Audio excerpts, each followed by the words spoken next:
Yo, what's good, everybody? What's going on?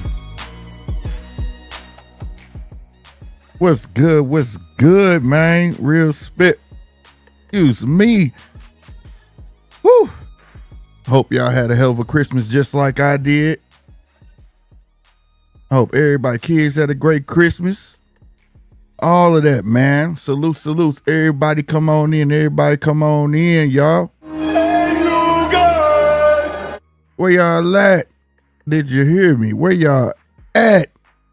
Hey, you guys! Let's get into it. You know what I'm talking about? Let's go, man. Y'all know the drill. Hit that like button, man. Help this channel grow by simply just by hitting that subscribe button. You know what I'm saying? Salute everybody who coming in the chat. Real spit. You know what I'm saying? As we say around here, you know how it go. Yeah, welcome to the boxing game, partner. Weird ass nigga. You know what it is. What it is. If you don't, because I'm definitely going to show you what it ain't. What's going on, man? What's going on? I see Chappelle that came up in this thing, bro. What it do, bruh? Real spit. Salutes to you, man. Salutes to that man. Oh, yeah. Oh, man, my music's still on. Hey, you know, why y'all ain't tell me? Anyway, salutes to Chappelle, man. Yeah, salute Chappelle, man. Now we can do it right. Salutes. DJ second in this joint. What's good, everybody? What's happening, man? Y'all see the topic amongst other things. A certain topic I was asked to speak on briefly. And everybody knows what's going on with Dev and Bill and all of that stuff. But I'm gonna put it in a real person's perspective. A perspective that even though and salute to Chappelle, even though it's a perspective I know that he can even respect. Nonetheless, I guess we'll just start with that.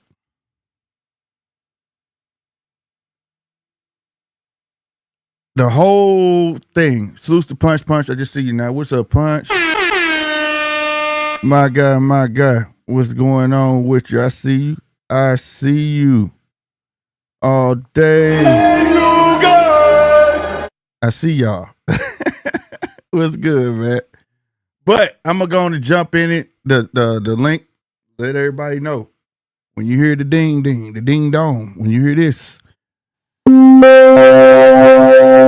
that means I done put the link in the chat. You feel me?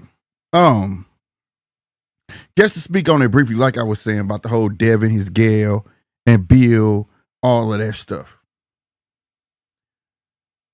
First and foremost, I see a lot of outlets saying what he should do, what he shouldn't do. Right? I'm going to say this. We can all say what he shouldn't do. Now, this is Devin I'm talking about. He going to love who the fuck he want to love. Excuse my language. He is. He's going to, ain't nothing you could tell that boy to deter him from who he love or who he think he love, or even stop him from doing what he want to do. 100%. Right? I just wish he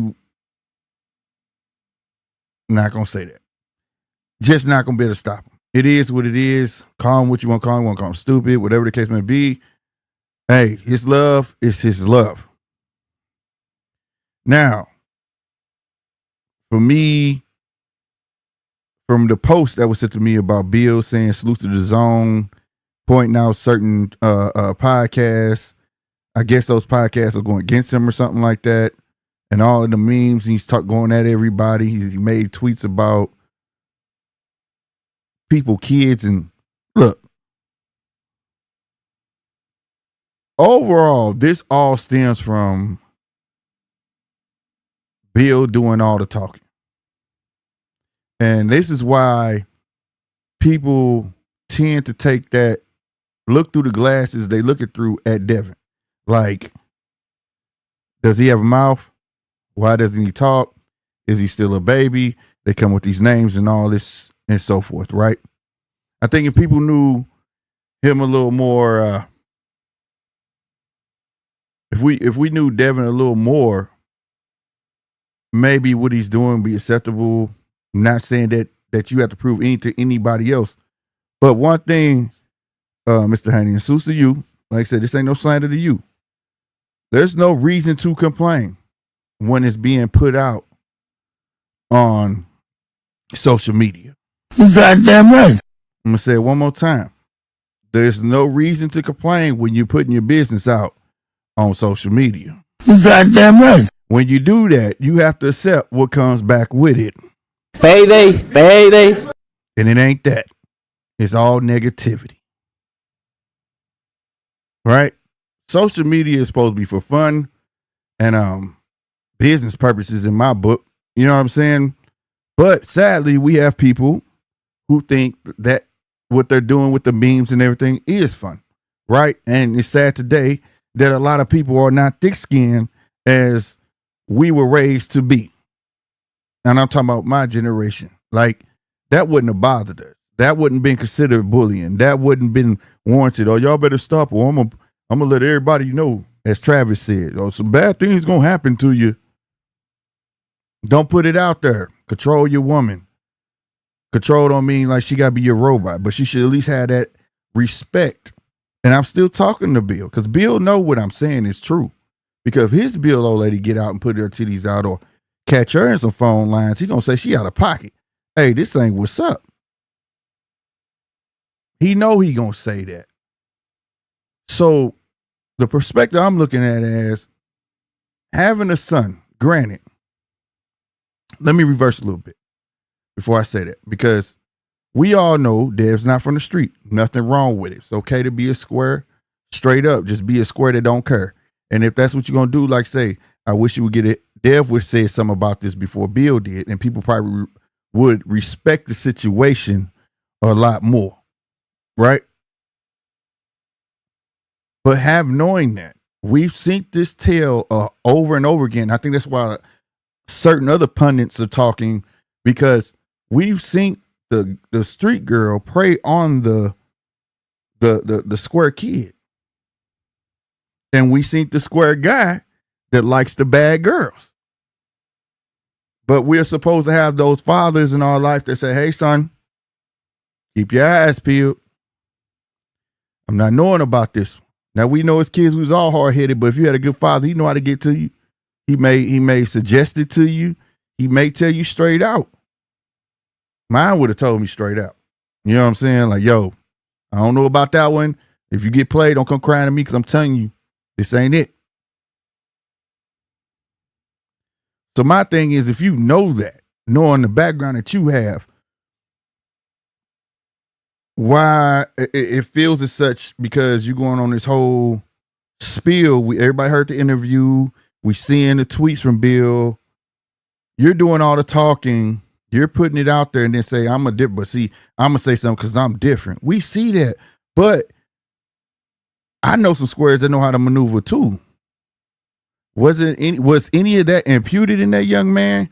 Like, look, you got money. They're going to be coming after you. And it ain't even about money. It's square young men that want bad girls, and they just get into that, and they got the bad girl got him tricking his whole paycheck off and all sorts of shit. And I'm not saying that's what happening, but you got to understand, once your business out there, once that young lady start referring to him as a baby daddy and you're defending that type of behavior, that is not what's up.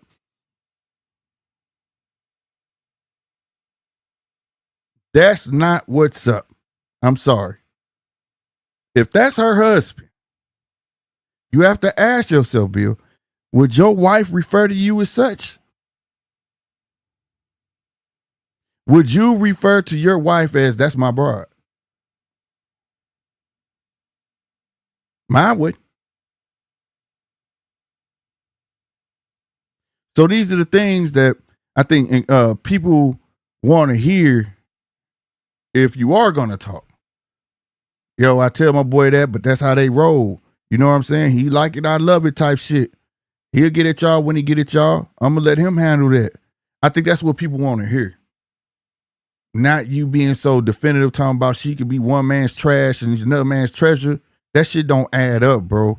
You see the type of lifestyle she lived before your upstanding young man, as you say, you raised, and you see the background she comes from, right? Last time I checked, 1 + 3 don't add 1. So something would have told my daddy, like, I don't know about this shit right here. Would have been vetted thoroughly.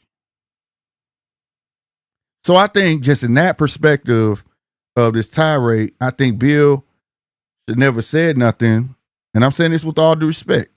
Should never opened his mouth about it. If somebody questioned him about it, I'm going to let Dev handle that. That's Dev business. And I stand on it.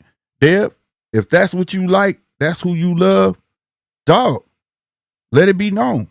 It is what it is. I don't give a fuck about y'all. Shut everybody up. Get the situation under control. Because that's something that the masses, and this is just a PR tip, bro. Dev need to have his own sit down and or make his own little video. And yo, all y'all hush the fuck up. Not no whine and stuff like that boy Travis did. Hey man, I don't give a fuck. You think I didn't know that? Drop your balls, Dev. Straight up. And I think that's all people want, because his entire career, we've never heard Dev. The most we heard Dev is the press conference with Rigoroo. That's it. And we was happy to hear that.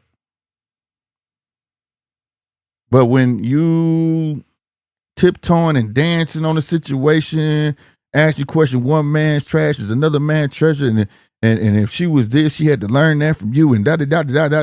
Nah, bro. You not them. Just like you saying, we're not them, you're not them. You might be around the situation, but you're not in the situation. The people who are involved in that situation should be the ones that's talking. And the more that you talk, it seems like the worse that it gets. You know what I mean? So salutes to him. Salutes to Dev. That's who you love. Salutes to you, boy. But hey, Uncle Slick say keep your eyes peeled. And it is what it is from that point on. But let your balls drop and set the record straight. And the people just need, hey, it is what it is, man. You cannot tell that boy who he gonna love. Leave her alone. Any of that. We all, most of us, been in that situation where you either had a homeboy and you was telling like, man, I'm telling you, she X, Y, and Z. I just seen her with such and such. And then it didn't do nothing but cause a argument, grief between you two, and just made him love her more until he got his heart broke, and then he was mad at you like you never told him. So this is going to be one of them building blocks that he probably should have learned a long time ago, but he late getting off the porch. Because the way it seems, this ain't no diss, but it seems that he's not even out the yard. And it don't seem like that because he's never hit the street, if y'all dig what I'm saying. But again, Pops from the block. That's where I'm like, But it is what it is. For is everybody speculating on it? That's something y'all got to eat. It's out in the open. It's out in the open. For him to say he can get her anytime she want, ain't no denial. Nobody heard that. She just said she loved her baby daddy. That's more. She gave more fuel to the fire. You feel me? So I think that's why you still should have private lives. None of that shit should be aired out. Your wife shouldn't be putting shit out like that and letting people see her body, whether it's pregnancy pictures or not. And then you're not even in the pictures. There's so much room to speculate what the fuck is really going on. And it's damn near looking like a concern, but at the same time, people cracking jokes. And then the daddy come out talking and the young man not talking. Everybody else talking. The wife talking, daddy talking, but the main guy ain't saying nothing. And the more the wife talks, she making him look bad. And it just seems like the more the daddy talks, he making him look weak. He making him look bad. You know what I mean? And I understand Bill means good. He want to protect his son, but it's sometimes you got to let them get their own bumps and bruises. Now, I know he didn't go to high school. I know he didn't do all of that. He was homeschooled. He was boxing, all these things. But that's why I say sometimes you got to be a kid, bro. You got to let them grow the fuck up. You got to let them have that life is a feeling process already, bro.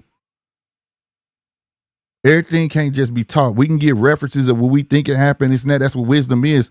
You made a bunch of mistakes, so you can warn a person, but they got to learn how to take that and apply it to their own situation as they feel and navigate their way through life. That's how it goes. And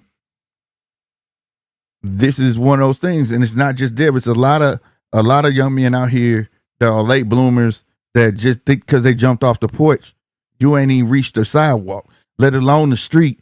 But you think you street, and then they get in the street and get played. This is why we say it's dangerous. Like I was taught. You know why they made sidewalks?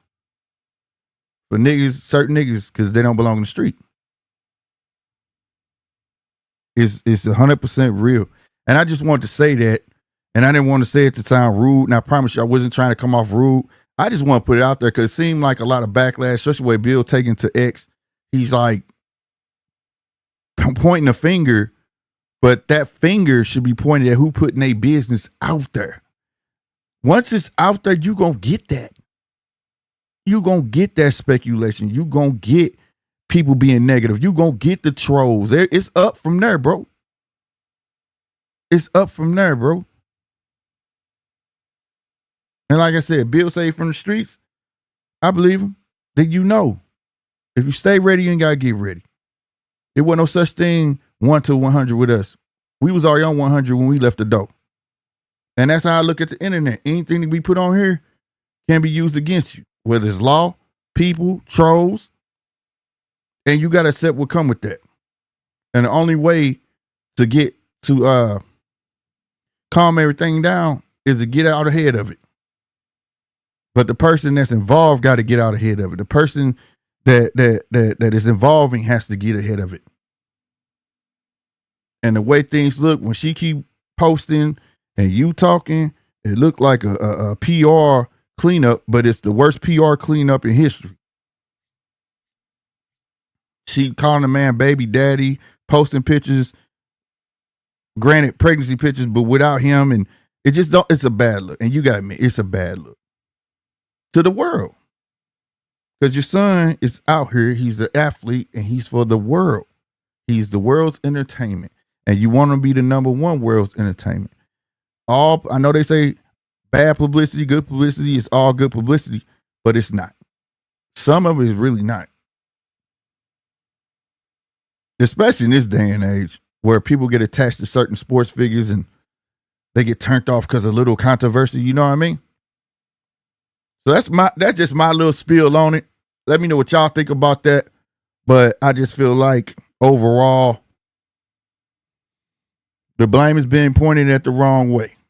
I mean, the finger's being pointed the wrong way. I feel like if it was me, now this is just my opinion. I don't live feelings, but my opinion is that I think Deb just didn't have those building blocks. Or that quiet whisper in his ear to say, damn, my daddy said. Or, you know what I mean? Like, it's just, to the world, just look like somebody missing. Until he steps out and say, yo, y'all need to shut the fuck up. I mean, mean it too. You know what I'm saying? What I got going on is what I got going on. And I think people will shut up. But yeah, like I said, that's just my trill spiel on that though. You know what I mean? Other than that, man, that's it. That's probably the last time y'all gonna hear me speak on that. But I know everybody going in on a young man, like I said. The more y'all go in on a young man, the more he gonna love him. The more he gonna hold on to, the more he gonna grasp it, the more that's how he gonna look at it. If you ever been in love before, you know, mama don't like her. I love her. You just don't like her. You hate her because you don't want all of that. So it is what it is, man. It is what it is. Real talk. Shit. Hell, what I know. All right, now we off the boxing, Dad. You know what I'm saying? Let's talk about this goddamn the new 4 horsemen of boxing. And it's really more than 4. It's really more than 4. And I gotta take y'all back. Gotta take you back. I remember when I was on this platform right here, the judges table, when we first started it. All right. We was talking about some sort of boxing, some sort of governing body to keep everything in check and all sorts of stuff. And the zone had just hit, and everybody was saying the zone ain't gonna the zone not gonna last or whatnot, and this, that, and the third. And even Bob said, you know, the zone ain't gonna last. That's a streaming platform. And I was on here saying, well, if that's a streaming platform, you know, you on a streaming platform. That's where your major fights is on ESPN Plus, you know, or the card before, vice versa. So at the end of the day, you know, now we got Bob going to the zone. We got Top Rank, Matchroom, Queensberry. Who am I missing? Oh, Golden Boy. 4 of the major players, right? 2 across the pond, 2 of the major players in America. Not to mention Boxer is over there, Jake Paul's over there, and a plethora of other. Lou DiBella even got his fights on over there now. It's the small promoters is over there now. So now there's gonna be a one-stop shop for boxing. A one-stop shop for boxing. But you got one eyeball that I'm not gonna lie, that I hope he bends the knee and going over there. And that's PBC Al Heyman. I just get all under one umbrella. And it's not like going over there, it's like an end all be all. Each one of them promotion companies have their own constructed deal with Turkey. They still doing their own thing on other networks. Before it's for the fans to have a one-stop shop for all of that, and it'd be way what people don't understand is, because I hear some platforms saying that, nah, man, that's bad. And I heard a couple arguments kind of made sense, but in a way it don't. Because I remember one point in time when the monopoly that Al Heyman was creating, they sued Al. But then now, shit, this is kind of some sort of monopoly where all boxing gonna be on one platform and one person gonna be left out, you know. But I don't think he can sue for it. I think he need to go ahead and get along and get that fucking guap, because Turkey is everybody's backing instead of everybody having to have their own backing. Now you have one network where it's not hard to make these fights cross over. For the fans now, it's more so, okay, if they don't fight, it gotta be the fighters not making this fight. Ain't no network. Ain't no, oh, we gotta talk to this network. It's ESPN don't fuck with Showtime and HBO don't fuck with it. You know what I'm saying? Ain't gonna be none of that. In a minute, people gonna feel like, okay, so PBC don't join because he don't want them to get beat. Or he can just want to have full control and be able to call the deals he want. But like I said, Bob had a 12-fight deal with Turkey. The network is no problem. It's just a network. So now, the way I see it, you have just look at it like they didn't join forces, bro. It's like Voltron, goddamn me. You got all the heavyweights, every division can cross platform anytime they want. Come up to a deal, boom, it's on there. I don't see nothing negative about this whatsoever. But there is a small caveat, bro. There's a small caveat. Now, I found one article on Exclusive Rick Glazier. He broke this about Turkey has bought 13% of the zone. All right. I was only able to find one article. And that's why I'm saying it got to be a rumor. It's a rumor, but I'm not sure if it's a rumor or not. I'm going to say it like that, right? If this comes out more than once, I'm going to talk about it again. But the 13%, we don't know what that 13% of what division. Pretty sure it's boxing, and how much creative control that 13% gets him. From the article that I did read, it was because the zone offered him a deal. He wanted they want Riyadh season to always be on the zone. He replied, well, this is what I want. And he got what he wanted and 13%. So again, in that deal, I don't know, but I'm pretty sure he's going to have some sort of creative control, like what dates they're not going to be able to come to, probably not going to be able to come to him and say, you know, hey, I want this fighter, or some things like that. Now, I don't know what the deal is with the, you know, with each promoter. But for his Turkey, I'm pretty sure he had that in there to the point where it's like, you know, he's going to have control of his ish. He's so on a Ring magazine. I think he's trying to get his foothold into boxing. Me saying that, you got one man that's going to fit the bill for all of the major fights. For all of the major fights. Now, not every fight, but the big fights we going to want, I could definitely see it. I could definitely see him saying, okay, bet. So now they got one guy, when they say, we want to throw a mega card, he just might be with it.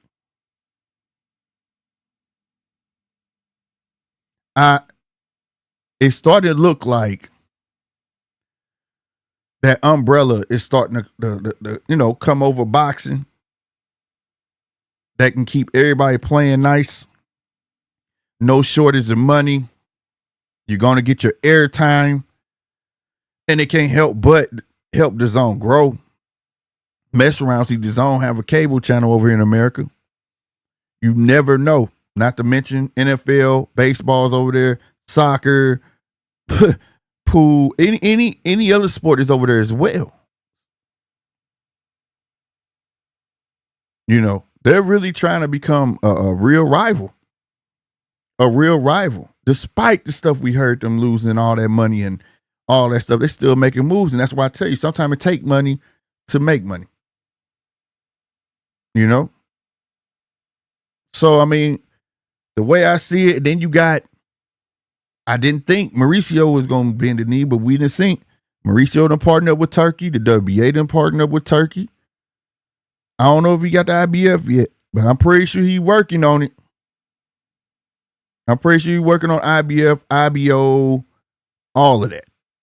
And once he get all that in placement, this guy gonna have a foothold on box. He gonna have a foothold on it. He really is. He really is. And so far, I gotta say it again, so far, ain't been no funny business. Now, the question is, how long is this gonna last, bro? Because my man is in poor health. He has said it with my boy, I forgot my name, his first name, Oladipo. Hell of an interview. This was a while back where he said, he asked that specific question, how long you gonna want to do this? You know, how long can it go? And he was like, long as it's poor health, you know, because he's in bad health. I did some research on that. My dude, salutes to him. He had a brain tumor, had surgery, and he had brain tumor 19, had surgery in 20. And so I guess he just playing it as it go along. You know what I'm saying? So you gotta be a strong individual to know that that's in front of you. You know what I'm saying? So, and that's why he's pushing these fights. He's trying to see as much as he can the fights that he wants to see. As we know, is the fights we getting is the fights he wants to see. He's at front row. He has shown that he's an avid fan of the sport. If you don't think he's a fan of the sport, go look at the Tyson Fury and Usyk too. My man got up off his chair and went to the apron like, what is going on? Something that we wish you can do, but that's illegal. But he got to do it because I keep fitting the bill, right? So, I mean, yo, but I forgot how my boy Nine put it. Hopefully down the line, we don't start getting no corruption. We don't start getting no BS and, you know, like Don King and so on and so forth with these other promoters getting sued like Golden Boy. And well, I hope we don't get none of that. But as of right now, I feel like boxing is definitely in a good space. Because now, the scenario I gave years ago, we got Bob over there on DAZN. Hell, that's like the D League, bro. We get to see all the development. All of them. And it ain't gonna matter if somebody left Top Rank now and go to any other promotion, because guess what? They still on the same network. I ain't gotta go to this network, go here. I ain't gotta go there to see these certain fighters. I ain't gotta do none of that. They all right there. So I feel like it's a big win for the fans a big win for the fans. But me personally, I think, well, I don't know. I hope PBC goes there, but I don't know. I don't know because it's still another player. And like I say, it's all on how you construct your deal because Netflix is showing like we'll pay for them fights too now. We going to pay for them. We just watched Netflix Kansas City Steelers game with the help of Beyonce, of course. I ain't going to leave her out. All right. Had more views than the NBA games. And that's crazy, bro. Netflix. Both games got more views. More than the NBA games. Total. Like all the NBA games. All of them. NBA didn't stop to what? 10 o'clock our time, my night, right? I mean, my time. They was on all time, the whole day. There was only 2 football games. Had got more views than all NBA. That show you the power of Netflix. That show you. The motherfuckers gave you a Super Bowl performance. Not even a playoff game. A Super Bowl performance.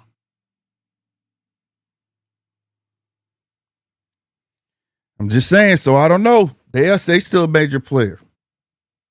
Jake Paul obviously got the deal century. He got his own little brand over Misfits boxing and all that stuff. And Jake Paul get to play everywhere else. So I don't see why PBC can't get that same deal. I'm pretty sure Top Rank over there, but I'm pretty sure he's still gonna be showing some stuff on Sky Sports. Queensberry over there, but I'm pretty sure they still gonna be showing stuff on TNT Sports. You know what I'm saying? Matchroom been pretty consistent on DAZN. But the deals that these guys have, even Golden Boy be on DAZN, and you can watch it on the YouTube channel, the Golden Boy YouTube channel, at the same time. So I don't see why PBC couldn't construct some type of deal they can go over there and still have their way. Like, how often do you never heard that before? Where a network gonna let you go play with all the hoes and you still get to go home. You know what I'm saying? Like the zone they wife. And they still go play with all the hoes and get to come home with no problem. The zone's seem like the only one that's doing that. The only one. So I don't know. I want to know what y'all think about that, man. I want to know what y'all think about that one because a lot of people out here, believe it or not, they're talking about it. And that's cool. But a lot of people perspectives has been like they not liking it, they not feeling it. And I think a lot of people who ain't feeling it are like PBC fans and things like that or whatnot. And they're more a fan of the fighters. But PBC goes there. That's going to get rid of a lot of excuses. It's going to get rid of a lot of excuses. You know what I'm saying? And I'm telling you, in the words of my boy Rob, straight up, man, if y'all don't understand. Yeah, welcome to the boxing game, partner. Hey, they need to jump over there and get in because they're going to be the eyeball out. Everybody over there, you want to stay out. Don't nobody got to play with you. And we see PBC is working on fumes. Right? We got David finna fight Morrell. They just added Jose to the card with no opponent. Don't nobody know who he fighting. At least I don't. I ain't see no opponent. So they playing games with Tank. We already knew that fight was on. I don't know what that was about, him playing games. Y'all know how Tank get. But at the end of the day, that fight on. But look how it was handled. One of your major players, and they put my guy in a fucking gymnasium. Nah, bro. I say go get that money, Al. Go get that money. That's one thing I can say. Top ranked the D League, you know what I'm talking about? And PBC could live their name. Boxer Premier Champions, and no stunt. They still got champions over there. So it ain't like they all fall from the wayside. He got champions in multiple divisions right now. But in the day, it's like they don't have enough to build cards that will warrant people to want to buy them. You get what I'm saying? They don't have that type of stable, that depth. So I don't know. What's y'all thoughts on that, man? You know what I mean? I do want to talk about this Dave Morrell and Benavidez, man. Dave Benavidez fight. So I'm gonna go and put this link in the chat, man. Link is in the chat. You heard the chime. I'm gonna pin it to the top. It's in the chat as we speak, but I'm definitely gonna pin it to the top so it won't leave. Anybody want to come on up and talk about what you want to talk about in the sports, please do so. I guess I started off with the David Morrell controversy about drug testing.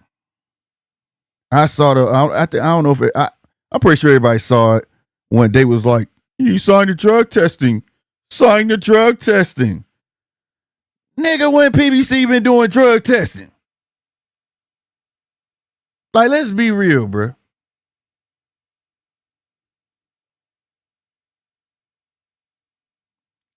The way I see that is, I don't mind it, and I think everybody should be drug tested. But let's not act like everybody PBC getting drug tested for every bout. No, they don't. They don't. It's not across the board, and we know that, and David know that too. But it is a smart play on him because I don't care what nobody say. Morrell got a harder punch than he do. Now, if he want to see a dude dirty, and if that's why he got a hard punch like that, I don't have a problem with it. But to call it out in front of the world is where I got the problem with it. It's almost like you insinuating dude dirty. Even though he had a terrible performance, he couldn't get rid of Hot Rod for shit. So that's the weird thing of it for me. You know, what is that about? Are you having some doubts, David? Because I'll say it again, David ain't got no one-punch knockout power. Y'all see that he big. Y'all see that he big and he throw punches and bunches and he overwhelms you. Yeah, he got a body shot that was 168, but now he's up here at 165. Bruh, at the end of the day, I think he sees a guy. He may not have as much boxing skill as David, because he doesn't have that much experience either in the pros. We all know that. But he does see that punch. He does see that punch. And whether people want to praise David or not, I don't praise one man, but I like David. I do. But I've seen Morrell sleep motherfuckers with one punch. And I've seen David Benavidez, take one punch and go down. And that's just the facts of the matter. More than once. So now, I ain't gonna lie. Before, I was on here and I was saying, man, this is just like, I don't know, I'm not amped up for it, but now I am. He made it real interesting to me when he made that bold claim in front of everybody. Well, take the drug test. You don't want to take the drug test. And that just more proof to the pudding. This man, if that's the case, he don't want to take a drug test. That just shows you the man been fighting at the Armory in Minnesota. Then every fight except the one he went to L.A. and fought. So I mean, you saying he never get drug tested in?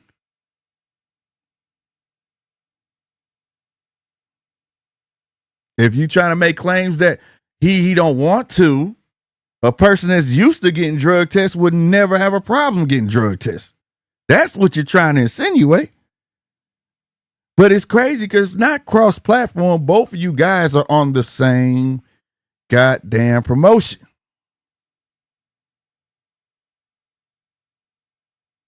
So, I'm very interested now. I want to see. I think Morrell taking it personal, but I do think Benavidez is getting in Morrell's head. That's a big mistake. But I think he doing everything under the sun to get Morrell's head because he sees something. He sees something. You don't do all that if you think. When have you seen David do this? When? You ain't never seen salutes. Hey, you guys! But yeah, so like at the end of the day, you kind of telling on yourself with that claim. Kind of telling yourself because you may have been getting drug tested, but if you're willing to tell on somebody else, like I was talking, you don't point your finger at somebody else. You gotta point your finger at yourself. So if you want to improve paperwork, you gotta prove paperwork. You gotta show paperwork. It worked both ways. But that's I ain't gonna lie. This is what made it tricky because if that's me up there and you running a smear campaign on me, bro. Right? This is a sport. If you want to say I'm gonna beat your ass, yeah, I've been talking shit, but damn, bro, you cutting deep. Cutting deep, bro. Like white girls do. You know, white girls, they cut deep, bro. You know, you get an argument with white girl, she get mad and be like, that's why I fucked your brother. And 9 times out of 10, she might not even touch your brother, bro. But she just said that, you know what I'm saying? To get under your skin. That's damn near there, bro. Like, because now you questioning a man's integrity. You know what I mean? You try to discredit all my knockouts. You try and say that I'm dirty. So I don't know, bruh. I don't know, but I ain't gonna lie. I can't wait to see this fight just because of that. Just because of the animosity that man just caused with that. 100%. Before, I was not. I was like, you know. Even though I know that they didn't even want to fight Morrell. They didn't even want to fight Morrell. I ain't gonna lie, the fans forced this fight, bro. Y'all forced this fight. They were saying he should have fought him before. He didn't want to fight him. You can find his father. They was talking about it. He was chasing Canelo. Then when that didn't go through, they was like, fight Morrell. They didn't want to fight Morrell. But now it's in your face. So I think, without a shadow of doubt, that David sees something in this boy. David sees this might be in some competition. I don't think David sees this fight at all, which you should never look at a fight as you gonna run somebody over. But I think he's not viewing it like the fans. All the fans are saying David gonna get in there and beat the hell out this boy. He gonna do X, Y, and Z. But I'll tell you, that may be true. That's a strong possibility that's true.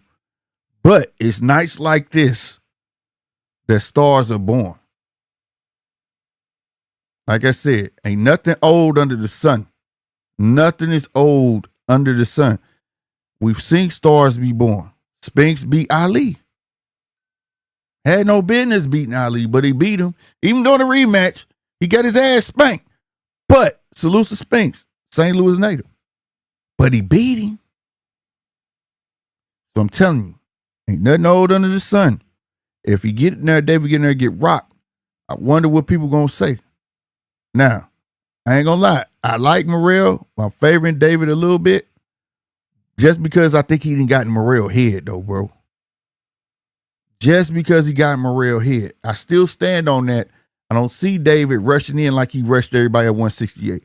I don't see David even open himself up that wide to a Morrell like how he did who David just fought. I can't remember. Throwing gazelle punches and his left hand down. I can't see that because he know that one punch could knock his ass down and shake him up. Now, will sleep him? I don't know. David is a big dude. I've seen him get knocked down, absorbed the punch, and got right back up. So one thing I know, he'll get up, but how many of those can he take? And that's the question. I want to know what's the game plan for David. And I also want to know if Morrell, if he do get inside, can he take a punch? Can he absorb that many punches that Benavidez will lay on him? If he's granted the opportunity. And when it happens, is Morrell gonna say the hell with this shit and retreat, or not? But I want to know, do you think this is a great tactic? Do you think this is this okay to try to get in that man's head as such? Like the way he doing though. It's one thing to talk shit, talk shit like you a pussy, woo, like they was doing at first. But now you trying to cut deep. Now it's like you almost trying to have a built-in excuse, or I don't know, if I'm I'm like, what is this dude on now? Now you question my integrity, my manhood, like, oh my God, I gotta cheat to beat you. Like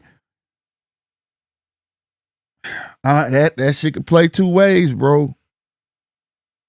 We see fighters you could talk shit to, but once you make it personal, yeah, it don't work like that. It don't work like that, bro. I feel like the Bud, the Terrence, and Earl Spence fight. I truly believe that press conference did something to Terrence, man. He took it personal at that point when they was trying to come at him. When he told him I get active, and he showed it. When I can't remember the guy when he became undisputed at 140. When he walked over to him, did you get what you came for? He made it personal. Some fighters, you just can't do that. And there's more than Bud. There's plenty of them. You just can't make it personal, bro. It doesn't take them out their character. It just makes it worse on you. So I'm wondering, that's why I'm saying, does Morrell have that type of dog in him? Because if he do, oh my God. Oh my God. It's gonna be a problem. Especially if he could take Benavidez' punch. Or 4 or 5 punches from Benavidez. Let me say it like that. His punches and bunches. It's gonna be a hell of a one, y'all. A hell of a one, y'all. What y'all got to say about that? Who done walked up in here, man? DJ said, Tasman fighters over here are with DAZN. You'll see them on January 8th card. I expect no limit to follow eventually if they could sever ties with PBC. Yeah, man, it's hella promotional companies over there on DAZN. No lie. You ain't lying about that. Slick, PIF is bigger than Turkey. If they want to continue after Turkey, they will. Oh, yeah. I think they'll hand it down. If it sounded like I was insinuating like something, Lord forbid, if something happened to Turkey, but if something did, no, trust me, they got somebody in line. They'll keep it going. Because one thing is bringing tourism to their place, and that's what it's all about. So I'm totally convinced about that. From the earnings that Usyk and Tyson got, you couldn't possibly expect it to make any type of money back off of that with a $40 pay-per-view. I don't care, ticket sales, sell it out, that type of money. No, if anything, you trying to break down or even, if that, you know what I'm saying? So, yeah, you know what I mean? What it do, casino life? He said, you gotta lose to win. What'd you say? You gotta lose to win when starting a business. Yeah, you're going to definitely take a loss, bro. You're going to have a budget for that loss. Real talk. You definitely are. You're going to know how deep you can get in. You know what I'm saying? Before it really start affecting you. That's why you got profit margins. Take a loss all the time. That's what people understand about business, man. You're going to lose to gain. You got to spend to gain. You have to. Product just don't appear. You know what I'm saying? It don't just appear at all. DJ said, Slick, I read the same 13% in an article over here. Okay. See? So it's over there too, huh? So maybe it's real. Like I said, I only saw one article over here. Like I was scouring the web, bro.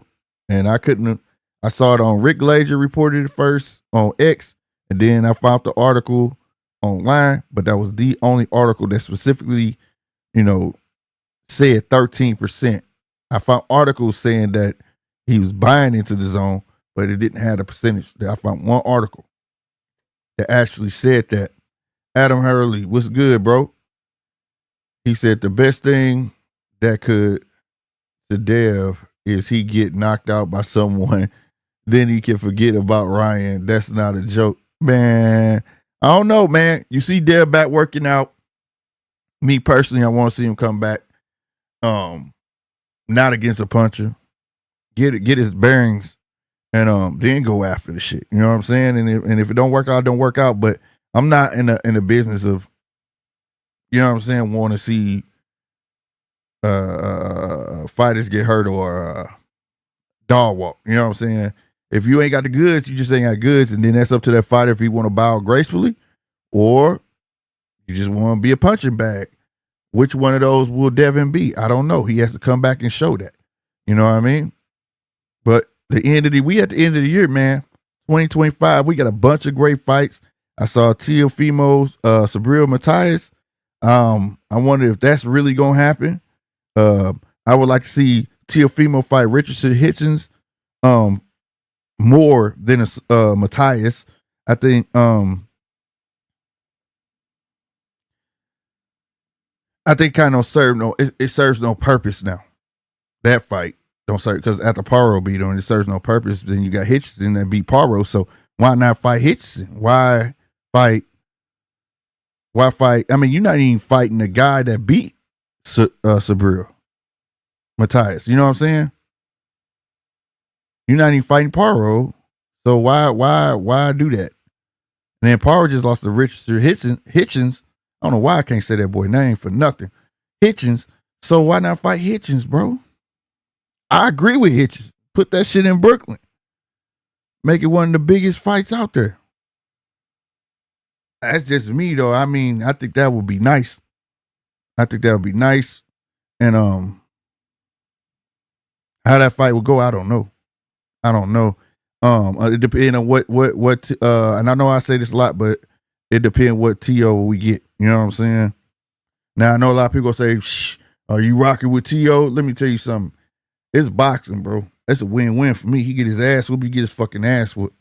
You know what I'm saying? I don't agree with all the rants and racist things, but shit, the same motherfuckers complaining about that. Y'all show got to give Ryan that same fucking smoke, and Ryan's still out here eating. So I'm telling you, don't come at me with that shit. It's boxing, bro. He get his ass in that ring, he can get his ass whooped, served him right. You know what I'm saying? But if that motherfucker try to go in there and fulfill that and can't do it, shit, the fuck you gonna do? I mean, you know what I'm saying? He gonna fight somebody. He gotta fight somebody. So ain't no stopping him from fighting. So if he gonna fight somebody, I think will whoop him. I give Hitchison. I won't say. I'm gonna be honest with you. I don't think Hitchens will put a beating on him. I think he'll gonna try to box the shit out of him. If anybody gonna be putting a beat down on somebody, it'll be T.O. trying to fight Hitchens.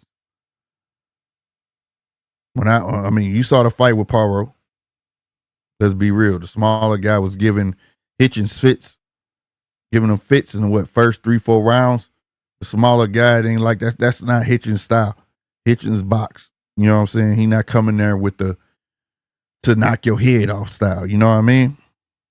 I think the person that's gonna be trying to force the fight would be T.O. If I have to be honest, it is what it is. You know what I'm saying? So that's how I look at it. You feel me? Yeah, anybody want to come up? Come on up, bro.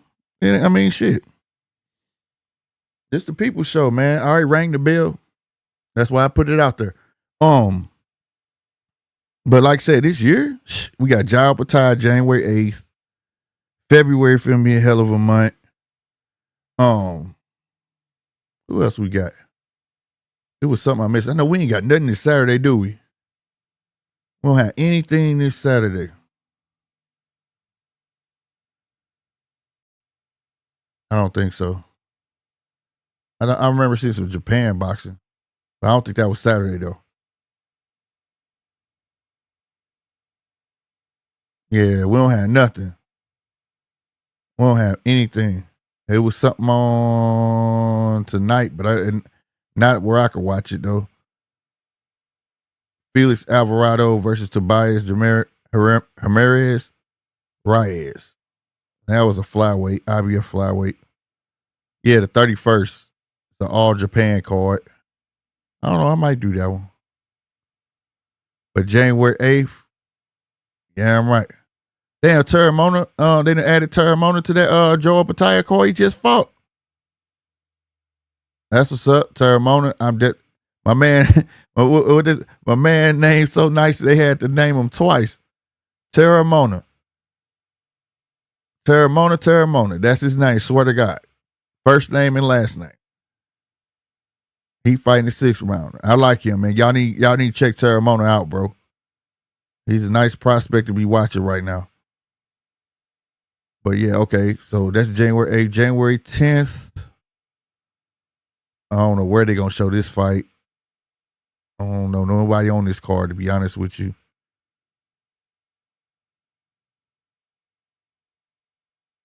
$11th. Who else? The 24th. Another that's NUA. And Sam Goodman.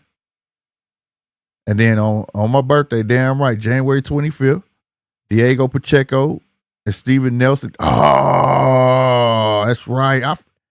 Man, bro. What, man? Steven Nelson, man. If Steven Nelson getting there and knock out Diego Pacheco, because y'all know they projecting him to be that guy. Oh, yeah. Then you got Andy Cruz, Omar Salido. Oh, dog. Pedraza. Yeah. I'll definitely check out that card on my birthday. What's good, DJ? There's a fair bit going on, really, like early on in the year. I'm still happy that, in a way, give Sam another opportunity. Just didn't slam the door on him. Probably won't change the result. The dates won't change the result, but still good of him to actually give him another opportunity because he got that cut in sparring. So what's right. that? So that Terramona just got signed by Matchroom. Yeah. I like it. Well, someone sees something in him. So you need to get as many fights under your belt as you get going early into your pros. And then I was asking Nine and Punch just earlier. Is this Clarissa Shields fight on 1st of February off the top of my head? I think it is. Is that worth watching, or is that just no? It's the second. It's the second. February 2nd. I think she fight Danielle Perkins. Yeah, but is that worth watching, or is it's gonna be a little bit. It'll be a little bit of a scrap. It'll be a little bit of scrap. Perkins got some experience. You know what I'm saying? It's not gonna be like the last fight that she had at heavyweight. You know what I'm saying? So, and then this will be for the titles though. It'll be for the WC. And I think the WO and WA is vacant at heavyweight. So she'll have all the. If she wins, she'll have 3 of the belts at heavyweight. And then you got the PBC card, Morel and Benavidez. You didn't answer my question. What was the question? Did Benavidez lose a title at 68 for drugs? I don't think it was performance enhancing. I think it was recreational. Yeah, it was recreational. So who's to say Morel's not talking about that? I don't know. He ain't speaking English. But that's talking shit though. Like when you say drug testing, you like that's you questioning my credibility. You know what I'm saying? Like that's to me is a bit different. If I'm talking shit about you sniffing cocaine and you lost them belts, that's a fact. You get what I'm saying? That's a fact. That actually happened. Yeah, look, I think it only gets to you if you let it. Yeah, look, I was umming and ahhing about that card. It wasn't so much about that particular fight, but they got the lightweight. They got a lightweight title on that. Stephen Fulton versus Brandon Figueroa. Yeah. And then you got Ramos Jr. against the Tomato Can. You've got Pitbull against the Tomato Can. Right. And now they just added Jose Benavidez. I can't find out who he's fighting. I can't find it nowhere. But he's added to that card. So it's a bit late to be fucking asking people to go into camp at short notice. Exactly. So pretty sure it's gonna be a Tomato Can. I don't know who it'll be, but last time you saw him, Charlo beat him. So yeah. Look, back to you. That sort of is a bit of a segue into what I was thinking about while you were talking there, that as much as you love or you dislike PBC, you've got to think about the benefit to the fighters and the fans. I mean, I'm sure there's a lot of PBC fighters that would like to be more active. Fondora hasn't fought against since March, So he's going to be coming up 12 months. Tank only fought once this year. So if there's a contract to get people on X amount of fights, if that's in their contract, I mean, you can't make them wait forever. You can't hold it over their head. Give them the fight and let them be done with it. But so do you got to convince Al, or have you got to convince Mayweather and Tom as well? I think Al gonna have the final say so. Either way. He the one that could take the fighters over there with him. You know what I'm saying? That's the person you're gonna have to talk to. Yeah, but hasn't Mayweather got a fair amount of money invested in PBC? So Al can't just wander over there and lose that financial input. Yeah, that may be so. But I don't think nobody got more stock than Al, maybe. You know what I'm saying? He probably had to discuss it. Well, hang on, Kamel Moten fought on one of the Riyadh season cards, didn't he? No. No? Sure? Nah. I ain't never seen him on a Riyadh card. Last card. It's not like PBC fighters haven't been on the cards over the last. He been floating on different cards. He was over there. The last card he was supposed to fight on was Danny Garcia, first card he ever threw, and he didn't make weight. And then the fight before that was on somebody else's card too, but yeah. No, I never seen him. He fought one time on PBC. It was what they call it, like after the pay-per-view go off, he had a fight. Nobody got to see it. But yeah, no. Be nice to see him over there though. That's what I'm saying. I hope they go. Like, go. It's a win-win for us. Like I say, you eliminate all excuses at that point. Well, I think the better question is, what's the downside if they do go? I mean, what are they really losing? But then they're tied up with Netflix this year, so we don't know. Well, yeah, but that's what I'm saying. So, like, look at it like this. Okay, everybody else still can do what they do. The only ones that don't do what they want to do is like Matchroom, because they kind of tied into the zone. But like Queensberry's still gonna show their stuff over there on TNT Sports. They still gonna have some fights over there. You still gonna have Bob has Sky Sports, so he's still gonna throw some fights on Sky Sports, right? And they'll be on the zone too. So I mean, if they were able to get them type of deals, Jake Paul is on the zone with his Misfit boxing and other little boxing over there too, right? And then you see him going where he wants to go. I'm pretty sure he can get PBC can get a deal like that. You know, the Golden Boy, when their fights is on the zone, you can go on YouTube and it's live on YouTube. So I don't see why PBC will be held hostage.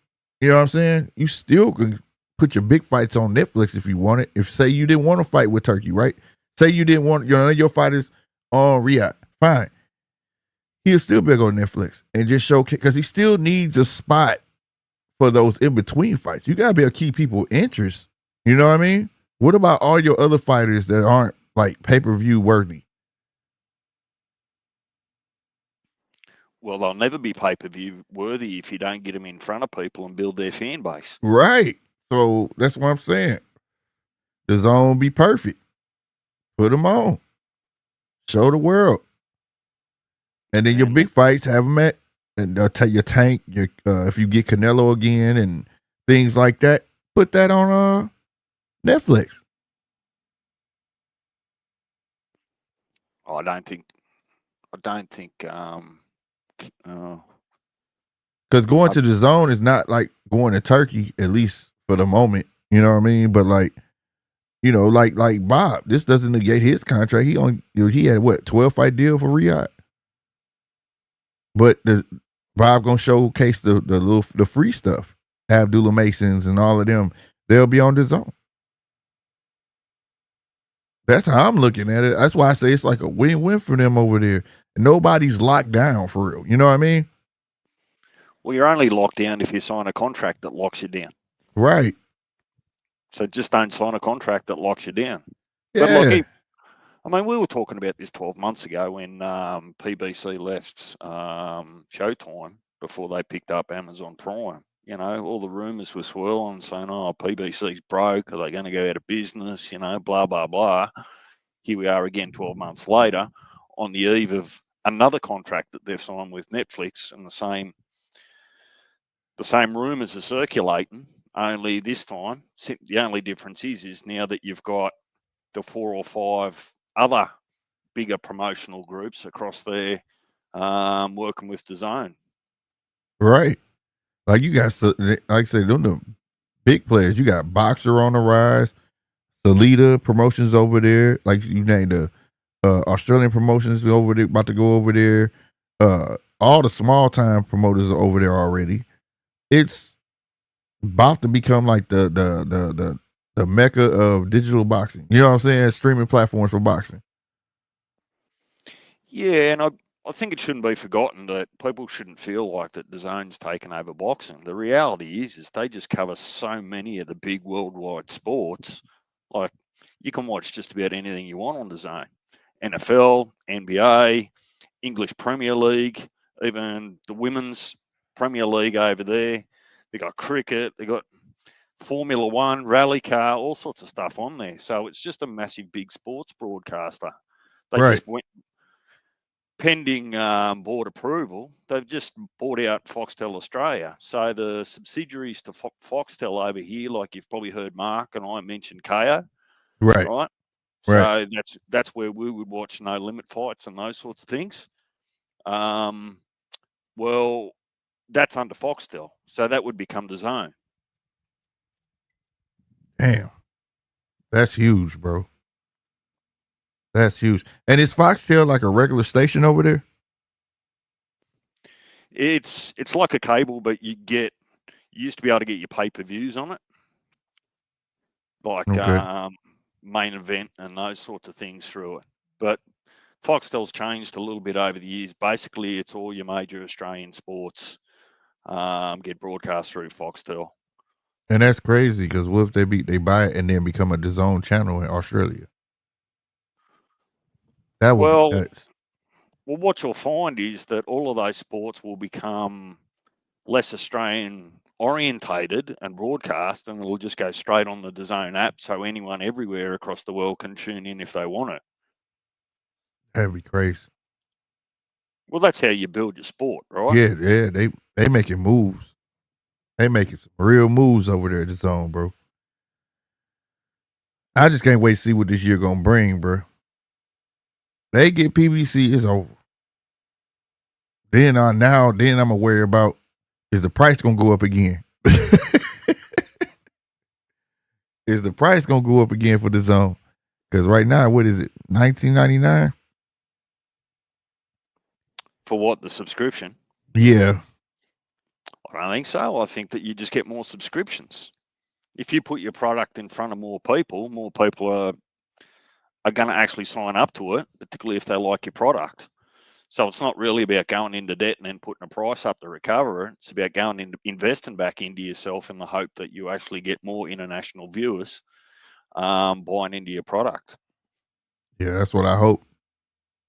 I'm hoping, bro. They tried that promise stuff again. You know what I'm saying? Before, you know, we went from DAZN saying no pay-per-views to pay-per-views to we're not raising our price, but we're raising our price to, you know what I mean?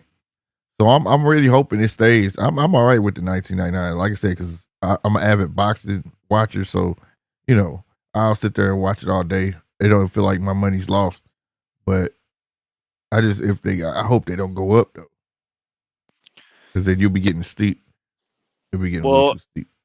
It's okay if it goes up because it replaces another subscription somewhere else for $20. So if it goes up $10, you're still in front $10 because you only had to buy one subscription rather than two to see all the stuff that you wanted to watch. Yeah, it was ESPN for me. So as long as if they don't go past $5 more, I'll be all right. Because ESPN Plus was $5, $4.99. So what are you hoping for this year, Slick? Well, it's not this year yet, 2025. What's a couple of those fights you would really double down on and say, I definitely want to see that? And Better Beef 2, Shakur Stevenson. I definitely want him to have a great breakout fight. I want Jao Patai and granted he gets past this fight, him and Big Zerto. That's gonna be huge. Huge. At least in my eyes, it's huge. You know, whatever. Who else? What else could be made? How about Torres? The heavyweight from Torres. I said the heavyweight from Torres. Richard Torres. That's what I'm trying to think of his name. Richard Torres from ESPN heavyweight, and Moses Atuma. If they could make that fight, that would be dope. They're two small heavyweights around the same height, same build. Both of them got knockout power. I would like to see that. That would be huge. It would be odd because their height, but it would be nice. And you're not willing to guess at who the two Canelo opponents are going to be 2024? Man, I don't know. I'm thinking Bud, but if it ain't Bud, I don't know. It's going to be some BS. It's going to be some bullshit. Ain't no other way to say it. I don't know. Because we talking about Canelo, bro. That Berlanga and that Jaime McGee came out of left fucking field. Like, what the fuck are you thinking? Right? I'll be honest with you. I don't know. Who else is there for him? You know, as soon as I asked you that question, I started thinking myself slick. You know what? Ain't nobody else out there. He ain't fighting Benavidez. We know that for a fact. So who else? There's nothing. There's literally nothing. And Billy is his Mando. But don't nobody want to see that. But I could see Canelo getting that knockout. See, I was hearing rumors that Maul Charlo was coming back at 168, not 160. Yeah, I saw that somewhere too. And if he do though, but I mean,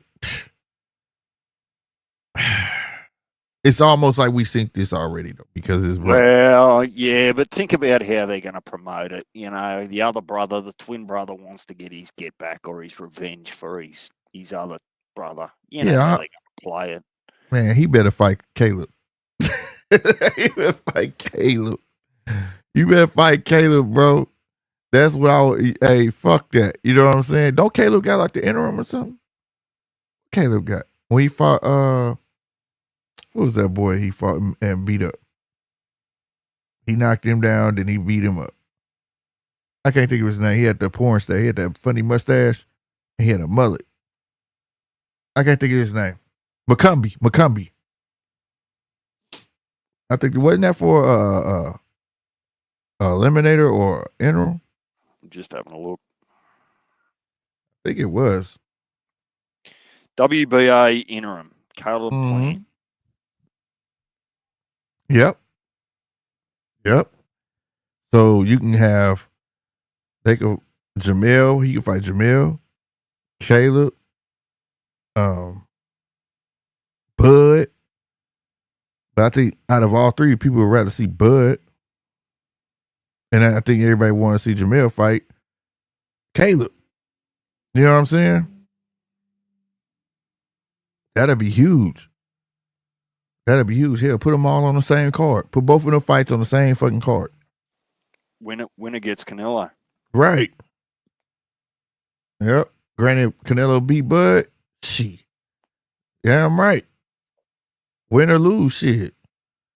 You know what I mean? Like, that'd be great. But I think every time Jamil come back, that's what people gonna want, man. And he know it. And that's the biggest fight to make, man. It ain't Andre. It ain't nobody else. He want to fight Andre.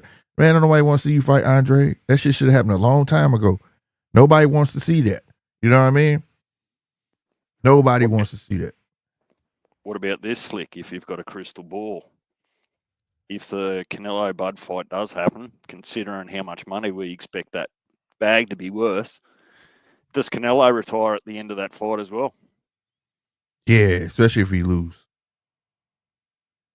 If he lose, he retires. If he wins, he keep going. But I don't think you'll never see him take any more tough fights. That's regardless of what people think. That's gonna be a tough fight. Yeah, It's not gonna be like a Magia or a Berlanga or nothing like that. Win, lose, or draw for both of them, you could see that would be a good fight to actually call time on, Hell regardless yeah. of the result. Hell yeah. You've got the money. You both got your legacy. Sail off into the sunset. Hell yeah. And ain't nobody, you can't sweat neither one of them about it. You can't sweat neither. If Bud lose, oh well, he lost. Shit, went take on the man. You know what I'm saying? Went up to take on the man. You know, there's nothing to cry about on that. You know what I mean? And then Canelo lose, he fought one of the best boxers of our generation. Arguably, you could put him up against half his fighters he fought in his career and say Bud would have whooped him. You know what I mean? So it's like, yeah, that'd be a great way to bow out for either one of them.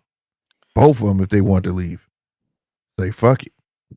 Well, that'd definitely free up the 168 division if Yeah. Canelo's not, running right at the top. I'd like to see a couple of unifications, or at least one at 154 in 2025. There's too many good fights there for them not to be going at it. Right. Do you think? And I don't particularly care who it's between, whether it's a Bud and another one, or a Fondora and Murdazaliev. I don't really care because they're all good fights to watch. Facts. What's up, Nine, man? You bring your ass on up, man. What's going on, bro?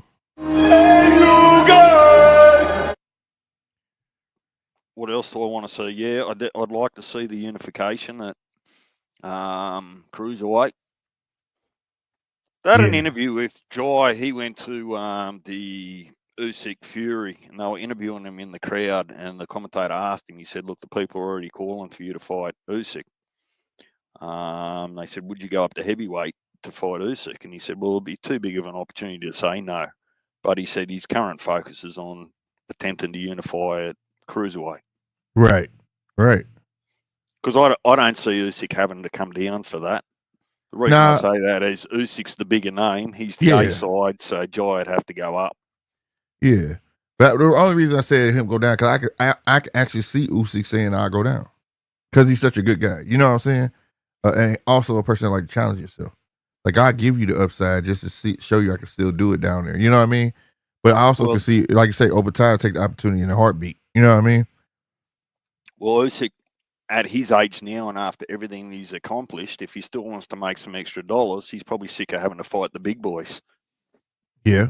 So the cruiserweight might look a little bit better for him. It won't be quite as hard on his body, although they can still punch there, but, they're not Dubois or Joshua or Fury. So, and then there's that all England or all UK fight that I think that would be too big of a money draw not to do between Fury and AJ. Yeah, that's happening. That's going to happen. The UK would make that day a public holiday. So they would. The whole country can go. Yeah, they would.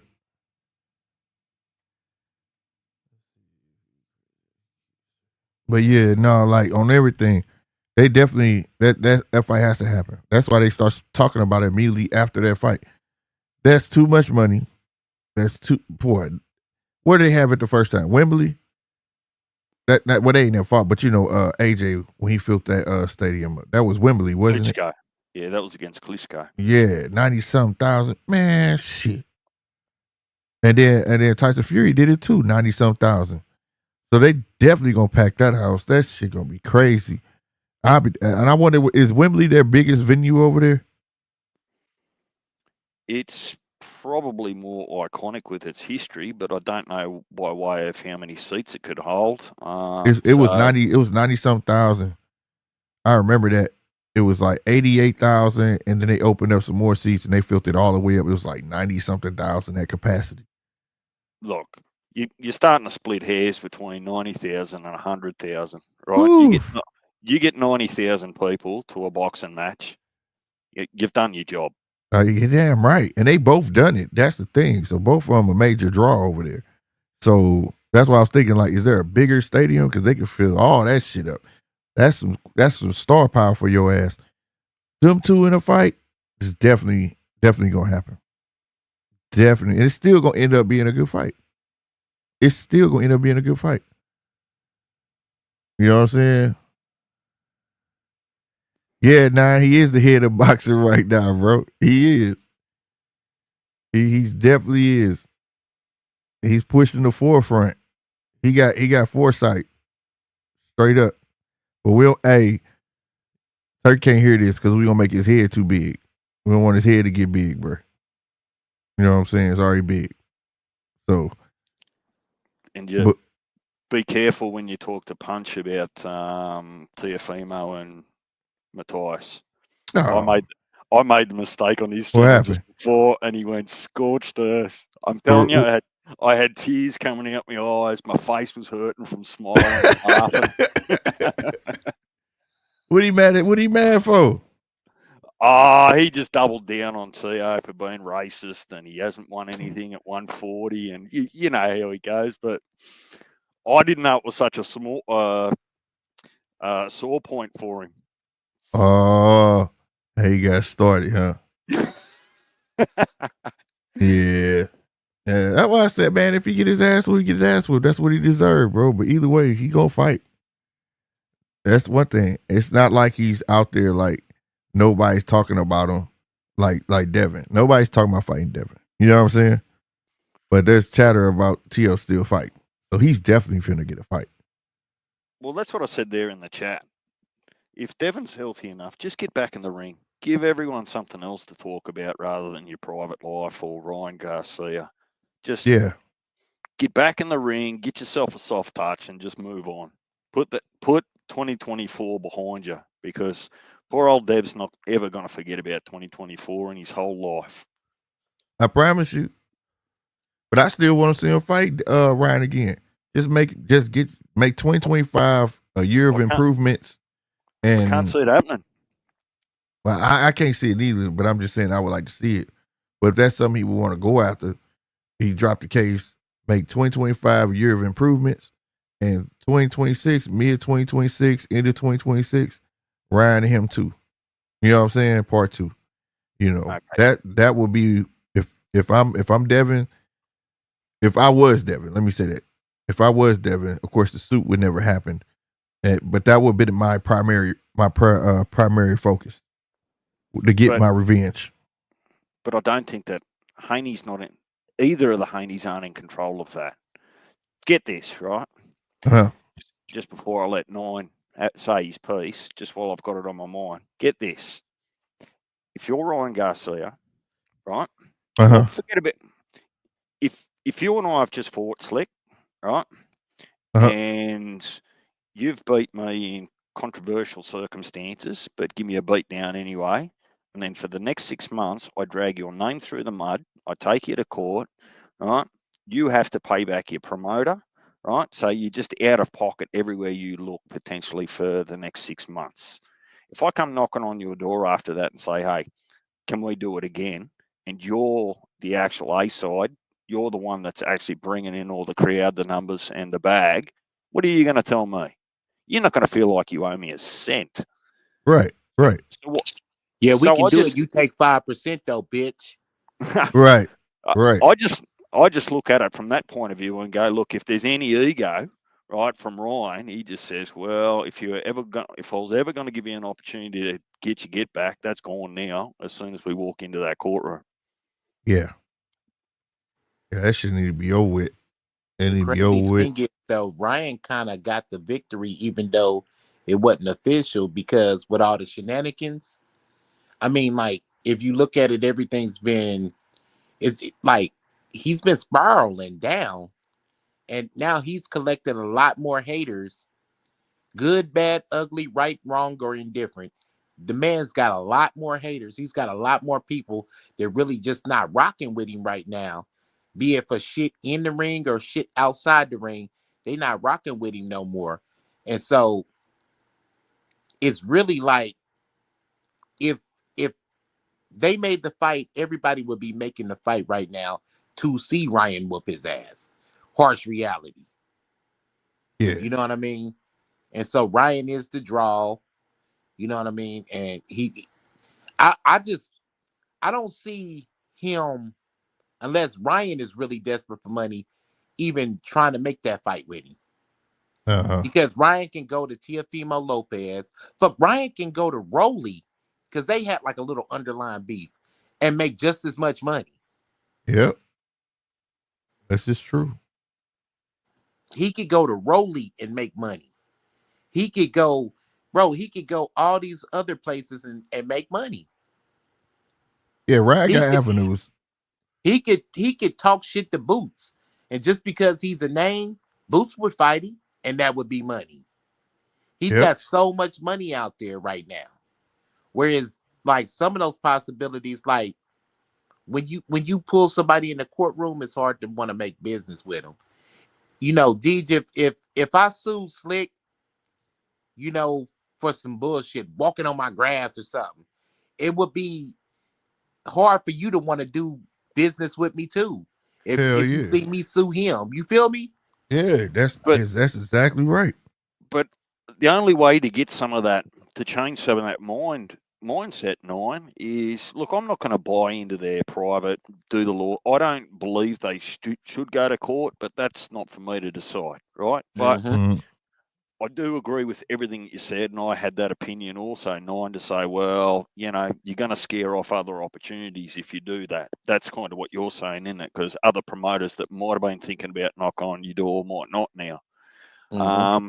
And there are so many other potential fights for anyone at 140 or 147 that they're not relying on Devon to make that bag for them. That's the reality, right? But if you just hit the stop button, right, come 31st of December 2024 and say, well, right, that's the last time I'm going to think about 2024. It's now 2025. Let's go and find a soft touch and get me back in front of the public, the fans that still believe in me, to watch my skills in the ring. You do that a couple of times, people will soon forget. And I think Heavy Bag come out and said, look, you know, you move on and give other people things to think about, they'll forget. And I think it's people time. got short attention spans anyway. You so, know, man, just get back in the ring, young fella. Get back in the ring and do what you're good at. But you know what, fellas? I don't know if y'all remember this or not. And when this shit first went down, I said this shit months ago. You know, because I read this book one time called The 48 Laws of Power. And remember, I was telling y'all about Law 47? Right. And you never go past the point of absolute victory. Just say, for instance, somebody punches you. You punch them back, you beat the shit out of them. They laying on the ground, they're incapacitated. You walk away, you won the fight. But going past the point of absolute victory is, okay, you done all that. Then you pulled out a gun and you shot them. So never go past the point of absolute victory is because you start creating enemies around you. Right. And if y'all remember me telling y'all that right after all this, I was adamant about that because I could see this shit a mile away. And unfortunately, nobody gave him the memo and he went past the point of absolute victory. That's why he's in this situation. Yeah, because it's just been one thing after another. Now people trying to constantly find bad things from the court case, now personal life and all of that. And not only that, he kind of they feeding it. You know what I mean? The only way up out of this is to own it. You know what I mean? Is to come out and own it and just be the villain, bro. Yeah. Like it's like at this moment you have no choice but to turn heel. You know what I mean? Yeah. Training wheels need to come off. Father don't need to speak for me no more, for one. Yeah. Training wheels need to come off. Because I brought up this point in my video the other day, and the three highest paid fighters in boxing is Jake Paul, unfortunately, Anthony Joshua, and Canelo Alvarez. And guess what? Makes all them guys perfect and makes them all sell. You can put a camera in their face, all three of their face, and they don't need to have a spokesman or somebody talking to them. Right. That's what make people have an intimate relationship with those. Canelo fans, you can't tell them shit. They feel like he's part of their family. Right. You know, in the UK, Joshua, they feel like, hey man, this is my next door neighbor. This is the guy next door. Right. They You know what I relate to mean? his story and shit. Yeah. You know what I mean? Jake Paul, they like him because they seen him on the internet and they can respect his hustle. I remember I was watching him do the Vines and shit yeah. and all that. Yep. You're absolutely right. Nobody has a conduit. Nobody has a go-between. And Right. that's the problem. If you're going to own it, bro, and stop having to go between. And I hate to put up other people's shit on because a friend of mine sent me something and I watched the whole video. And for his father to get on a platform and speak hours about his son's personal life, that shit's crazy to me. Yeah, bro. Yeah, it's like you implementing yourself. That's what I was trying to get to earlier. It's almost like you implementing yourself into the crime. You know what I'm saying? But you weren't sound enough to say, don't do this, don't do that. You know what I mean? Yeah. It's almost like I'm watching you fuck up. You feel me? Yeah. Like you shouldn't have, I feel like that wasn't right, bro. I would be having a proper piece of my father if he started talking about all my business in public.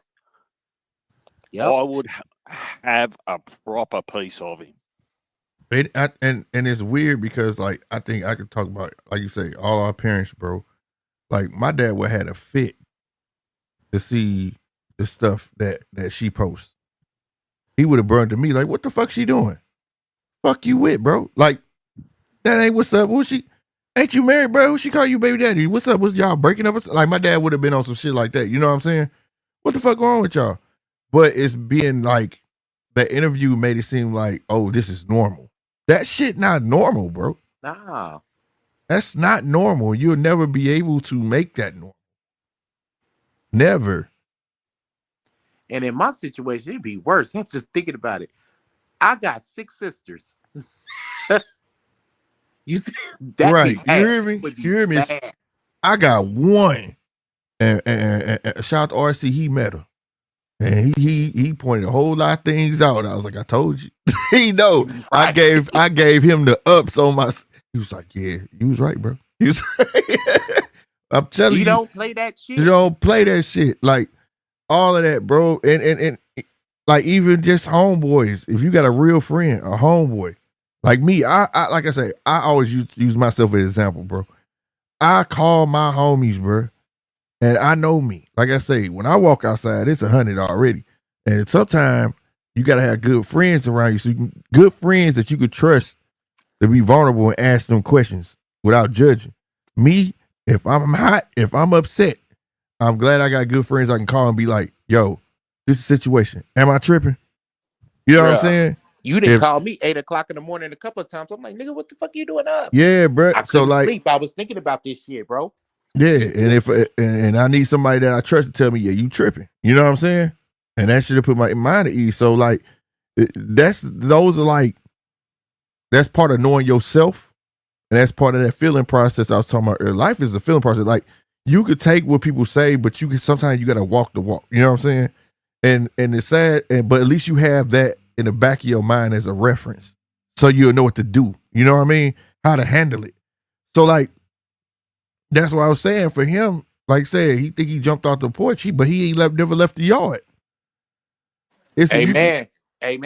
You know, it is what it is, and he gonna have to feel this one out. But it don't help when your father on an interview and trying to justify what's going on. Even as a friend, like Deej, bro, you confide in me and tell me some relationship shit, and you in a public eye, right? Somebody comes and asks me about it. I'm like, fuck if I know, you ask that man. Right. I would kind of get offended over that shit. Hey, what you asking me for? You trying to get some sneaky information or something? Like, you know. the world is so different between generations, family values, what they're used to, and those sorts of things. So not everyone keeps the same level of whether it's honesty or values or privacy. Just everyone's so different, right? And that's probably what I'm getting used to, particularly over the last 2 decades, where everyone's wants to be in the public eye, whether it's TikTok, Snapchat, X, all of it. Why the hell would you want to put your life out there for everyone else to see? But Oh it's just wow, bro. I different, think, right? but these, I don't I mean to cut tell you off. you Go ahead. Finish your thought. what I do want to say is, Nine, if I had 6 sisters, I would have been a boxer too. right. It's ironic that you brought this up, not to cut you off, Slick. Yeah, go But ahead, bro. it's ironic that you brought this up.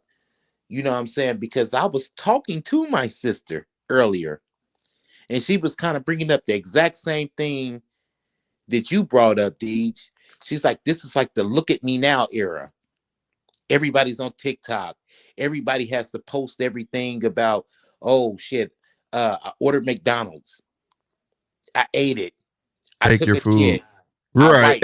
wiped. You know what I mean? It's ironic that you said that. So you on a whole nother side of the world and you see some shit that we see on this side of the world. So that's letting you know that the world in totality is fucking up. It ain't just here. Right. Which I don't even know how to feel about that. There's no safe Facts. place. We Right. don't have no safe places no more, bro. Hey, shout out to Dennis Malone.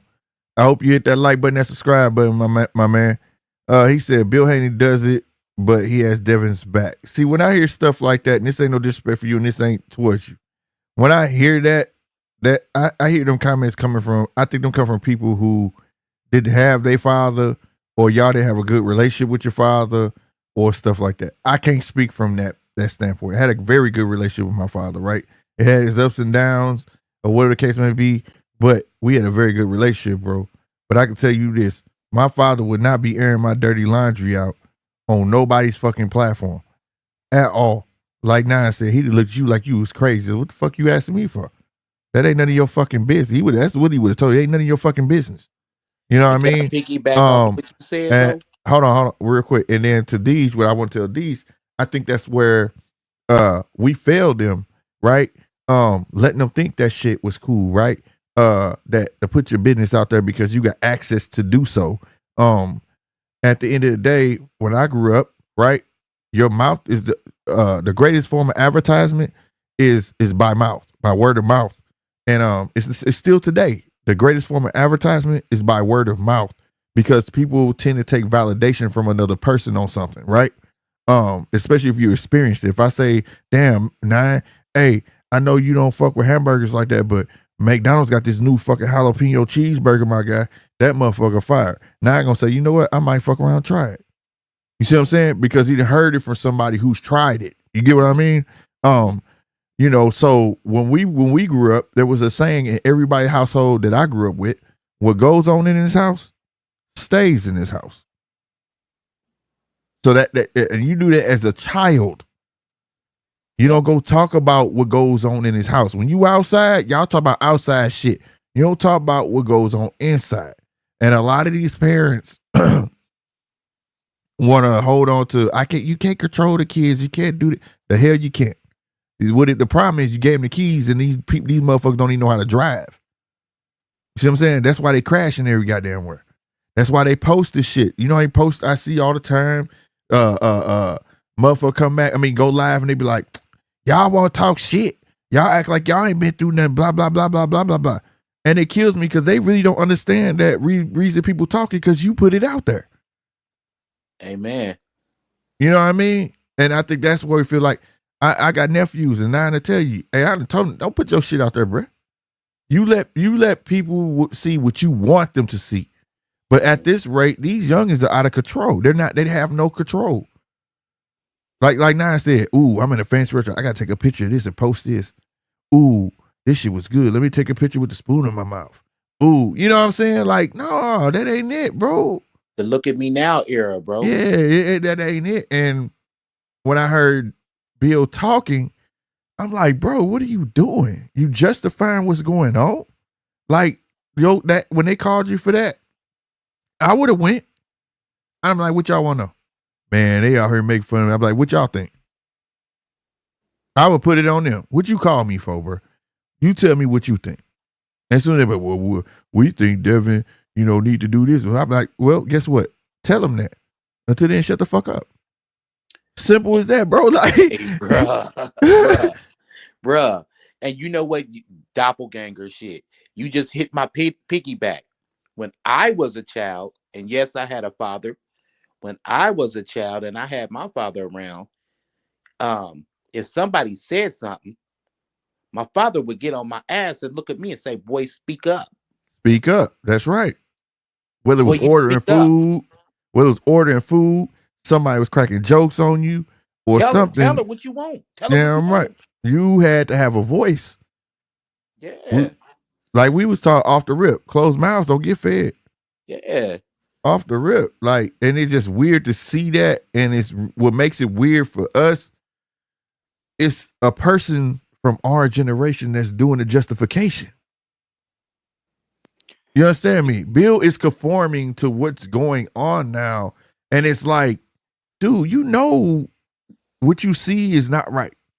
More than 99% of the shit online ain't right. Whoa. You know what I mean? And you're justifying it, bro. It's just not right. There's a place and time for everything. And social media ain't it. They call it social media, but it really ain't social. Social is when you face to face, my friend. Or you talking to somebody on the phone. That's social. Live ain't social. You know what I mean? That's why I run my show wherever I want it to be the people show, because I want to hear people's voices and see, you know what I'm saying? Not just read comments. Reading comments ain't social. That's me reading. That's like reading a live book to me. That's all it is. And it's just damage control and make a bigger fire, bro. Yeah. Grease fire, you thinking, okay, yeah, I'm gonna do damage control and pour this water on it and woof. You know what I mean? But that's especially if you had electric stove, pour salt on it. Right. Be salty towards these motherfuckers. There you go. Because that's exactly what's going on. Because the way he was justifying it was making it seem like it's okay. And what's going on the outside looking in don't look okay. But do you know, Slick, that our generation, you'll never see it again. What we expect and our values, other than what we put to our family, the people we have influence over, kids, siblings, what have you, outside of that small area of influence, as hard as it is to believe, those values are now gone. Because this, look at me now, you call it, I reckon it was just born out of convenience. Right. Once everything became online, you can study online. You don't have to go to a college or a university. You don't even have to get off your ass to order groceries anymore. You can just do it from your phone. You can buy your clothes. You can get everything that you want born out of convenience. People don't get up anymore and go and buy the stuff they want, go and try it on. They don't go over to Nine's house or Slick's house to have a couple of beers and catch up, right? They text. Right. So I've decided that there's no point, because I've got younger siblings, right? They're 20 years younger than me, right? Mm-hmm. And they're doing all this stuff, and I shake my head, and I just had to realize, well, you can dig your toes in the sand all you want and say that's not right, but the reality is who says it's not right? That's all they know, right? That's the generation that they grew up in. So then it becomes about filters. Yes, I can show you that I bought a meal, right? But the filter then needs to be, I don't take that same picture with a spoon in my mouth, right? That's probably where I would like to see people come from. And this social media stuff just people need to work out what their filters are, because social media is never going to go away. No, it's a tool. But like what I do, like my oldest, she's 24, and when I try to tell her stuff, right? Like my dad did me, but I know she's not gonna listen. But when it happened, I point that shit out like I told you recently. pay the electric bill online, right? Mhm. And I'm like, you could have got your ass up. Why don't you just go to the store and pay your bill? You know what I mean? No, I said, because I don't trust that shit. I got told her what happened to me. And guess what happened? Happened to her. She got hit twice. And then she called to get her money back. Let your company not give you your money back. They said, we're going to give you a credit. Mhm. And when she could have got, and don't had nobody talk to complain, tell them they gave me the run around. They gave me this and I had to go through this. When you could have went to the store and got a receipt, who you talked to, and handled it a whole lot better. But now you stuck. You see what I'm saying? And it's like just certain little things, like they want this. It's like everything is made for a disconnect. You know what I mean? I can do it through you. People who don't even talk to people don't want to pay bills. It's like you texting and paying a bill. That I can't do that, bro. Making people more It's too many. antisocial. You know? You making more introverts and more of this, and then the antisocial don't know how to converse. It's too many margins of error. It's too many middlemen now when I'm trying to do something, or it's pretty much ass backwards. And then at the end of the day, they don't know that they're the ones getting played, bro. They're the ones getting manipulated. They're the ones, and then they want to tell you that's conspiracy, but it's not. But that's why they calling this what's that new Gen Alpha? Because this is the new wave. This is it. This is their beginning. But somebody got to get smart. You know what I'm saying? To understand that one thing that don't change, and it's a word called respect. You see what I'm saying? That word should never shift, because for what happened, whether it was her posting those pictures and I saw them, yeah, there's pregnancy pictures, but they weren't just no regular fucking pregnant. You understand what I'm saying? And then calling that man baby daddy and all that. Like, no, you gonna respect me. Because like I said, what if he posts a picture say, don't my bra look good? She'll have a fit. Yeah, or that's my bitch. Or that's my bitch. She'll have a fit, as she should. Yep. Because that's his wife. You see what I'm saying? That's where, like, I draw the line. Personal life stuff, I draw the line. You know, nowadays they tell you if you got a personal life, you secretive. That's not being secretive, dude. A secret is a totally different thing. If I had a secret, you wouldn't even know I had a secret. You know what I'm saying? Personal is personal. Yeah, it's not a secret. You're just choosing not to share everything. Exactly. You don't have. You're not to hiding everything. anything. It just doesn't need to be everyone else's business. But look, this example we're talking about in boxing, I mean, you see it all the time. You see it with nobodies, and then you see it with some of the more famous people around the world. So the real lesson is why don't you start learning from someone else's mistakes? I mean, it's happening right in front of you every single day. So why would you go and do the same thing? Yeah. I've been saying it for the past 3 lives. Yeah. That's all wisdom is. A dumb motherfucker made a shitload of mistakes, as myself. And guess what? I tell you about it so you'll be smarter. Well, let me ask you this. That's Lee. all wisdom is.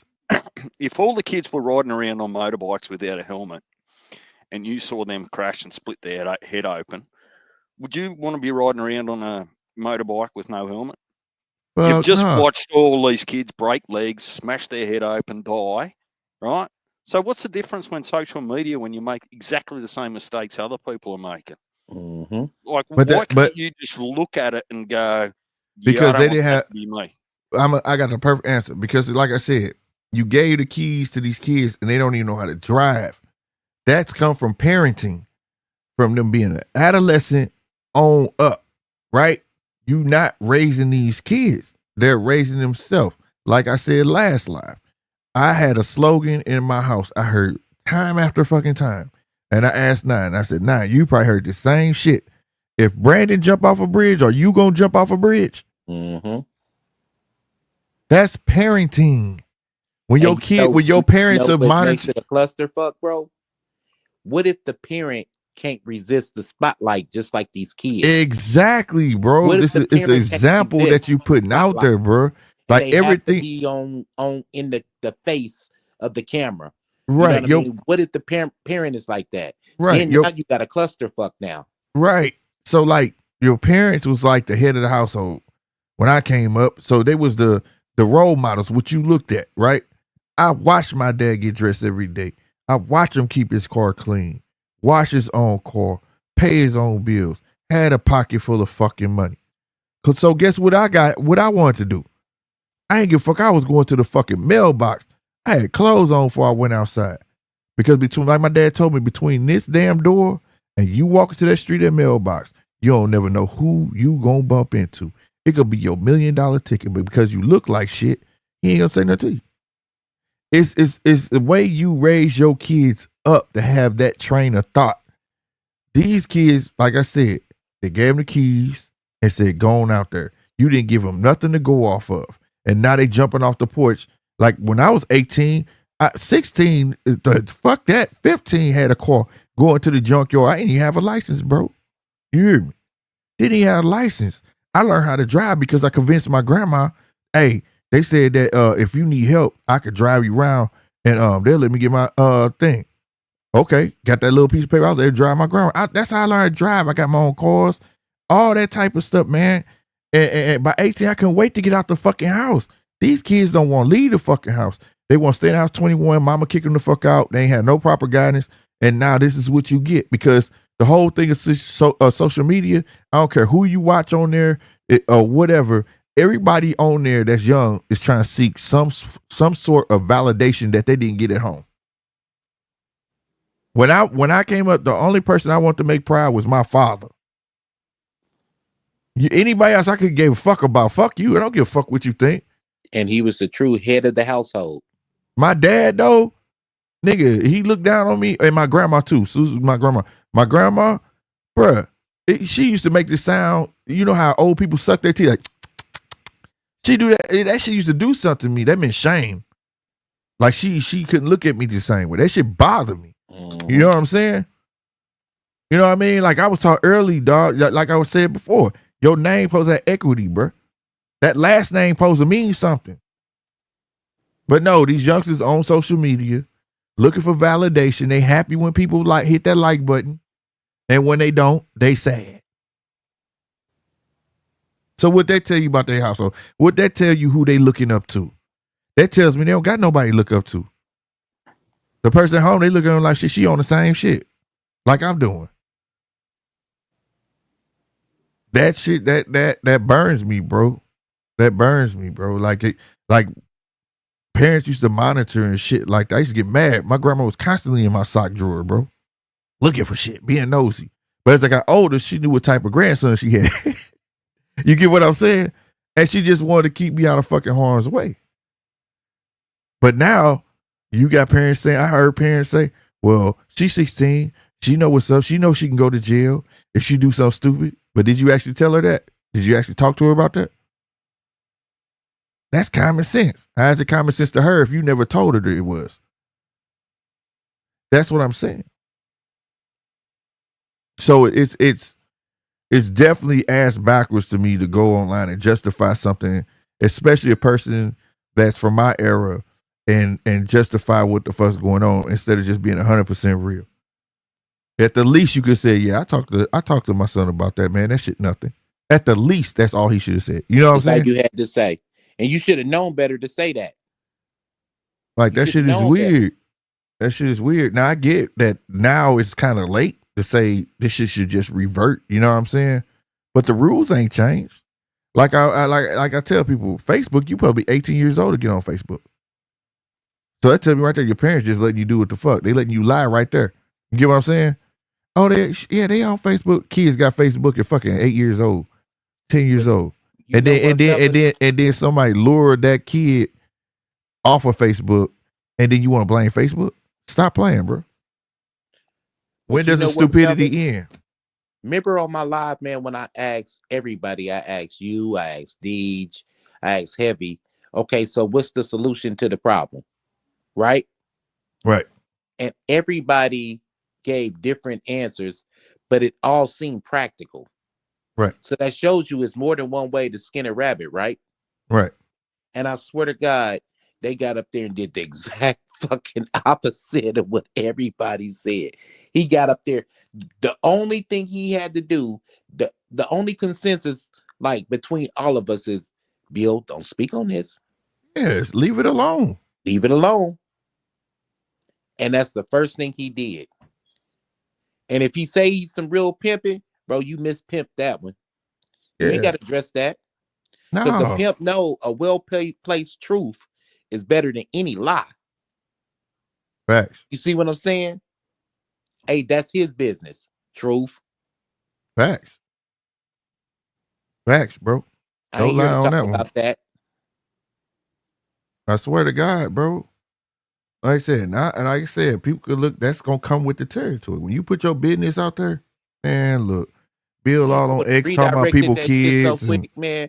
The whole motherfucking live stream would have been me talking about Teofimo Lopez, motherfucking Pitbull Cruz, hey, yeah, yeah. Shakur. I'd have been I would talking have been about talking boxing about or something. I ain't gonna be none of that. Like, it's just weird to see that. You know what I'm saying? I'm actually trying to talk from a place of concern because, like, if that's where my generation is conforming to it, it's like, what? Man, look, I'm all for, like, if you don't, let the youngsters be the youngsters. That's what the fuck they're gonna be on. Fuck it. You know what I'm saying?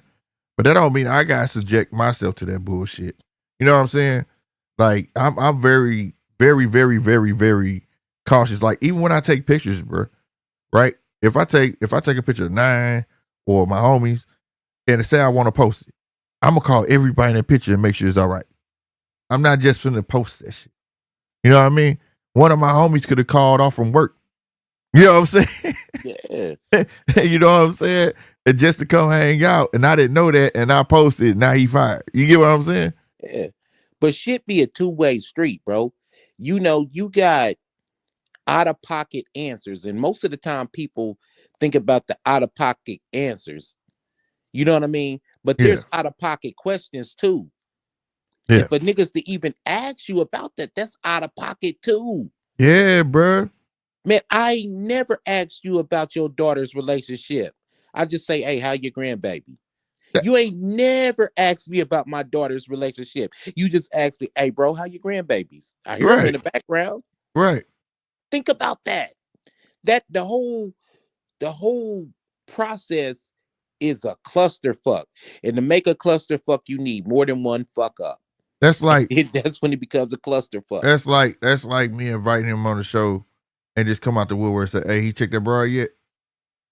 Like, that ain't my That's place out to of say pocket. that. Hey, thank Yeah. you. You know what I'm saying? I invite you to a boxing show, and that's who I'm at. Like, no, it just was weird. Like I said, I ain't come from a place with hate with it, but it was just weird to hear the interview and be like, what? Like, why are you even going on? And then it ended by saying, well, Dev ain't gonna talk about it, but I'm different.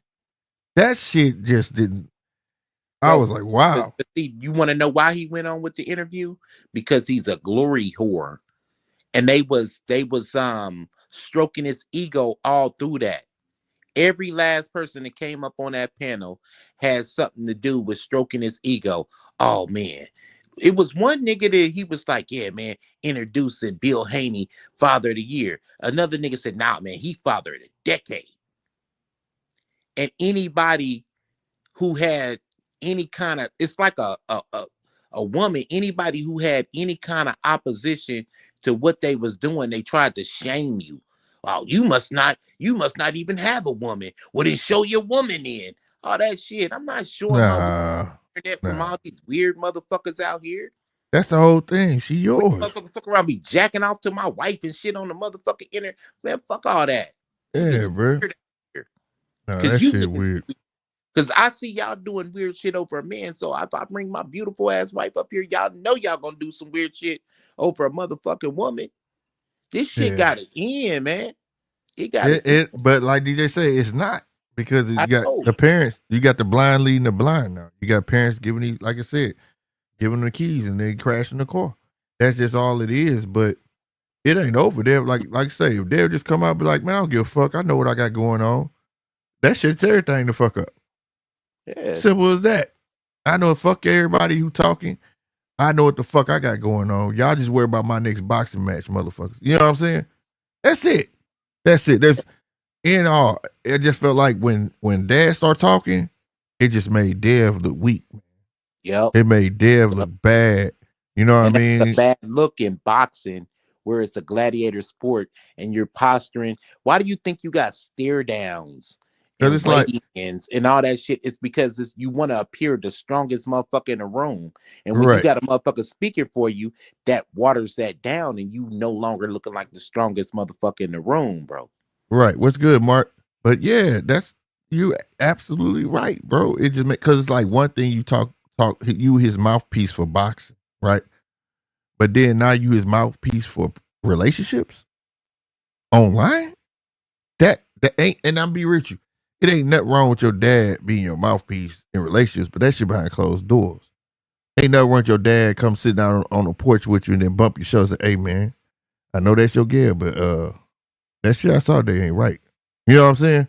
What you mean, Pops? Hey man, she should be putting your business out on woo woo. You know what I'm saying? Ain't And I nothing wrong with that. really want to speak on my kids' relationships with them. For real. Unless you gonna leave her, man. Hey, I don't even want to hear this shit. For real. Unless you gonna leave this woman, I ain't trying to hear it. I got girls, so like I don't be getting in my old shit until I feel like it's some disrespectful shit. You get what I'm saying? Or physical. Physical, right. Well, Yeah. and I ain't had that problem no physical shit yet. Lord, I hope never do. But Not some good. disrespectful shit, right. Some disrespectful shit, that's why I'm like, hey, yo, you know that shit ain't right. Fuck that. You know what I'm saying? Yeah. Then I'm going to say something. Before it's heard, I don't give a fuck what they doing, arguments, what the fuck ever. Y'all figure that shit out. Because you got to let them. But you got to fucking let them. Want to know what makes it so goofy, though? You would say something to them. You wouldn't say nothing to a whole panel of niggas on the motherfucking internet. That's what makes it. I'm not finna get on here talking about, hey, baby, y'all need to check that shit at home. You know what I'm saying? Because, you know, it make me feel uneasy. And no. Yeah. You make a live. You fire up StreamYard, make a motherfucker live, title it Relationship Problems. Yeah, I got my daughter on here and she got relationship problems. Who the fuck does that? No, not happening, bro. It's almost like he's not getting it. You really humiliating the boy. Yeah, and that's not even just with kids, bro. It's like my dad used to say, it's a man sport. So when you go outside, put your man suit on. You know what I'm saying? Which means you gotta be thick skinned. You know what I'm saying? So like we can crack jokes on here, Joan, this, that, and the third, and that's all cool. But I'll be damned. Any of my homeboys tell me some personal shit. DJ call me, just need somebody to talk to, and then I just bring that shit on here. No. But depends you know how what good the story is that I told you, Slick. Huh? Depends how good my story was that I rang you about. How many likes you can I'm get, not bro. like I pride myself on being a thorough cat, man. I would never, ever. If you know what the problem is, fellas? Some people are so dumb they don't even know when the fuck they should be ashamed of themselves. Right. You're so dumb. Well, shame ain't that. That's the thing. Bring shame back. Yes. You're shaming me. Yes, motherfucker. Yeah. You yourself. Bring shame back. Bitch, and you'd have 4 kids by 5 different niggas. I don't even know shame. Bring shame back, bro, because they how they got rid of shame, they said that's judging. Yeah, it is. You should be ashamed of yourself. And how you making your family look like that. Where did that go? That was a huge thing, bro. A huge thing. Dude, I would hate for my grandma to go to church and she'd come home and be like, hey, you know, everybody know you went to jail. And I had to deal with that shit. You get what I'm saying? Like, what you do if you had a close-knit family and everybody knew your family, that shit did something. You know what I'm saying? Grandma got an altar call all because of your black ass. Yeah. You hear me? Hey, we gonna pray for you. She's sitting there and don't even know the pastor know. Everybody, Slick's in jail again. We gonna pray for Slick. Now my grandma embarrassed. You know what I'm saying? All that shit, like that shit plays a part. Like you had to really think it out. Like, hey, that just ain't it, bro. Like say, ain't no shame no more. Bring fucking shame back. Bring it back. Shame them. Man and female. Shit just ain't right. It is what it is. It's just a bunch of selfishness right now, bro. It's anarchy right now. Yeah, it's a bunch of selfishness, man. That's how I see it. A bunch of selfishness. You know, so what? This is who I am. My mama they gonna have to fucking accept it. They can leave me the fuck alone. God damn. All right then. And then when they leave the fuck alone, Then when they leave you alone, you won't get online and say they don't love me anymore. Like, what the fuck? Like, you can't do that. You can't. My Bruh. kids are grown, and I tell them my way or the highway. And if you And this choose month, the highway, I'm gonna be like, well, fuck you.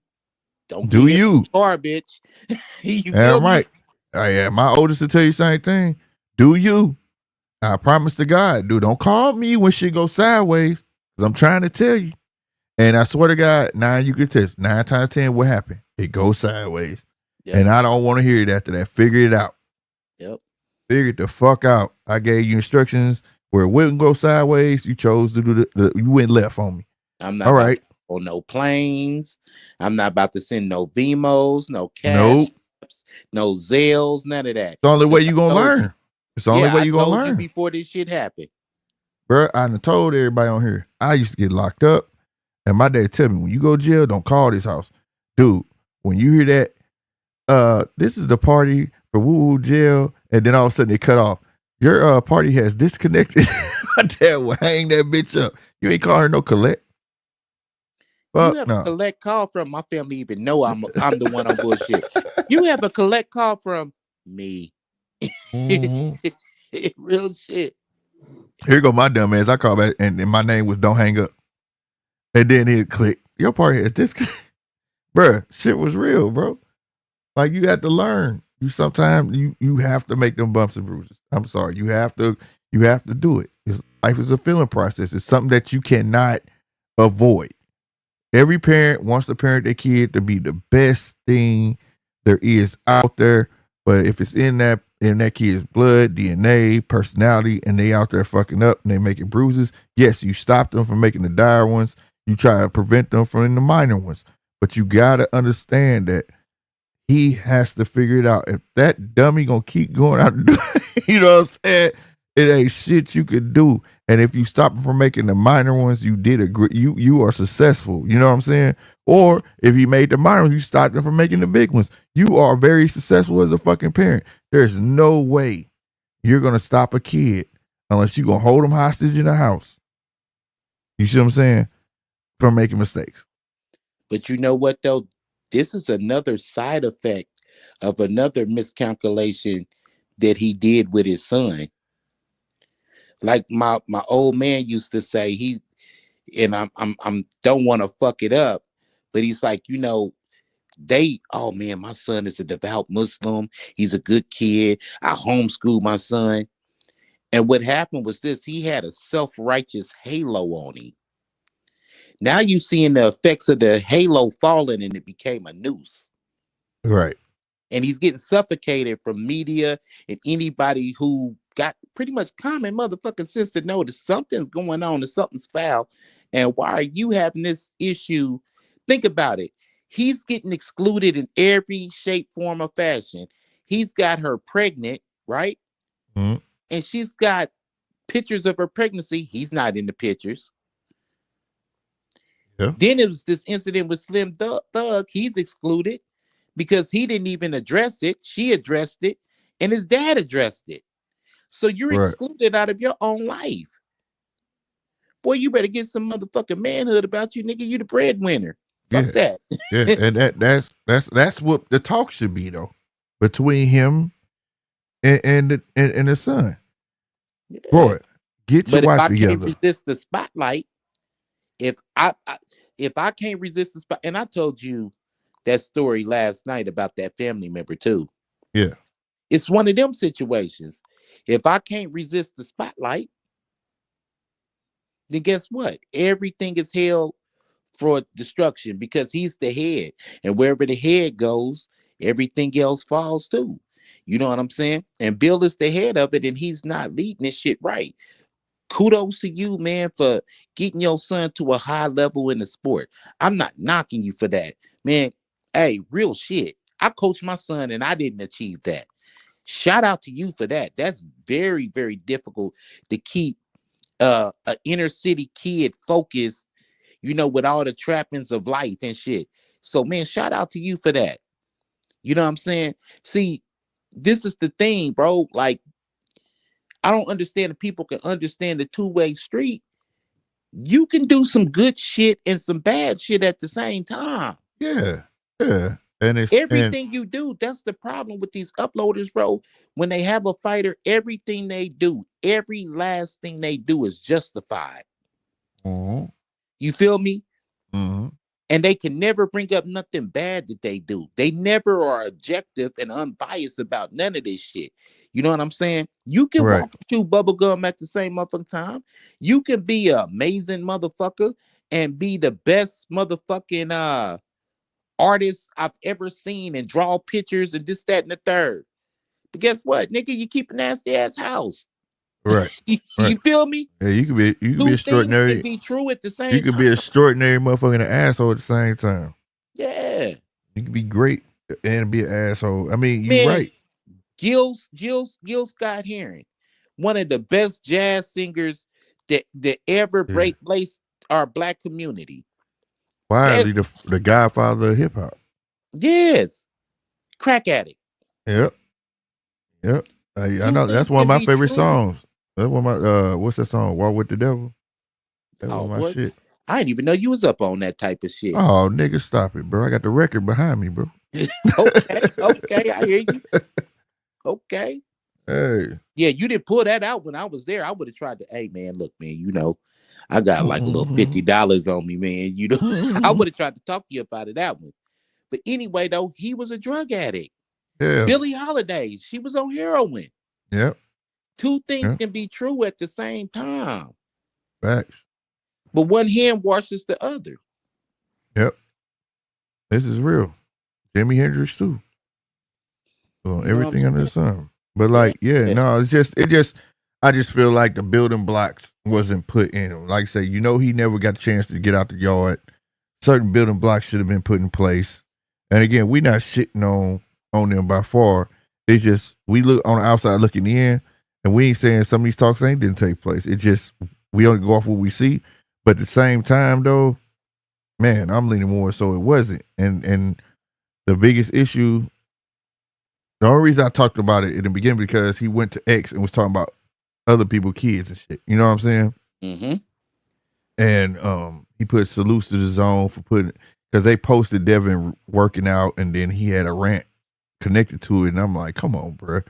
Like, you gotta be mad. You gotta point the finger at who the fuck put the shit out. Shit would never been out if that little thing didn't come out, right? Mm-hmm. Point the finger at them because that's what everybody going off of. And then you gotta point the finger at her for how she talking about her own husband, bro. Like, you can't do that.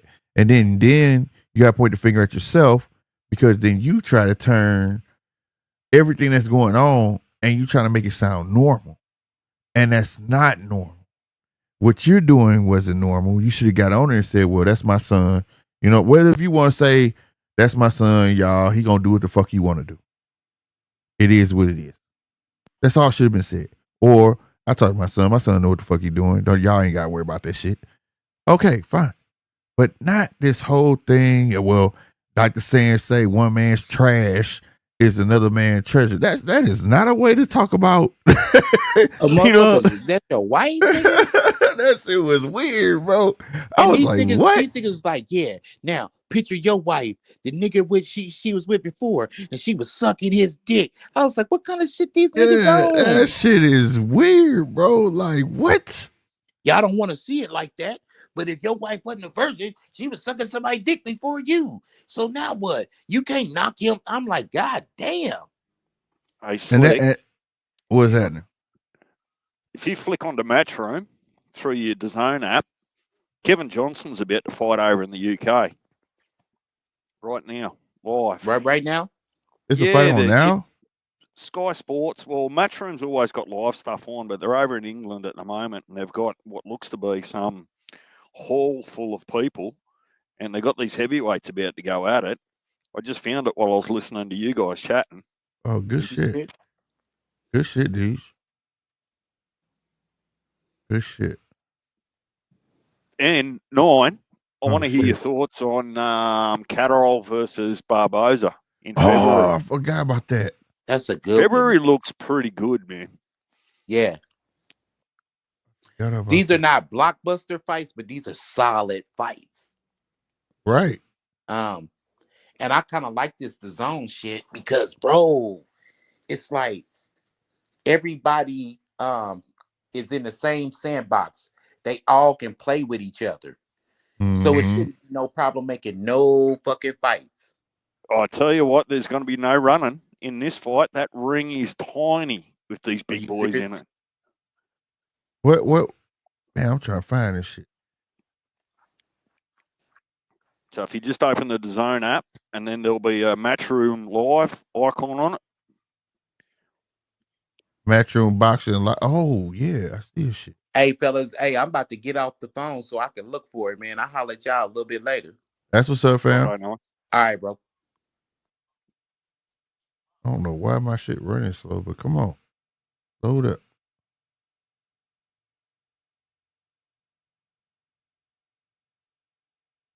Oh shit! Yeah, I see it. It's in the first round, 2 minutes 22 seconds.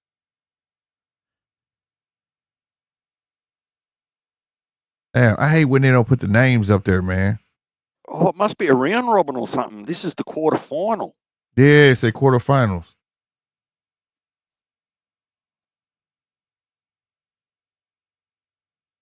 Oh shit. We don't have the names, y'all, but this is a one of three, a 3-rounder. What the fuck is this, man? I've only just got here just like you. It looks like it's some sort of knockout. So they must have... There's no description. They don't even have a description under it. That's weird. This is round 1 of 3 quarterfinals, second quarterfinals. Oh shit, he beat this dude in the purple shorts. Little dude really trying to get old boy look like James Toney a little bit. That's in Kevin the blue Johnson. Shorts. Kevin Johnson. Yeah, he fought AJ a few years ago, I'm sure. Damn. I didn't know this shit was on. I ain't even been on the zone today. I've been working the kids. But damn, I'm glad to see some boxing because I sure was feeling bad. Like tomorrow ain't shit coming on. I was ready to launch my reruns. Hey, you heard that rumor about now that's what I should have looked up. I saw a rumor somewhere talking about Andre Ward was coming out of retirement. Yeah, for some stupid amount of money for a 3-fight deal with I swear it was Oh, he got dropped. That ring small as fuck. That's what I said to you. There'll be no running in this. You ain't lying. That ring small as fuck. And dude got dropped. This looks like some sort of prize fight. Yeah. Dude, the blue short. We say there that it Kevin? Is in the corner. It says Betfair Prize Fighting. Betfair Prize Fighting. Damn. So this some shit a betting site put together. Did he stop the fight? Yeah, he stopped the fight. Damn, Kevin Johnson wore his ass out. Damn, that ring fucking little. Yeah, you talking about? Yeah, this is prize fighting on the ring too. Yeah, that's some shit right there, bro. You better know how to fight in that little ass ring. You ain't going nowhere. So if I'm going to make a prediction, if that's the second quarterfinal, that means we've got 2 other quarterfinals before it goes to a semifinal, before it goes to a final. This is dope. Hey, y'all, this is on DAZN right now under the Matchroom thumbnail. It's going to be a red thumbnail. This is Matchroom Boxing with Katie Taylor in the thumbnail as well. This is dope. That's what I'm saying. DAZN be having some on all the fucking time, bro. Is my maths correct? So quarterfinal, that'd mean that there's 4 quarterfinals. It might be. And then that'd mean that then there's 2 semifinals before the actual final. And what is it all going to take place tonight, or this is over a span of, you know what I'm saying? 2 days. Like how they had that one card on the Japan card. They had a Japan card that was coming on in the middle of the fucking night, like 1 a.m. here. Well, I'd expect it to be. I'd expect it to be one night. If it's only 3 rounders, that's probably three, why it is yeah. only 3 rounds. Yeah, it is 3 rounds. The other one was 10 and 12 rounders. The Japan card I'm talking about, that shit lasted, I want to say 3 or 4 days. Like it was it's called Prize Fighter. Okay. So yeah, Betfair got their own little segment, man. I don't even know nothing about Betfair. I'm gonna look them up. I used to bet through BUSR, but then they stopped them from using PayPal, so I don't use them. I'm jealous. I'd get some of my mates on a Saturday afternoon and go and buy a ticket to something like this and just sit there and drink beers and just watch boxing all afternoon. Yeah, like I've been to I go to cards out here. I got some big things coming up in January. Hopefully, if everything go right, I'll be able to bring the fights to the channel. The fights that come here, I'll be able to stream them to the channel. That's what I'm working on right now. I don't know what happened to Punch. He said he was coming across. He did duck in. He must have got distracted or fell asleep. Something else. I hope not. Punch, bring your ass on up here. Or anybody that want to come up here, man. You want to talk to you guys a subject you want to talk about, Dennis Malone or whoever, come on up. Speak your opinion. Don't nobody shut nobody down here. All opinions are valued. Real talk. My way ain't always right. All right, who is this? Tory Hammer versus Marcelo. Have a look at the size of that God dude. damn right. Marciello. Prize Fighter, huh? This is a whole new series. This definitely would have made American TV. This is definitely a UK thing. Rob said, what do you say, Slick? Really? You don't know about Betfred? No, this isn't Betfred. You know I know about Betfred, man. We was trying to get with Betfred. We once upon a time we was close to get them as a sponsor on the channel. Betfred, but this isn't Betfred. What is it called, DJ? It was I forgot that quick. Betfair. Yep. It was Betfair, Rob, not Betfred. We know who Betfred is. That's for sure. That's for sure. And I remember that. Well, how about you? UK tour. Maybe you can answer my question that I asked Nine Slick. How do you see that fight going between Catterall and Barboza? Man, I got Catterall. Catterall gonna box. Now Barboza gonna have to take the later end of the fight. That's when he gonna have his chance. That's when he gonna have to see. One thing about Catterall, if he can fight you, he'll fight you, but he's smart. He can box too. So he go box. But we know Catterall gas tank ain't the best.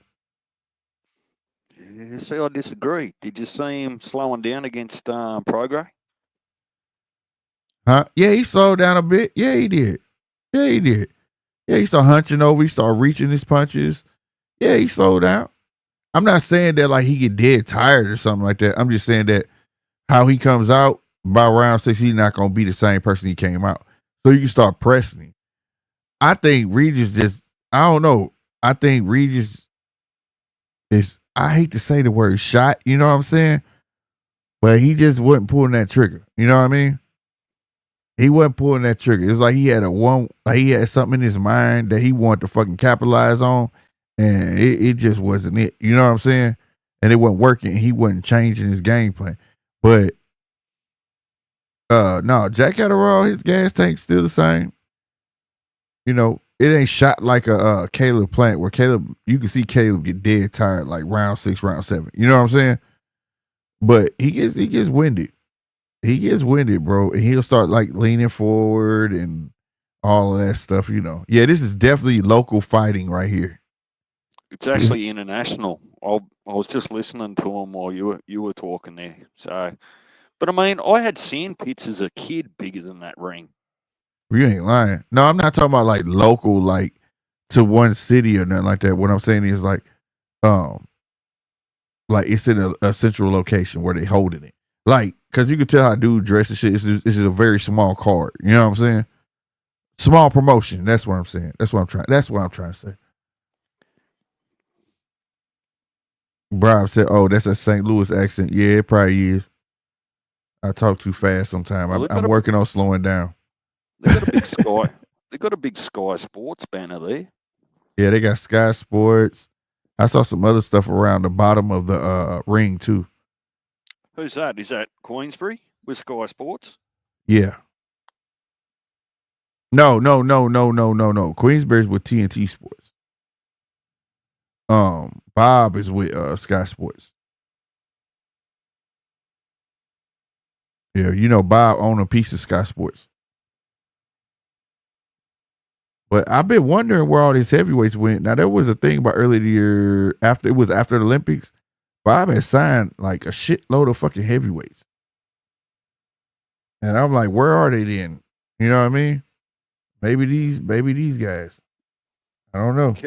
Kevin Johnson's been around for ages. Let me have a look on BoxRec. I'm sure he fought Anthony Joshua a few years ago.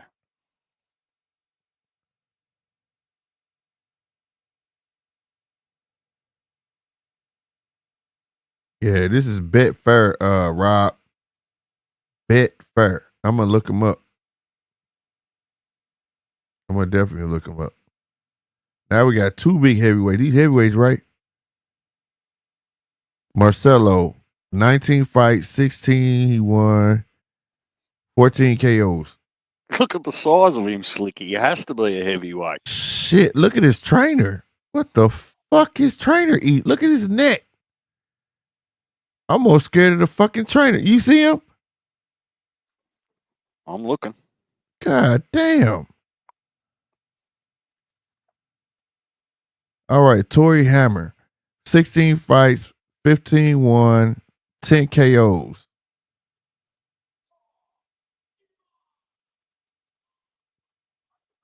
Yeah, I don't know how this gonna go right here. This fight kind of crazy right here. I don't know how this gonna go.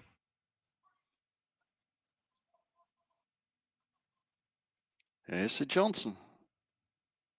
Kevin Johnson's had fights with Andy Ruiz, Daniel Dubois. Oh, wow. Lost both of them. He probably was that guy when he got to the marquee fighters. Had a fight with probably lost him. Martin McCauley. He lost it. Yep. Yeah. There's fighters like that, man. They beat everybody else, but when you get to the marquee fighters, they lose. 2015, he fought Anthony Joshua. Okay. Yeah, round one. His game, 36 wins, 22 losses, 2 draws. Huh. 1 of 3. Yeah, all of them 3 rounds. Quarterfinal, the third one. Damn, that was a nice overhand that Marcellus threw. That was a pretty ass overhand. Like he perfected that. That's probably his patent punch.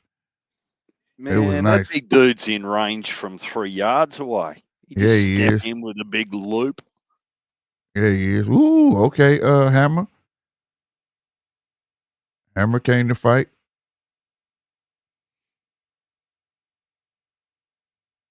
The Hammer pacing. So it's trying to corner him now, using that fencing jab. Something you don't see from a heavyweight that much. Oh, good stuff. You don't want to catch one of those big lefts he just threw. Yeah, right. You hear me? Hammer got the right game plan. He's trying to get the inside, take that leverage away from him. But I ain't gonna lie, Marcellus is built awkward. He's not out of shape. He doesn't look flabby, but goddamn for his frame, his arms is hella big. Hella long and big. And he build his shoulders up to make it all match. Nice body shot, Marcellus. Nice backing up with the jab.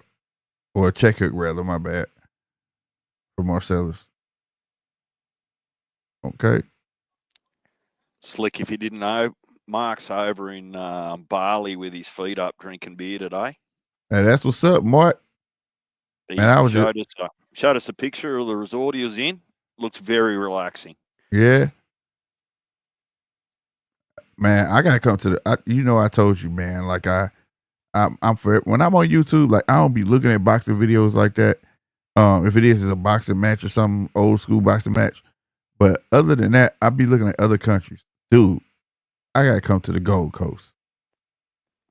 That shit look lit. I gotta come to Surfers Paradise. I went and found all that shit. And I don't even swim. Full touristy attractions. Is that what that Like, is? It was dope. You can't come to Australia and not get wet, slick. Don't worry about the box jellyfish, the crocodiles, or the sharks. Just swim next to someone else. Let them get eat first. What the fuck? You just say, boy, you just threw me off about what? He said crocodile, shark, all in the same water. Oh man, bro. Yeah, I'm gonna get my feet wet. Mate, don't get in the pool over where Mark is. I'm telling you, he's got the lot over there. Yeah, I got. So the further north you go in Australia, like I'd say, like the top third, not the top half, the top third. That's where you've got saltwater crocodiles. You've got sharks all around Australia. And then you've got box jellyfish, mostly on the eastern side of Australia. I'm sure they are over the western side. I just don't hear about them that much. But look, Mark bought, this will brighten your day, Mark bought dinner for $2 American. Damn. Yesterday. And couldn't eat it all. Damn. Yeah, I was looking at how it works with Australian money. It's like basically 50 cents on a dollar American. But I don't care about that. I want to go. Yeah, well, I want to go to Melbourne. I want to go. Like, that's definitely on my list. You'll find it'll feel a lot cheaper for you anyway, Slick, because you don't have to give tips. You don't? What if I want to, though? Well, if you do, my suggestion, if you get really good service from someone, my suggestion would be that you do it on the sly. Because what happens at a lot of restaurants is if people get tips, is they'll put it in a jar for everyone to share, right? So if you want to reward one person, you might just put it inside the bill or something and give them a bit of a wink. Say, you put that in your pocket, don't tell anyone. Yeah, that's what I do here. Yeah. But right. No, you're definitely not obliged. It's a no tip culture. Oh, okay. Doesn't mean you can't, but you're just not obligated to because everything's included in the mostly because we've got minimum wage. So that sucks. Well, minimum wage sucks, bro. I hate that. No, it's much higher than yours. It's much higher than ours. Oh. Yeah. So comparatively, how much would say a 16-year-old get per hour at McDonald's in the US? $12.20. Yeah, so like we'd be paying $20, $22, something like that. Damn, for real? Yeah, it just depends. But our minimum wage is a lot higher to offset taxes and those sorts of things. Oh, okay. Hammer trying to get with Marcellus. But I definitely gotta come to Gold Coast. I want to go to Melbourne. It was a couple other places I wanted to go. But I definitely, that's gonna be a place where like I want to spend a week at least 2 to 3 days and a week. I'm gonna spread it out. I'm gonna have me an Australia fucking tour. You won't see much in a week, Slick. Oh, I know. No, this would be my first time coming. So like, yeah, I want to go. I would look at 2 places in a week and only 2. Oh, okay. Yeah, because at most, because by the time that you fly in there and you get settled and you have a good look around, like you'd need 2 days at least to see most places. And the flight between Sunshine Coast and Melbourne, for example, that's 6-hour flight, 7-hour flight, something like that. So you lose a day almost just flying, right? Right. Like, don't underestimate just how big our country is. Yeah, it's a big motherfucker, bro. I look like, bro. I took a big deep dive. I found a ticket that was $1,200. That's round trip. And then I'd ask you to think about maybe what you want to experience rather than where you want to go, because what you might want to experience in Australia might determine on where Mark or I might tell you to go to get that best experience. My If that makes experience is just good people, bro. I'm an easy fella. Like I like just experience a different walk of life. You know what I'm saying? Now, if I was in America, I want to know your attractions, because no matter where I go, it's gonna be American walk of life. You get what I'm saying? I want to just experience a different walk of life. I don't know. It's just something about the feeling of just being in another country, seeing how y'all walk. What do you do for fun? Good people. You know what I mean? Interacting with people and stuff like that. You know what I mean? That's me. I'm not all about the attractions. Like, I'll get to them because I'm a person that okay, if I didn't get to do it then, I'm definitely gonna come back. So, especially if I like it. I guess what I more meant was, like, if there's certain foods that you want to try over there, or there's certain attractions, whether they're animals or something like that, that you might want to catch up, might okay. might help point you in the best direction. But look, you can't go wrong with the Sunshine Coast or Melbourne. Melbourne, you're going to see everything. Like, if you want to be a bit around people and all sorts of different cultures and food. How far are you from Melbourne? I'm in a completely different state, but that doesn't matter. Oh, okay. That doesn't matter at all. But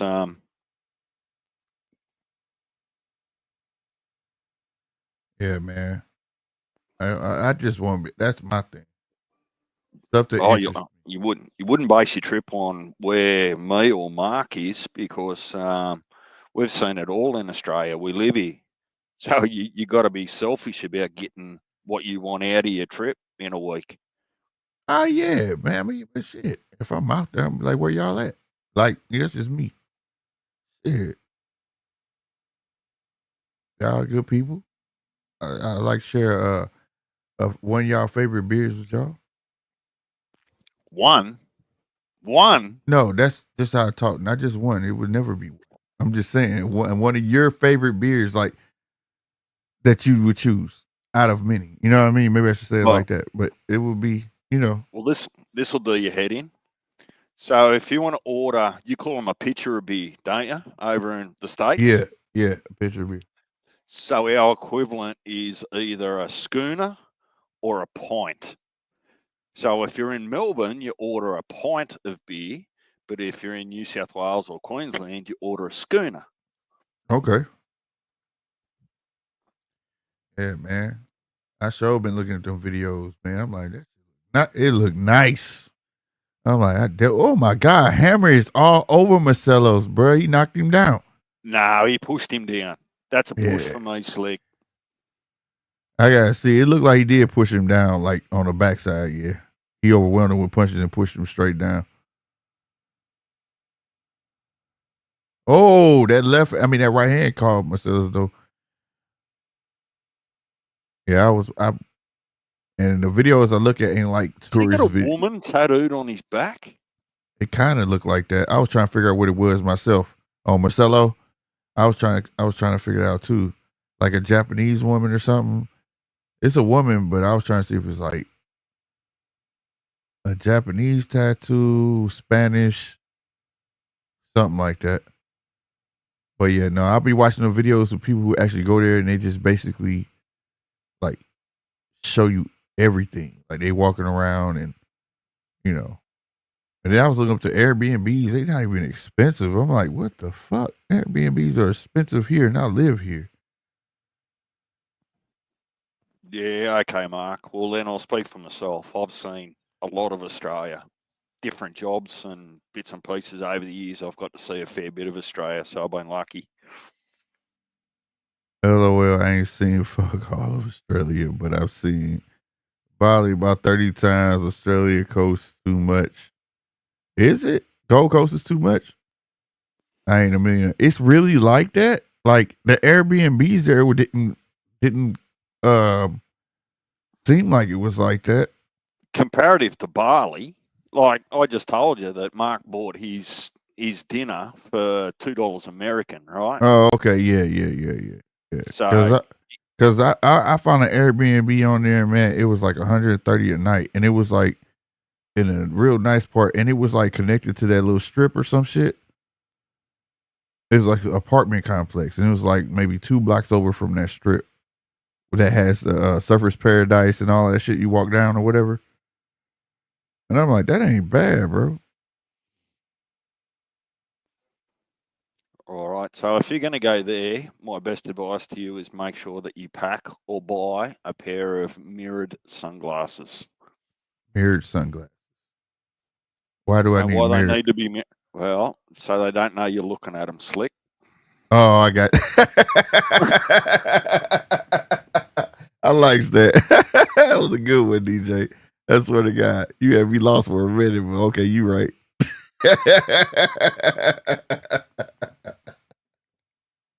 Cause I'm gonna be looking. You ain't never lied. He said, "So you, I got some Ray-Bans. I got some."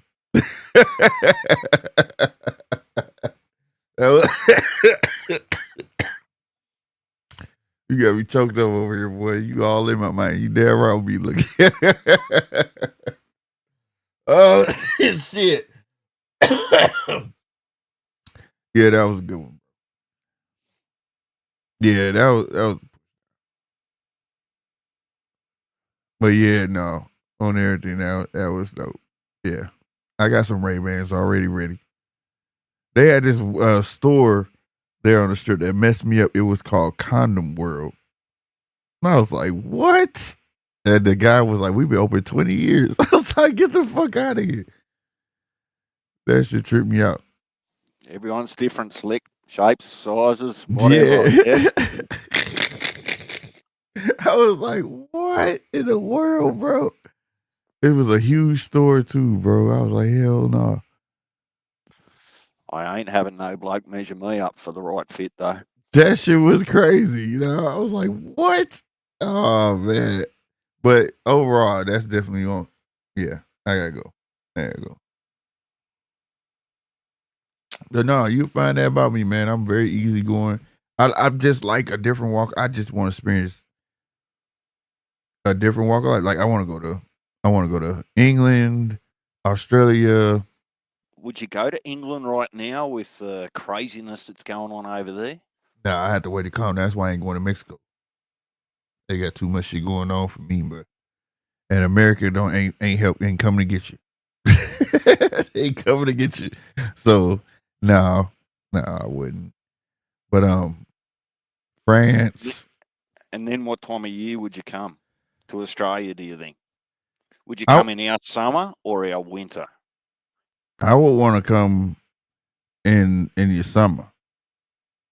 I would want to come in your summer. I know it'd probably be hot as hell, but I'm ready for it.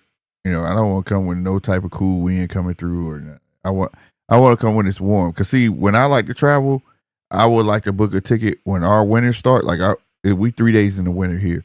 So when our winter start and it start getting cold like it is right now outside, that's when I want to leave. That's when I want to leave. Like when I go, like usually January, that's when I go visit my oldest daughter. She's in California. My birthday's in January. Her birthday's in January. My grandson's birthday in January. And that's when I go to California. I'm not going in the summertime. I go in the wintertime. Get away from all the fucking snow. Let the snow do what it do. And I'm enjoying the fucking hot weather, you know? Of course, I'd be pissed when I come home, but. How much is a flight from the US or return flight, or depends? Are you going to. I found the flight for $1,200. So that's just to Australia? Or would you go to somewhere else rather than straight back home from Australia? Like, would you sort of just hop on a bit of a half world tour? No, that was round trip. That was there and back. But if I didn't just check it one way. But I imagine one way would have to be cheaper than $1,200. But I don't mind a long plane ride. It had layovers, but I don't mind that. all that's to me, all that is experience. Like it's the first time for me, you know. So like, a lot of people hate stuff like that, but I actually like when I stop at different airports and shit like that. I don't know. It's all part of the trip for me, like because I never been wherever it stopped. I've never been there. You know what I mean? So like when I was on that cruise at Nassau, like they told us to go left, I went right because I wanted to see how the natives live. You know what I'm saying? And when I was gone my 3 hours, I spent an hour at Atlantis. I went right back over that bridge and I went into Nassau.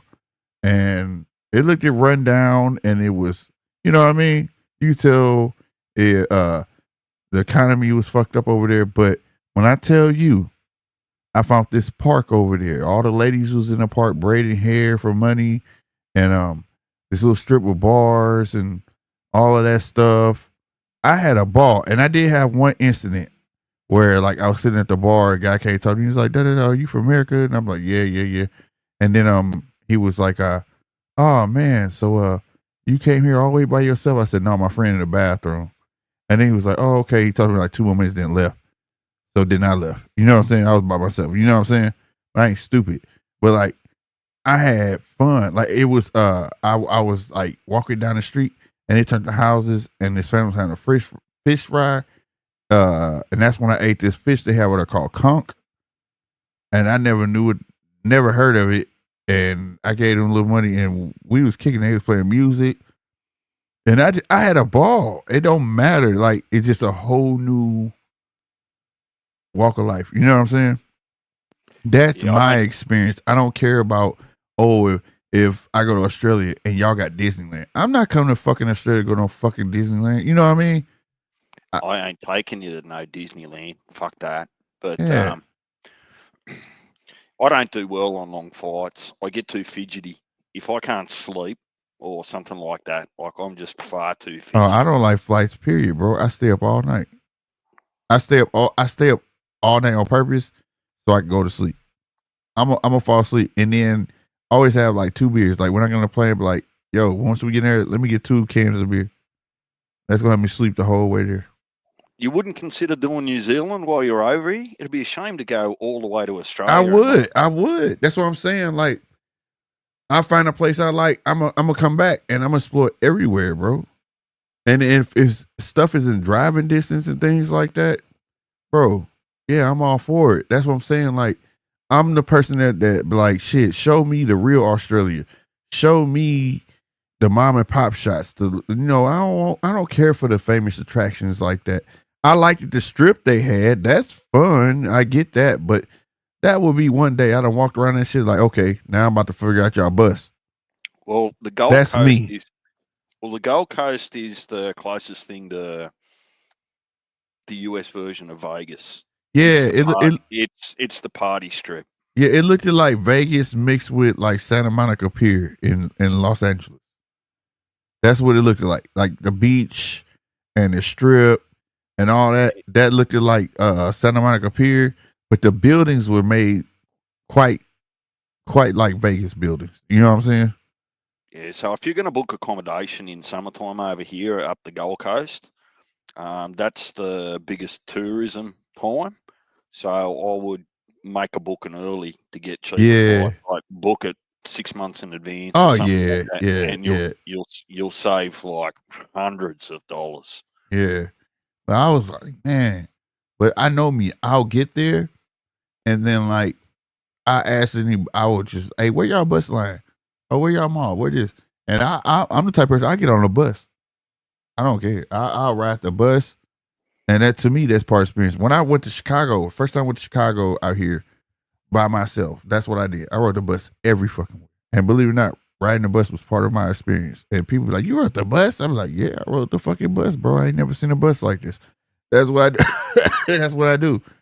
I mean, I actually just, I don't know. I just find excitement in trying to live like how the locals live. You know what I'm saying? And talking to people and their way of thinking and what goes on around here, and you know what I mean. I don't. People go to other states and be like, "Ooh, they got this and that. Ooh, they got this." Like I could do that here.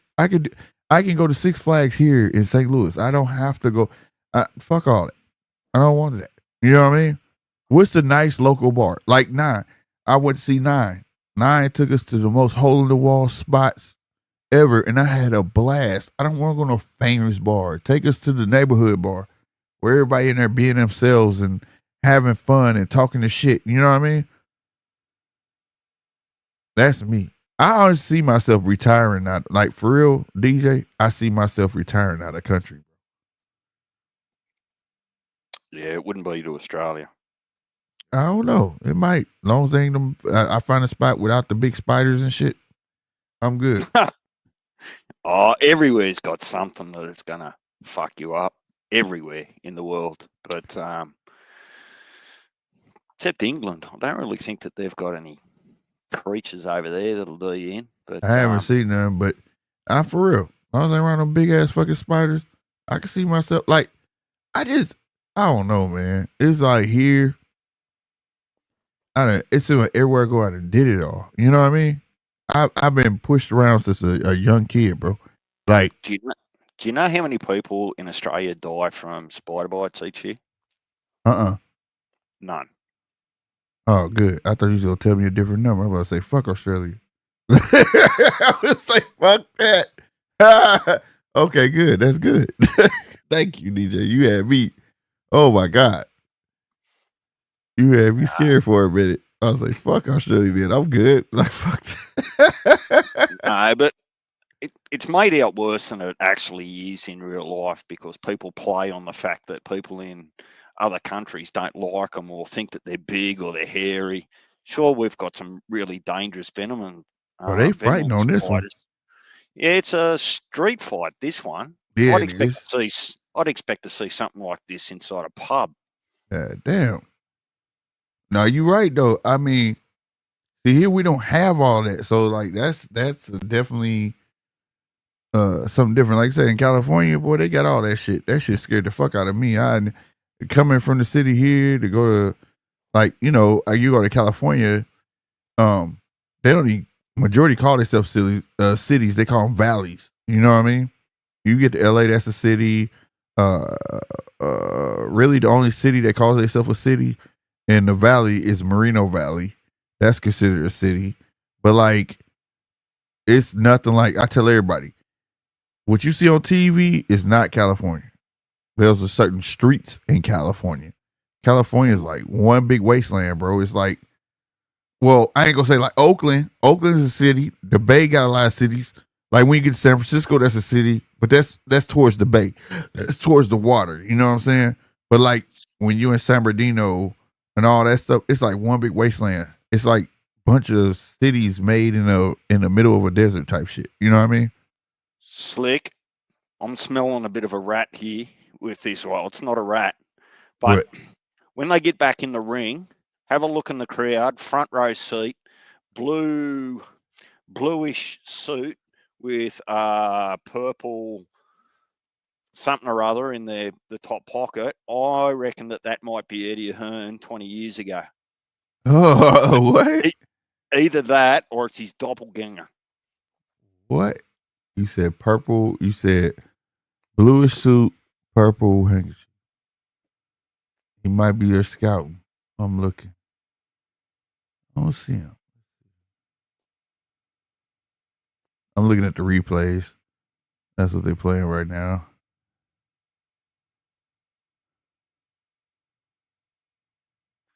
There we go. Oh, it's more a white suit with there. He's oh, yeah. See there? Is that Eddie Hearn's doppelganger, he ain't lying. His younger brother, or just Eddie Hearn 20 years ago? He ain't lying. I definitely see him. Damn. You got me thinking. Like Eddie in there got prosthetics on, people scouting fighters and shit. Right there in the front. Doesn't matter if it's 20 years old because I still haven't seen these fights, but. Ooh. Yeah, it's a street fight, bro. They just banging. But you ain't lying, the guy right there in the front with a purple hanky, Chief. And it's like a grayish white suit, bro. Hey man, is that Eddie Bird clean shaved? Man, I'm You telling got you, me like, thinking, bro. That's Eddie Cliche, bro. That look like Eddie, bro. I wasn't going to say anything, but I've been looking at him for 10 minutes and going, am I seeing?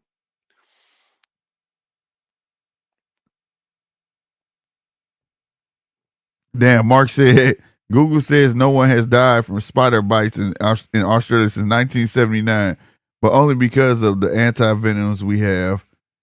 Heaps of people get bitten slit, just no one dies. Yeah, Oh man, why the fuck you had to tell me that shit, bro? Like what the yeah, fuck? but come on, you know that Mark's going to feed in on it. I know he is, bro. But it's all right. I got plans though. Like whatever room I get, I'm putting a wet towel under the door, and then like Oh, I'm stop it. scouring shit, bro. Like I'm already on it, bro. I'm not waking up with a giant fucking spider on the wall. Like what the fuck? Like no, I'm not doing that, bro. Man, are you serious? They don't just walk up and down the hallways and under your door in hotel rooms. Well, how the fuck they be getting them giant spiders getting people's houses? Yeah, because the house is different. Hotels and that and B&B spray the premises so that none of the spiders can live or get in, right? Homes are different. I've got spiders in my house now. Big ones? Probably if I look hard enough. What the fuck? They just don't bother me, Slick. I'm saying like the big ones. You know the ones I be showing, like them big ass fucking big as my hand. Yeah, huntsman. You got them in your house, bro? Nah, not one of them. Not that I've Oh, seen for a okay. while. See, I don't care about no other. I'm not tripping off no other spiders, bro. Like, but something like that will fucking. Oh my god. That's where I would flip my fucking wig, bro. I ain't tripping on no other spider. Like even when the one was on me, like I ain't freak out like that. But like, yeah, I don't fuck with them. But that's something like that. Oh, I gotta go. I don't want to. See, they're not even poisonous. They won't even bite you. That's crazy. That's the crazy shit. That motherfucker that big, and nothing. They don't do shit. That's crazy. Cause something like that look like that motherfucker eat a small child. For real. Do those spiders spine webs? Like do they make webs and shit? Yeah, some of them do. So the worst ones we've got, the funnel web spiders, that'll really test how good your heart is. If you don't get to any venom, they can kill you. They actually live in holes in your garden, like under leaves and those sorts of things. So, Oh, okay. and with people, particularly in Sydney and Blue Mountains, those sorts of areas, if they've got pools, quite often the funnel webs will end up in the pool, like looking for water. But they're all different, man. We've got like 20 billion different species of spiders, right? So some do webs, some have got trapdoors, some live in the garden, some live in your shoe. You know, I got a friend be ordering them fucking trapdoor spiders. He got like 6 of them some bitches, little bitty motherfuckers. And he got them in like their own little cages and shit. And they got leaves that cover their hole up and shit. That shit, I be like, man, what is wrong with you, man? Ordering that fucking illegal, and they illegal. Like he be getting the motherfuckers off online and shit. Fuck that shit. Also, like we got a spider over here that's common that will fuck you up. It's called a brown recluse. Yeah, I've heard of them. Yeah, we got a lot of them here. You got to rewatch because they don't get no bigger than a dime. But if that motherfucker bite you, it eat your flesh from the inside out. Yeah, that's the same with our redback spiders. They're part of the black widow spider family. If they bite you, that just eats the skin away and stuff as well. So even if you survive, like you just end up with tissue damage and all sorts of bits and pieces. Yeah, but, I got a friend. He got like a big ass divot in his hand missing. The main thing over here is just don't go sticking your hands into dark areas and just shake your shoes before you put them on. But the reality is, I do that anyways. Yeah, but the reality is, if you got socks on, other than a funnel web, which is unlikely to be in there, things like white tips and redbacks, they can't bite through your socks. Oh, okay. So, Yeah, I do that. I do that anyways. I do that. I've been doing my whole life, like tap my shoes on the ground and I do that anyway. But like, yeah, it is the big look, motherfucker that scare me, man. I'd be like, what the fuck is that? Like, that's just not natural to me, bro. Because I, like I said, I ain't lived around it, so it'd be different. It's different when you grow up around stuff, you know. It become everyday norm, but like that shit normal to me, man. I go to the zoo and see shit like that, you know. But remember that we've had this conversation, right? I would feel the same way if I was out in your wilderness and come across a mountain lion or a bear, right? Because I don't know how to deal with them. Right. So, right. Hell, I don't know how to deal with them motherfuckers. I just know to stay the fuck away. Fuck that. You can fire me from that job. I don't give a fuck. That I feel like you go in their house, they got every right to do what the fuck you want to do. They want to do to you. Stay the fuck out their house. like punches raccoon. I promise you, bro. Stay out of their house. Hey, you go in their house, they can do what the fuck they want. Like I swear that's a young version of Eddie Hearn. Yeah, bro, that's what I'm saying too, man. I think he clean shaved. He playing, and even the way he's sitting and looking at the fight.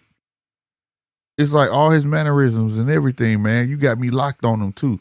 I think Eddie done cut that 5 o'clock shadow off, and he's scouting other heavyweights and shit. Damn, this little fucker giving this tall motherfucker the business right now, bro. Damn, yeah, he done. He just fell down, bro. Now you tell him to get up. Man, you should count that as a knockdown. He's done, bro. He was knocked out. I think he's exhausted. I don't think he knocked him out. He's just, look at him. Look at him. He done.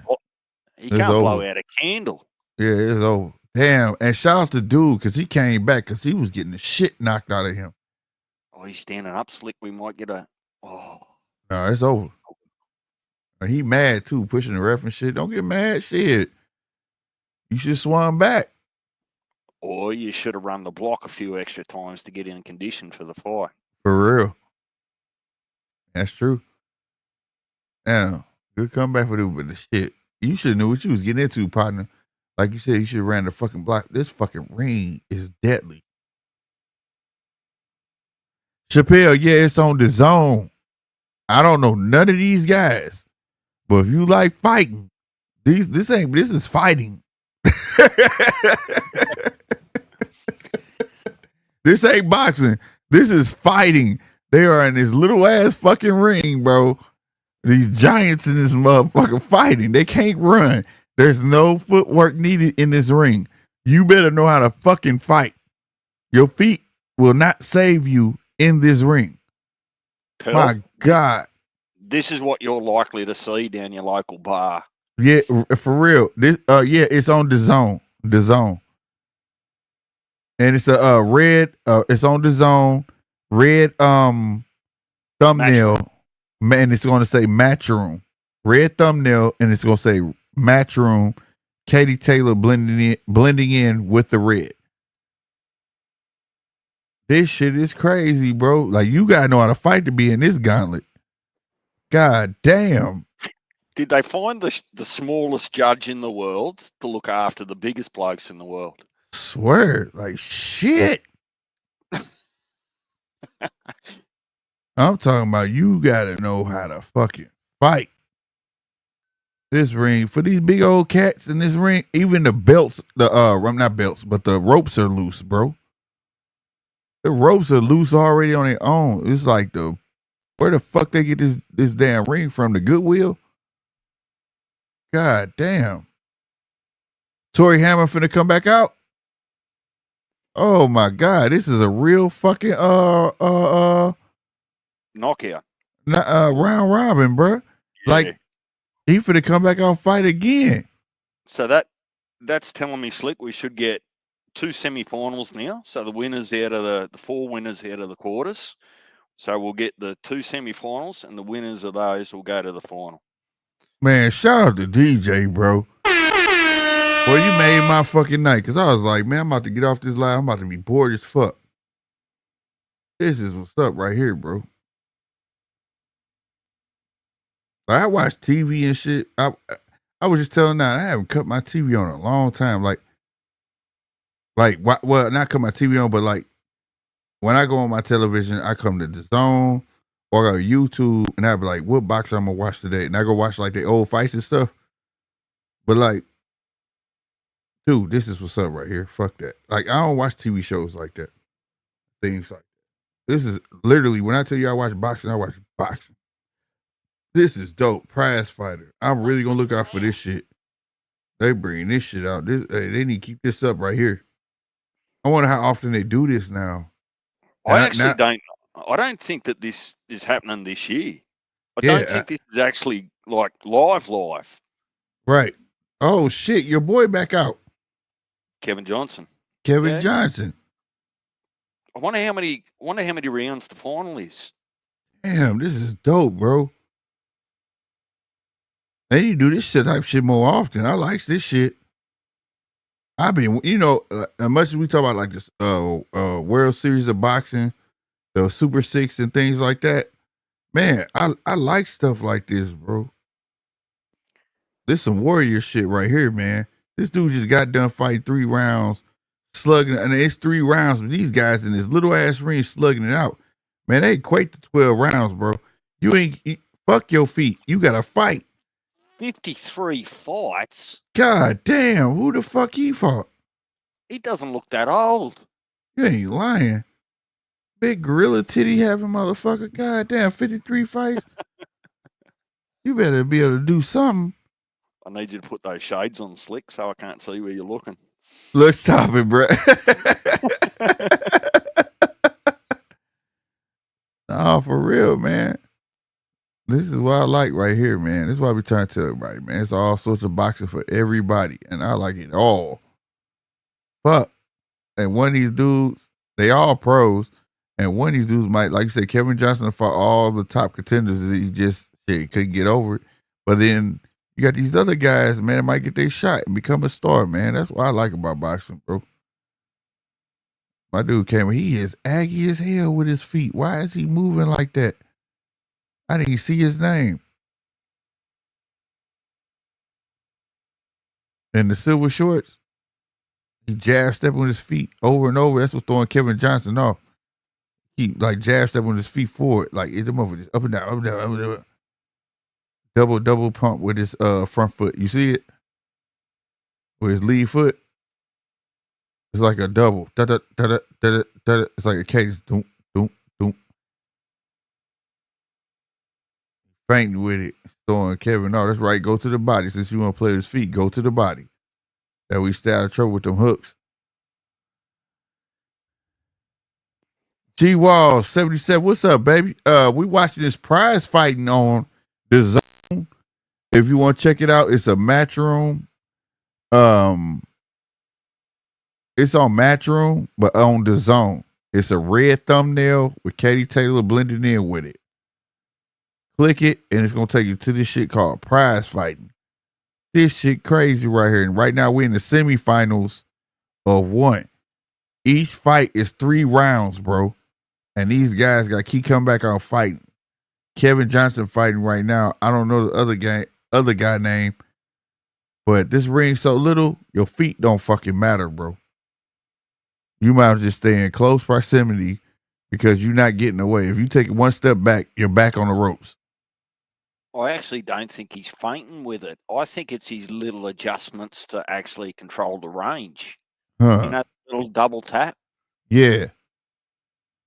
Ooh, that was a nice little left hook he got in.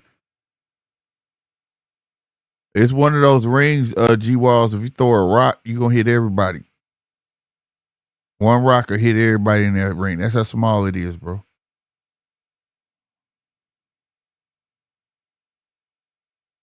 And forgive me if my mic popping. I don't know what that's about. That's something new. I keep hearing it pop in my ear.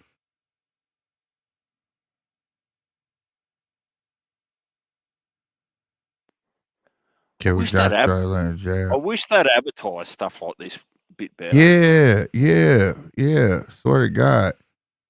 I wish they would too. Cause I like DAZN email me with stuff, but they don't email this shit. You know what I'm saying? I wish they email all the fights to me. Like shit, that's what's going on. And I be looking at the calendar. This is not on the calendar. That you know how you can go on the calendar and see what fights is coming on DAZN, and this wasn't on there. I'm gonna have to check this out. Ain't even know it was on. Right, I didn't know neither. Shout out to DJ, bro. He was looking and he was like, yeah, this shit on, bro. Yeah, swear to God. I'm like you, G Walls. I did not know this was on. And I was kind of sad. Like I said, this weekend I thought we was gonna be dry, bro. I was still gonna go live tomorrow either way, but Saturdays I'm so used to watching boxing and being on here.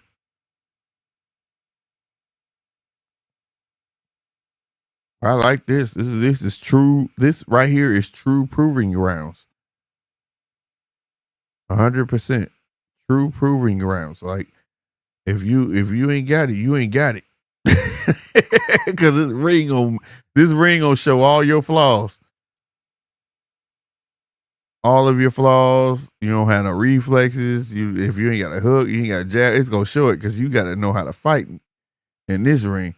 Ain't no running around, moving around, ain't none of that shit. Nope. You go right and left, I'm still in your face. Wouldn't be a bad place for one of your prospects to actually go fight because they'd get to see all sorts of different styles throughout that round robin, right? Yep. It'd be like bringing in 10 different people into sparring with completely different styles and tactics. Yep. Oh, you know what I just thought about? We might get Top Rank versus Golden Boy now. Oh my God. It was never going to be Top Rank versus Golden Boy. It was going to be Matchroom versus Golden Boy, wasn't it? Was it? But either way, because I know he said he was doing a 5 versus 5 with Matchroom and Queensberry again. But what if we get a 5 versus 5 versus Top Rank and Golden Boy? No, and then who win that? And then who wins that? Go against the winner of Queensberry and Matchroom.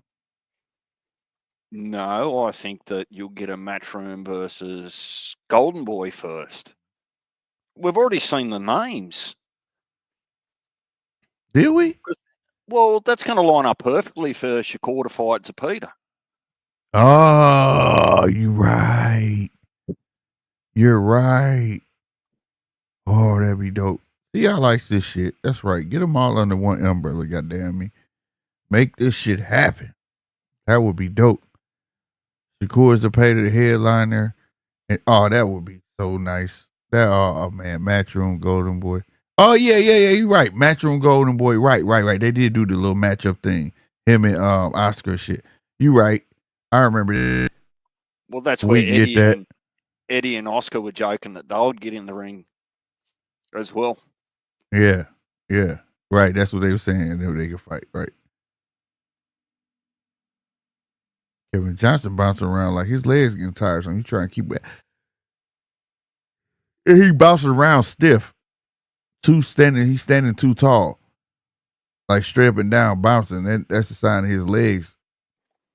I think if you go back far enough in our group chat, one of us posted that 6B6 or 5B5 in there with the names on it, Slick. Yeah, no, I remember. No. I remember. Bro. I remember because Oscar proposed it, and then Eddie tried to change it up a little bit. You know what I'm saying? I know. I remember. I remember what you were talking about. Damn, that dude like a young ass Eddie, man. That's Eddie's little brother, bro, or something. Eddie got a son, or he got an illegitimate son out there, or something scouting for him. Because the dude's even moving like him, bro. Look at him, bro. That look like Eddie, bro. I actually just reckon that these fights that we're watching now were about 2 years ago, or further. Some old shit. You think it's some old shit, bro? Well, when they said that Kevin Johnson's record was 29 fights. Well, he's actually got 35 now. Oh, so it probably is fucking it. That is Eddie, bro. Look at it. That's Eddie, bro. Young Eddie, bro. Wow. Talk about a blast from the past. You hear me? Wow. No wonder you moving like him and shit, man. I know you probably like why you so enamored by that, but that shit fascinates me, man. Like I'm looking at some shit like, damn, Eddie, boy, you look so young 5 years ago. What's going on with you now? What do you mean, Slick? I was the one that was looking at it, scratching my head and going, what's going on? But I tell you what, he ain't pulling no Sky Nicholson looking like that and that, buddy. Oh, my God. You look, oh, wow. That's Eddie, bro. What the fuck? G-Wall said eventually Turkey gonna be PBC, get on board. I think them PBC fighters scared. That's why I said if they don't, they just don't want no PBC fighters getting beat, bro. If they get on board, ain't no excuse for nobody to be able to cross borders because it's all under one network. You have no fucking excuses. And you got a guy that's going to finance it all. You have no excuse. That's a win-win for the public. I'm hoping PBC go over there, bend the knee, go on over there and get your own type of deal like everybody else because nobody's locked in. Only person really locked in is like Eddie. He been rocking with DAZN from the jump, right? So when they really went worldwide, I'll say that. Since they went worldwide, Eddie's been locked in with DAZN and he's been the face for DAZN. But everybody else that went over there, they have their own deal. And they can still put their fights on other networks and DAZN. I don't see why PBC can't do the same thing. But because it's solely DAZN that you'll be signing with, there's no fucking reason why we can't get the matchups we want.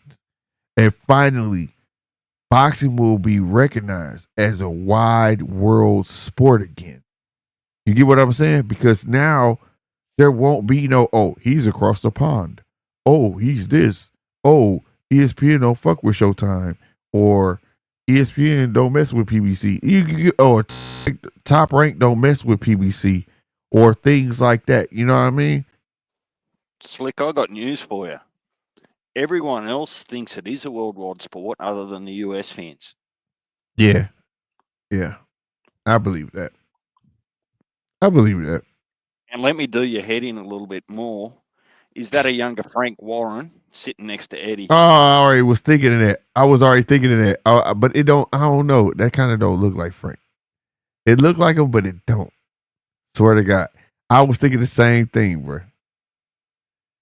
I was thinking the same thing, but I'm pretty convinced that's Eddie, bro. And I'm agree with. I think we watched some old shit, and I think that's Eddie, bro. Before the 5 o'clock shadow.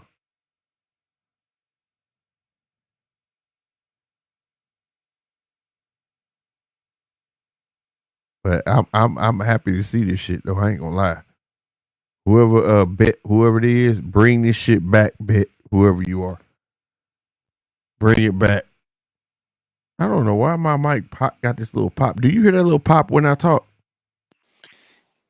Yeah, I think it's only when you get accidentally too close to it. Oh, maybe that's it. Maybe that's it. Okay. Because I was wondering what it was, and you were just leaning forward into it and that there. But Slick, okay. In a way, you kind of are getting it next year from Turkey with 128 prospects that are going to fight. Oh yeah, that's gonna be live, bro. I promise you. Oh man, I can't wait for that. The Grand Prix, and I saw they put the invitation out too for everybody to get in it or whatever.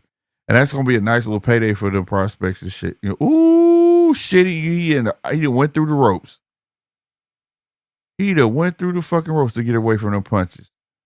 See, that should be a knockdown. You can't do that. That's who Ben Whitaker learned it from. Right. Right. No lie, bro. G-Wall said PBC on some bullshit. We can have Netflix, Amazon, and DAZN now. Well, Amazon gonna be out the picture because Amazon ain't front no money. Netflix is in the picture because they just want to house the big fights, right? They Netflix is in a business with all sports to house all the big NFL games, possibly NBA games one day, possibly MLB. And they definitely just want the big fights in boxing. But the zone will be able to facilitate an outlet for him to just have the regular fights. You feel me? That would be dope. Ain't that a WBC event that we watching right now? No, it ain't. I don't know. This ain't a WBC event. Fuck no. WBC would not dare do this. Remember, they the king of safety, as they say. They would never do this shit. G-Walls, if you're going to buy a subscription, a boxing subscription in 2025, just buy DAZN. Yeah, this is where everything at. No lie. This is where everything is. I can't deny this is where this is at.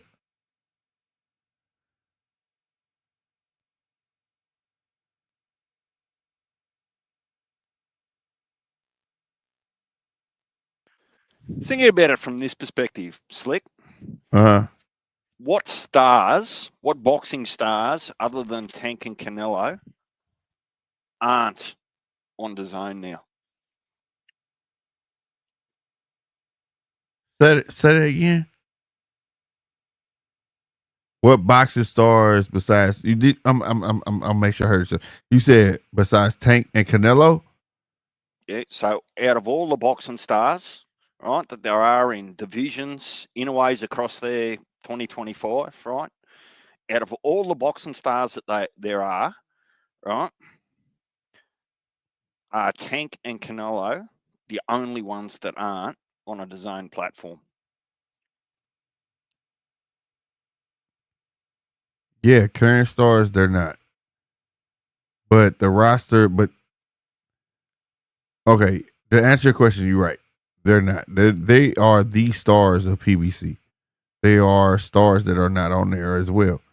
But PBC got a champion like at damn near every division. That's why I want them to go over there. If you look up PBC roster, they got a champion damn near every fucking division. Yeah, so they're title holders, not boxing stars. Right. And they get the belts off of them. You understand what I'm saying? That's why I want him to go over there. If he don't go over there, he could play pity pat and keep them belts in house.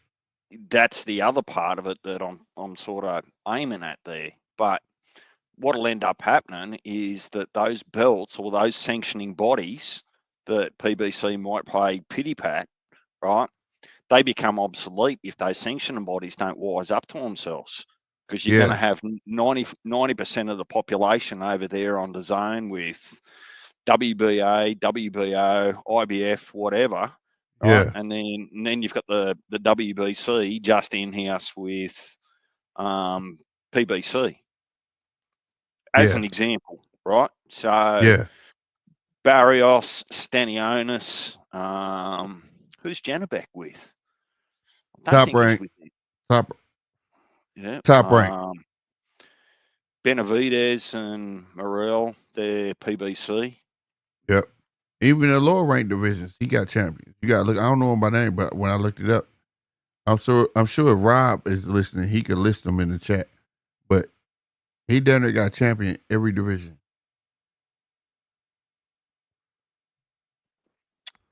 Yeah, I don't hate on that. That's why it's hard to get rid of him. You get what I'm saying? That's why it's hard to get rid of him because like he got title holders. I want to get rid of him. I just want them all in the one pool so that we can see them all fight. Yeah. That's what I'm saying. Like but the reason I said that if you're not gonna play nice with everybody else, shit, what the fuck you hanging around for? That's how I'm looking at it. Like if you're not gonna put your champions in a ring with other champions, right? At some point in time, not immediately, but at some point in time, then what the fuck are you doing? You know what I mean?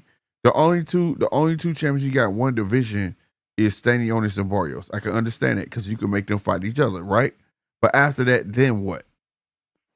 How's the Benavidez and Morel fight? How doesn't that more than likely turn into a rematch? That's what I'm saying. He can play with that shit and hold everything up with everybody under one house. Ain't no holding shit up. You can't. It's impossible. It's impossible. You know the slander that will come down from the fans? That's the pressure the fans want. Everybody under one house, we don't have to worry about network No. deals. We don't have to No, worry 'cause- about nobody financing. We don't have to worry about none of the dumb shit because everybody seems to want to play a manager now about the pocket watching and all of that shit. All I care about is the fights. So to get the networks out the way, the financing out the way, what the fuck is holding up? And then I really could truly blame at that point, hey, it's the fighter. You don't want to fight him or something? Because now we know the money's there. Now Well, you're on one network. Now it's all on you. You get what I'm saying?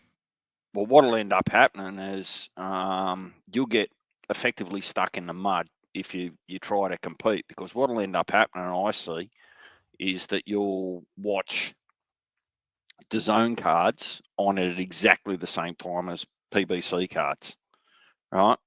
Right. Re-add season, right? That's what they'll do to make them compete, right? And the other part about it is if you're an up and coming fighter and you see where the bag's at over there with Turkey and all the other promoters, if you're coming through as a young fighter and a young prospect, you're going to sign over there rather than at PBC, Right. because Right. So after a while, your stocks just get dwindled. You know, people Yeah. retire and all those sorts of things, and you're not refreshing them. So, Yeah. Look, I don't know the sport as well as a Mayweather or an Hour, right? So they know their moves and they have their business plan. But I don't think the likes of Netflix is going to save you if you don't have the stable to support what they're interested in. Because look, let's face it, Tank might genuinely retire at the end of the year. There's one star off BBC's books. What happens if the Canelo and Bud fight gets made and they both retire after that? Then, so the longevity is in question. Would be, where's Bam? Who's Bam with? Golden Boy? Golden Boy, I thought. Yeah. Matchroom, but by way of Golden Boy. Me and RC was talking about that. It's by way of Golden Boy. Did you hear me? Yeah. Yep. Oh, okay. My board tripping out. Now I know where they're popping. I'm looking at my board right now. My board tripping. G-Walls, there's a link at the top of the chat if you want to get in and say your piece. Yeah, but it's by way of Golden Boy. It's not all Matchroom. It's like a co thing. You know what I'm saying? Oh my God. He wants this win. Yeah, he do. Shit. Oh. He like, I'm tired of these tall motherfuckers. Fuck y'all. Yeah, my shit popping all in my ear. It's my board, yo. I'm looking at it stuttering and shit. Who is this kid? This is the... Damn, it's over. He stopped the fucking fight. He went there and beat his ass. Torre, what was it, Hammer? His name was something Hammer.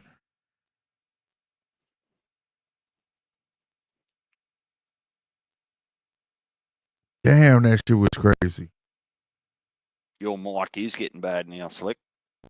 It's going in and out. That's my my board tripping.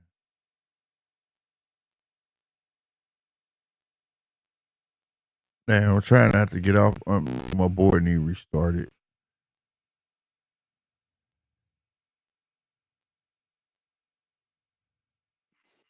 Man, if this was a few years ago, who is this kid and why don't we see him now? Right. He's got some go in him.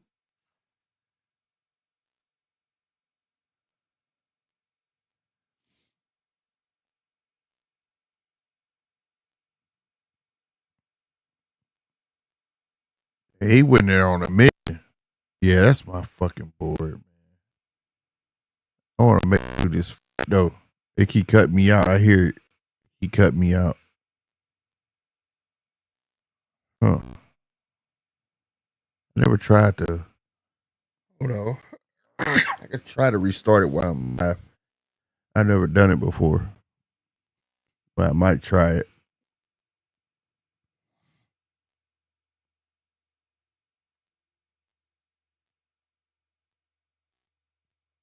I'm finna try to restart it. Okay, DJ?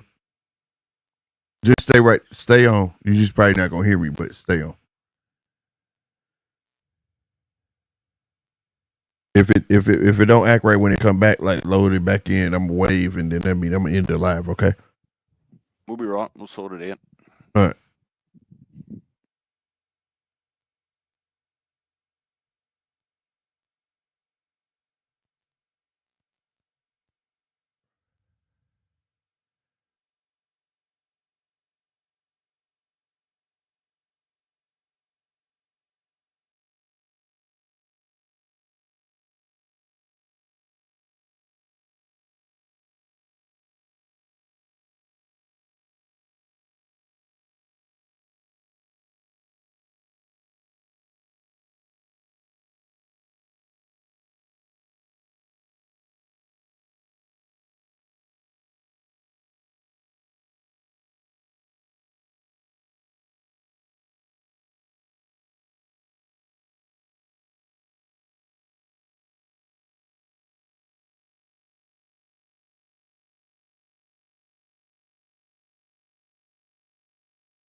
Deej, can you hear me? Yeah, mate, I got you. Oh man. Yep. Good time and sleep because the finals will be out on. Can you hear me, Deej? I Yep. want to Yeah, I can hear you. Can you hear me?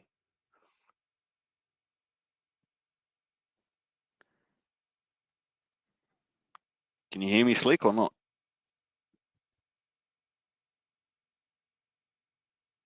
Oh, the phone. What happened?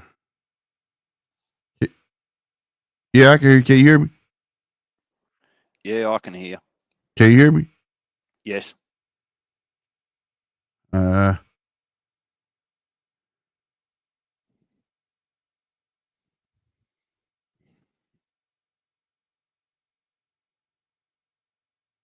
oh shit. Fuck happened.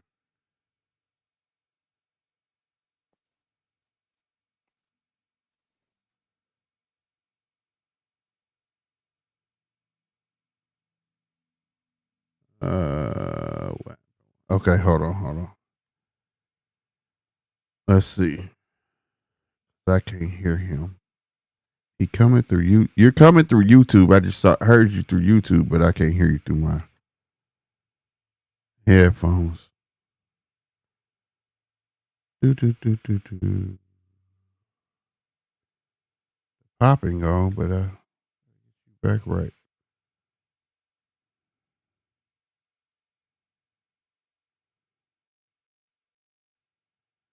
Sound. Okay. Down. Mixer. Oh, that's right. Let's go to audio. Oh, crash the chat. Yo. It ain't coming through there though. Oh, that's what it is. Found it. All right, man. I'm back in. Where the motherfucker at? DJ, I see you. Hold on real quick. 1, 2 speaker. Definition. Not supposed to go to game. Broadcaster. Where the fuck is it, bro? Not it. Okay, we should be good. We should be good. All right, DJ, can you hear me? Yeah, have you got me? There we go. There we go. All right. Just in time for the final slick. Who you got? Johnson or Hammer? Ooh, this will be a slugfest. This is a slugfest. Hammer came in doing damage. And at the same height. God damn. And both of them fought, what? At least 9 rounds apiece already. So this will make their 12. This will make their 12th round. They next 3. So right now, they're in the 9th round of their fight. Nine's back. 9, what's good? Testing. 1, 2, head ass. Yes, sir. You know what it is. Hey, you guys! Head ass.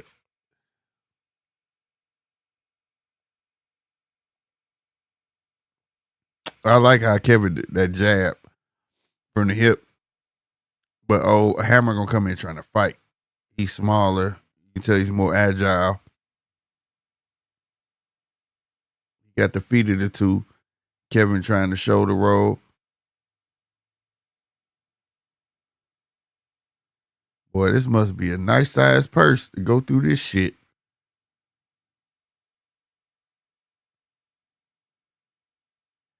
It's like pro amateur ring, and the pro rank. Ooh, damn, Kevin, you should have threw that fucking left hook. You'd have caught Hammer.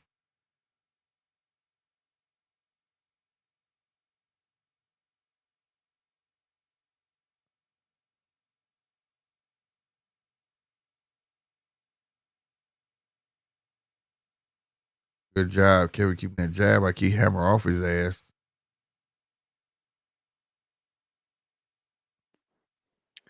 Imagine if this is what every boxer had to go through to get a contract. Oh my God, bro. We'll know who's the best. We'll definitely know who's the best. There's a whole new appreciation on boxing. I swear it would. It really would be. That's why I missed the World Series of Boxing. Andre Ward would not be who he'd be if he never went through that. And he was considered the one that was going to get he was the one with the less odds. He beat every fucking body. So why has he got a bit of a reputation or an accusation, not a reputation, of being dirty? Who, Andre Ward? Yeah.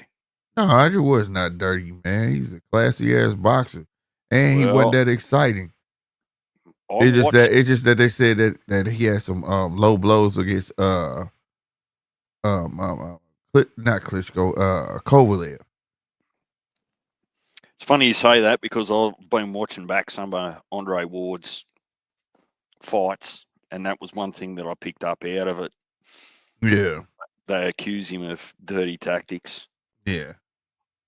And they still talking about when he fought Kovalev. And when he fought Kovalev, that's why he fought him the second time.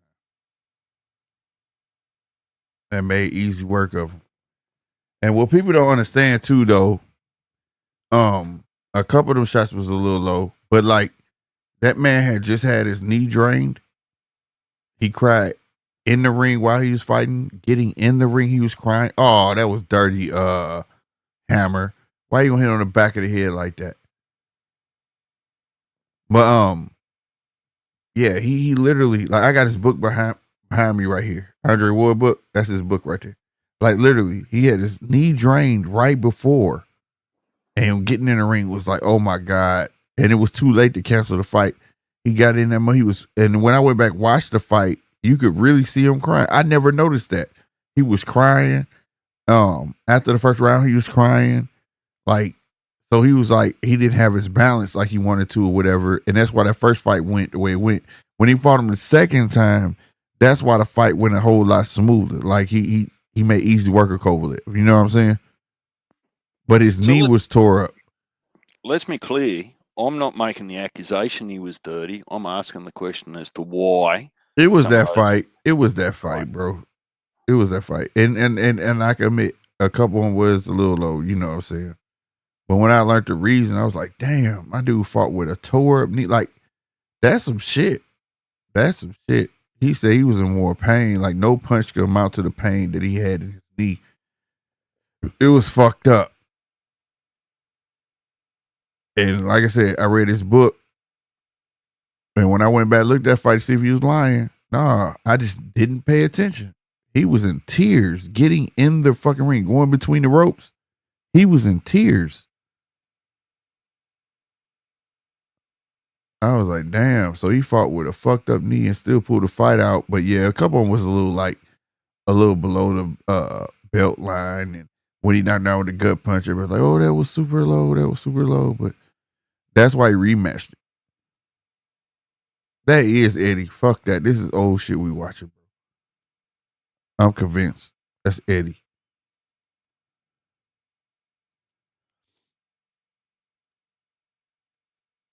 There's some good shit right here. I'm shocked I had never saw. Well, I would never saw this because like this wouldn't have been on in America.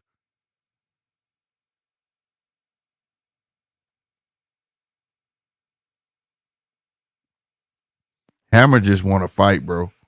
I wonder how many people started originally. Like, we only picked it up from the quarterfinals. What was it, like 20? Was there 12? Right. Swear to God, bro.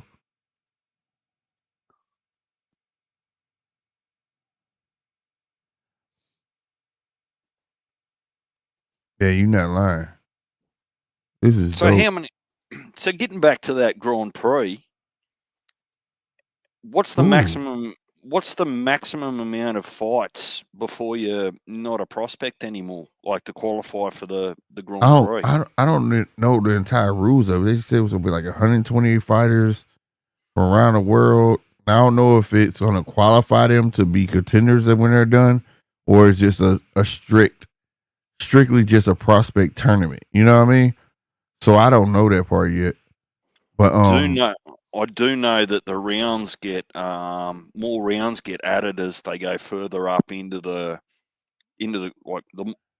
towards the top, like getting towards the final.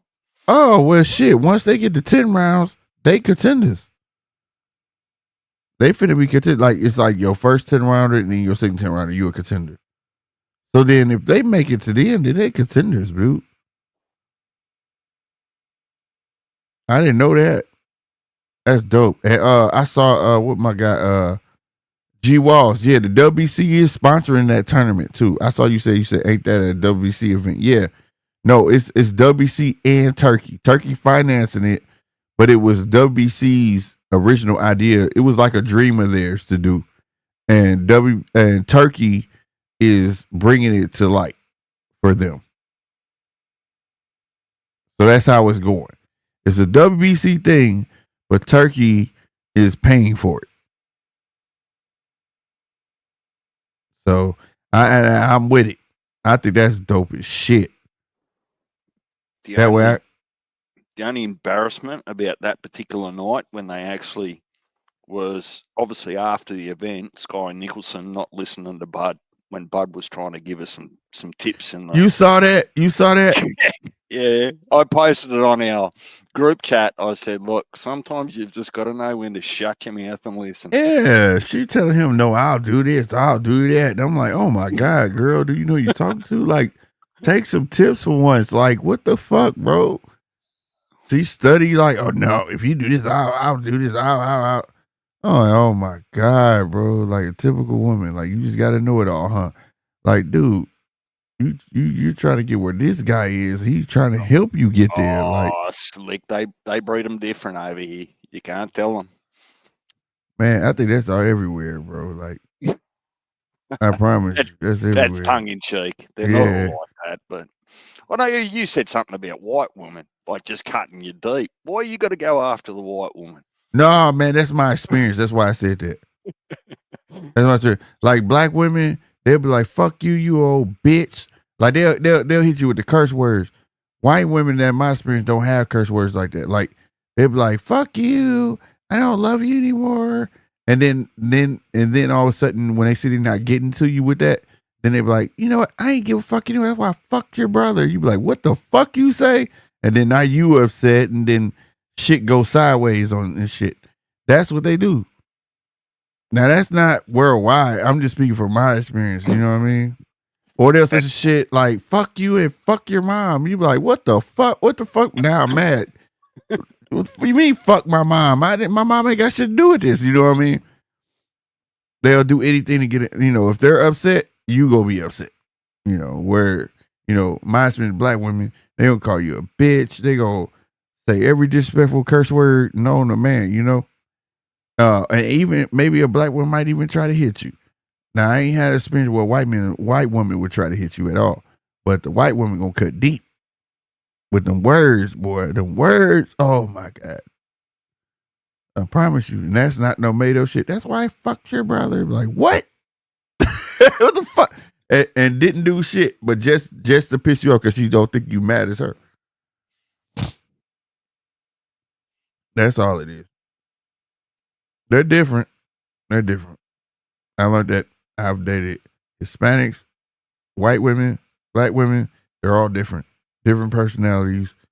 You gotta know what you're getting into, buddy. And you gotta be ready to deal with it.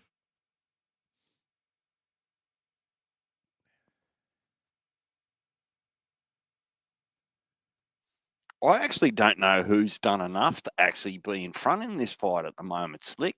Who you got? I'll be real with you, man. I like the aggression from Hammer. I get why Kevin is shooting the jab, trying to keep him up off of him, or whatever the case may be. But that jab is not landing often, and that aggression is gonna fuck around win the hearts of the judges from Hammer, bro. But when he do get inside, like you see that jab he just landed, it's more effective. It's more effective. And I'm seeing this like Kevin Johnson getting tired, man. He needs to apply some pressure. All he's doing leaning back, shooting a jab, trying to be on the back foot, and then you got Hammer not gonna chase him around. He goes back to the center of the ring, and he starts over again. Kevin Johnson got a 3-round rest, whereas Hammer just fought the fight before this. Right. So this is his effective 6th round in a row. Yeah. But I ain't gonna lie, I'm leaning more towards Hammer. Kevin letting them pick at him and it ain't faring well. He hasn't thrown that right hand in so long. He need to throw it. I'm ringing the Rose There Brothers. you go. I'm ringing up the Rose Brothers and saying, "Oi, do this in Australia." This is dope. That's Eddie. Now I'm convinced. He smiled. When he smiled, nobody got that Eddie smile. That's the snake smile. That's Eddie. Yep, this is old. I wonder how old he was in this.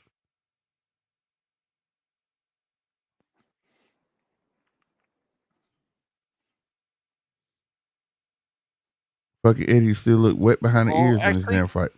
I reckon I'll be able to do some maths here. So if this is Kevin Johnson's, if he's had 30 fights here, I'll tell you. Now, you said this was his 29th fight, remember? No, well, they're actually adding. This would be his 30. Yes. Okay.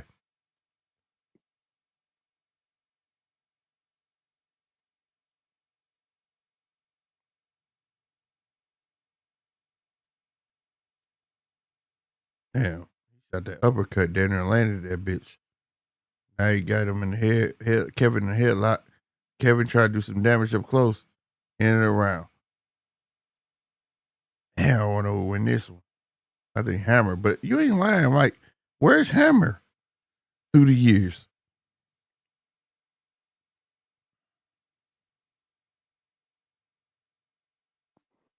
Because I don't even know. I never heard of Hammer. I'm wondering where he's at now.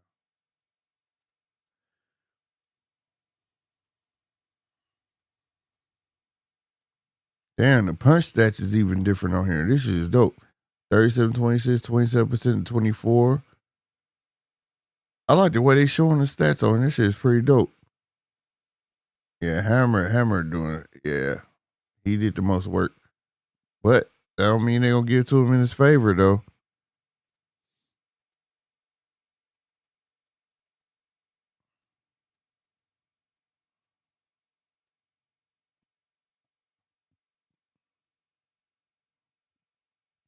Yeah, we need more shit like this. 913 said, imagine by the time you're done with at the tournament, you'll have a master degree in boxing. Right. This shit is dope, bro. We need this shit back. I like these tournaments like this. This shit go hard, bro. I can see it exactly. And I can even tell you who's about to win this. I've just found it, but I won't. Okay, don't say nothing that I know who won.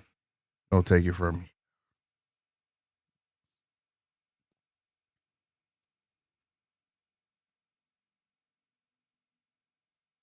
Oh, he already celebrating over there. Which Coffee won this? It's definitely Eddie. Look how tall he is, Slick. Yeah, it is. Eddie. Look how young ass.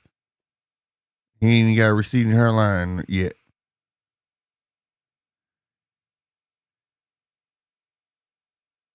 Wow, Eddie look young as shit. Ain't got no meat on his bones yet. Wow. Yep, he won.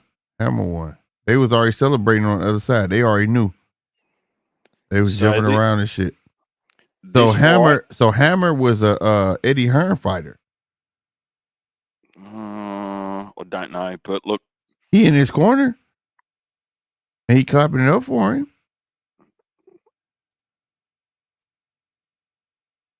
Or maybe both was. I don't know.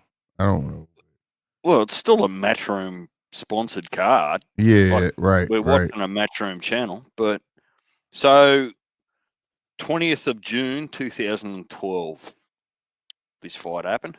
Oh wow. Wow, what's that, 12 years? Yep. Wow, Eddie. 12 and a half. Wow. That's huge. That's huge. I got to live a blast for the past like I was there. That's huge for me, bro. Cause this shit felt new as fuck to me. This shit felt new. Like, where are these guys coming from? I went from fucking talking about Bob, side of heavyweights and shit, baby. This is dope. But now I want to know Hammer's record, and I want to know where did his career go? Yep, look at Eddie standing with him. Yeah, that's Eddie fighter, bro. He wouldn't be standing with him unless he gonna sign him or something. But damn, Eddie look young as fuck.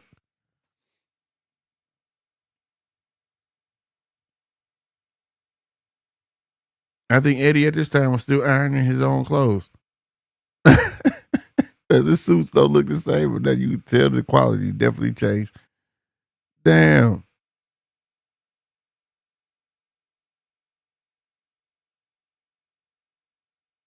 Wow.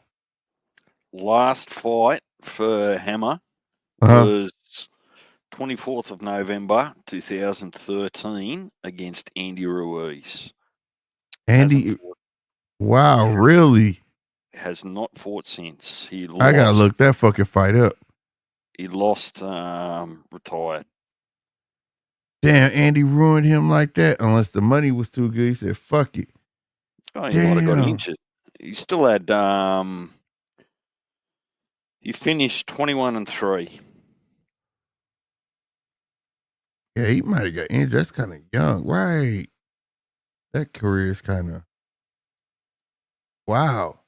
I'm definitely looking Saturday. I'm going to see his fights. Well, he only made it 3 rounds with Andy Ruiz before he retired. What was the what's his name? Who? Hammer. His first name. Tor, Tor Hammer. Tor Hammer. I'm gonna look it up. Is he British? Does it say what flag on there? Usually have a flag like where No, he from? he's from the States. Oh, really? Yep. Oh, this is a fucking series. This is a series. Holy shit. What do you mean a series? Bro, like the promos they showing, it's all different boxers. Like they had the promo with them all standing in the back and shit and all sorts of shit. And then like when they started the promo, it was like other boxers like, wait a minute, that might be the boxers we didn't get to see yet. Maybe the boxers we didn't get to see in the beginning. That's what I'm trying to say. That might have been them. Them. Or there's different weight divisions. Yeah. So I gotta look at prize fighter in the hole and Tor Hammer. I wanna know why the fuck his career ended.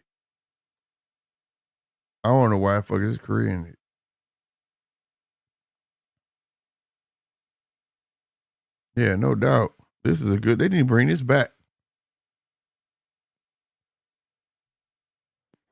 They're too greedy now, Slick. All of these fighters in 2025 wouldn't have fought like that unless there was huge money. But think about it. These are probably guys what like you say was probably trying to get that contract. And then you could flip it now. All the guys that's on the lower end of the totem pole, put them in prize fighter. You get what I'm saying?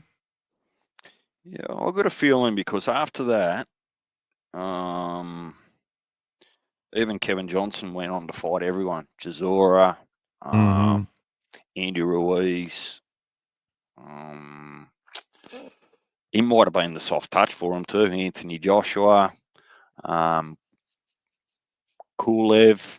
So it might have just been a bit of an initiation over there to say, well, look, let's fast track some contracts here. Let's stop wasting 6 months. Let's do it all on the one night. Right. Damn, this is dope. I ain't gonna lie. You could definitely tell the way it ended. It was like old Matchroom symbol and shit. This shit was dope though. Salute to you, DJ. Shit. Now I got some more old shit to pull up. I'm about to look up all the prize fighter shit. If they see, I'm about to look up and see if they did this again, like more than once. But Matchroom and Boxing TV on that DAZN app, they go back into the archives. I was watching an old Mike Tyson fight the other day there on those apps. I don't even mess with the Matchroom. I mess with the other one. The hold on, it's gonna pop up. I'm gonna tell you. It's the one I think got Tyson Fury on. It's blue. And the fights be hella old on it. Where's they say Boxing TV? Man, that's the one I be watching because it be having like the old ass fights on there. Doing it. And right now. That's where I come across Andre Ward only a few days ago. Okay. I clicked on one of those and it was that 6x6 or whatever it was that he won, that world's the round robin. Yeah, the World Series of Boxing. Yeah, well, I was watching that the other day. The Super 6. You was watching Super 6. That was the shit. That was the shit, bro. That was babyface Andre Ward. Swear to God. And everybody's like, oh, he ain't gonna make it. He ain't gonna make it. Because how he came out on his pro debut, it wasn't the best of none of that and all of that. And shit. He won that motherfucker. I remember being in my brother-in-law's basement and I was telling him Andre Ward gonna be the shit despite I kept telling my brother-in-law. He was like, no, you gonna lose. I said, that was nerves, bro. That's all it was. This dude gonna take this whole fucking series, bro. And I'll be damn he did that shit. Well, I'm going to be doing some homework on that Grand Prix and see. I'll go to Turkey Al Sheikh or the Riyadh season site and work out when and how this Grand Prix is going to start. Because I can only imagine on any given day they must have maybe 10 fights on a card. Because to get to 128 people, if they only have 6 people on a card, that's going to take 2 years to get through. Yeah, it's right now it's invitational. If you go on the site WBC Boxing on Instagram, and if you go on Turkey, they put the invite out. They trying to sign everybody up right now. So it's yeah, but once they've got their 120 odd fighters, no doubt it's going to be on DAZN, right? So does that mean it's going to replace Fight Night, and you're just going to watch this Contender Grand Prix every Friday night or every Saturday night? I want to make sure I don't miss that. I don't think it's going to be a Saturday. It would have to be on odd day, Tuesdays and Fridays or something like that. It would have to be and then the grand finale would probably have to be on a Saturday or something, because the grand finale is supposed to take place in Riyadh. So I imagine that's going to be on a Saturday. But, the rest of it's not going to be in Riyadh season. That's what Mauricio Suleiman said. That's okay, Slick. I just don't want to miss it. I don't want to miss it. I'm not missing none of it. Right. I'm not missing none of it. Like right now on Boxing TV, Richard Lee Hall just won against Ricardo Edmonds. This is shit I'll be watching right here. I swear to God, I never touched that Matchroom. I always watch these old ass fights. This was in 2001, junior welterweight. Never seen this fight. And this was in some boxing hall right here. This is something that was never on TV right here that they're showing. If there's not sport on, like there's been cricket on, right? I'm a bit like you. I just won't watch normal TV that often. And I get on these apps all the time and just start watching old boxing fights. Yeah. That's how I am. Or I'll pick a fighter and I'll type it up and go to YouTube and just go down on a binge and watch Archie Moore. I watch all old boxers from black and white days, and I'll just go on a binge trying to watch all their fights and shit. I'm just terrible with names. And me too. I swear. Especially if you put me on the spot. You're better than me. RC remembers everything. That man. Yeah, that dude don't forget shit. The memory of an elephant. Yeah, yep. I agree with you. Rob got that memory. If we were just in general conversation, I remember every fucking thing. But if I could put it on hey, what was that guy's name? It's I forget for some reason. But no doubt. That's how I am. Rob though, Rob's an almanac. He's a walking almanac. 9 too. 9 remember motherfucking names like ain't shit. You could have cursed at Rob when he was 9 years old and he'd still remember. Hell yeah. No lie. I'm more of a nickname person, man. I can give people nicknames and remember that before their real name. I don't know why, but on everything. I promise to God, when I'm on the spot, even when I'm live, I get my little monologue in the beginning before I put the link out. I be having the names before I even, because believe it or not, I kind of go through where I'm going to talk about whatever. And I'll have names, but then as soon as I go live, I forget fucking names. I'm like, God damn. Well, you've only got, over there it's probably 4 days, but here it's only 3. Have you got your list ready for end of year? Punch and no, Punch ain't hit me up, but I got what's my dude? My knock. Well, I don't know if I say it now, but Iglesias again. I forgot his last name. That's my knockout of the year. And then his name was Iglesias something. And then hold on, I got my phone. Hold on.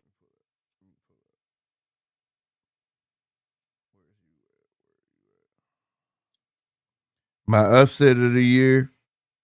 No, and I didn't do a deep dive on Andre Ward. I was just blessed with the opportunity, a little bit like tonight. I just got flicking and I saw Andre Ward and I saw that Super 6 and I thought, well, this will do me just fine. But then out of that, obviously I had questions and he seems to have the pull though, because he gets the big names on all the smoke. So Here's he's had here. Bud, Devon, Ryan, had Clarissa Shields. I couldn't get through that Clarissa Shields. There's something about her personality that just doesn't sit well with she's me. arrogant. She's just real arrogant. But like if you know her story, then you'll understand why she's the way she is. Oh, look, I'm not hating on her. It was just one of those things that was more painful to watch and listen to than what it was enjoying and educational. Okay, I got you. But I got my so far. My knockout year is Iglesias. I'm gonna get the rest of the. I can't remember it. I'm sorry, but he got knockout of the year for me. My top, I had to put 5 upsets. I really because Bam's liver shot was pretty good when you go back and watch it. Yeah, but all right, this knockout was like I thought dude was dead, but it was hellacious. I'll put the link to it. I'll show you the link. All right. Hayden versus Garcia is my first upset of the year. Joshua Dubois is 2. Tim Zoo Bakram is 3. Maguia and Suresh is 4. And Power versus Matthias is my 5th upset of the year. I had it in my notes.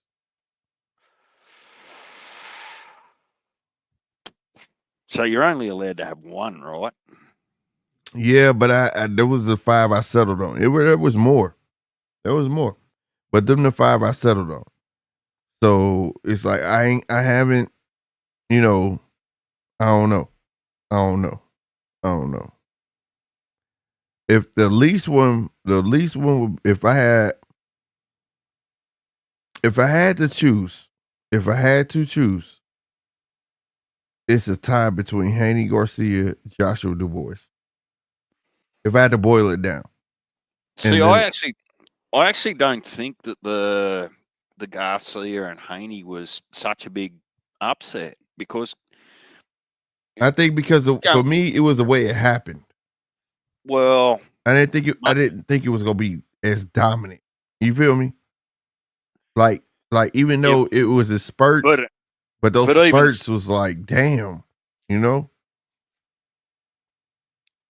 Hey, now they got George Walton on this thing fighting, bro. I know who he is. I don't know what Carlton Holland is, but I know who George Walton is. What are you watching? I'm watching. We on the same thing. I'm watching Allen versus. It's Boxing TV. Boxing TV. No. I switch. This is shit I normally watch right here. Like when you watch Boxing TV, it keep their name on the right side of the screen. It tell you the year they fought, what weight, where they was fighting at, all that shit. This shit be so old. This shit old where like they can't put it in 16:9. This is shit we used to watch on the Square TV. You know what I mean? This when they was fighting. All they matches be old, like from 2001 back. The oldest fight I seen on here. I mean the closest fight to our year I seen the fight is like 2009. I gotcha. You got the cornrows with the with punch the rainbow love it shit with the pink. Yeah. Yeah. Right. That's George Walton. I know who he is.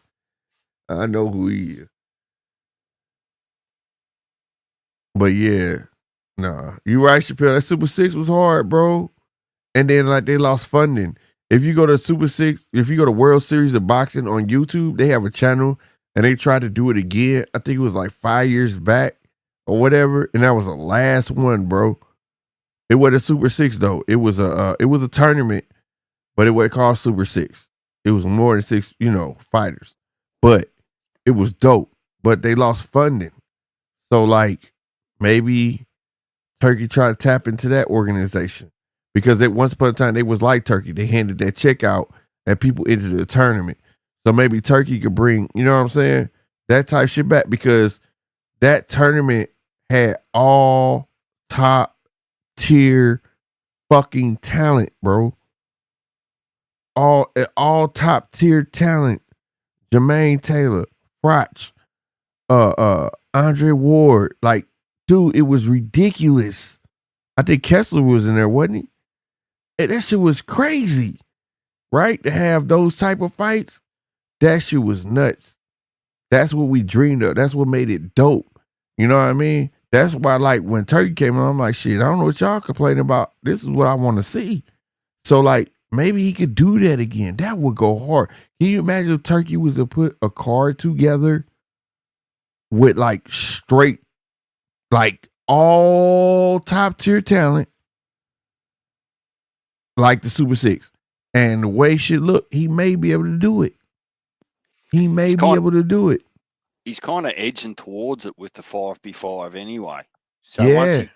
once that gets actually going, but I mean that's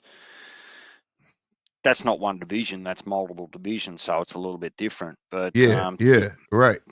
To your point, Slick, when you were talking about your upsets and how Ryan beat Haney, see, I'm actually thinking Mongia's knockout a couple of weeks ago was probably, for me, like that was against a nobody, a tomato can, and he just got knocked out cold. Yeah. It wasn't overly surprising that Tim Tszyu got beat, but the way that he got beat, but then well, they had to throw the towel in. So I guess it's just on how you. That is how I had them written down. It's not like I had them in the. I wasn't judging them. I just wrote them down. Like that was my top 5. I don't have them like Haney has to be number 1, 2. I didn't list. I just, you know what I mean. I'm just giving you a sneak peek into what I'm going to be bringing for the end of year. What was the other ones? Your knockouts. It's I forgot a guy named Iglesias. That is my knockout. That shit was crazy, you know. But it was one of them fights where like you had to see it. It was one of them fights where probably a lot of people didn't watch it. It's not Iglesias is not a top tier fighter and like that. You know what I'm saying? It was just a knockout with Salacious. Like what the fuck? You know what I'm saying? It was one of those.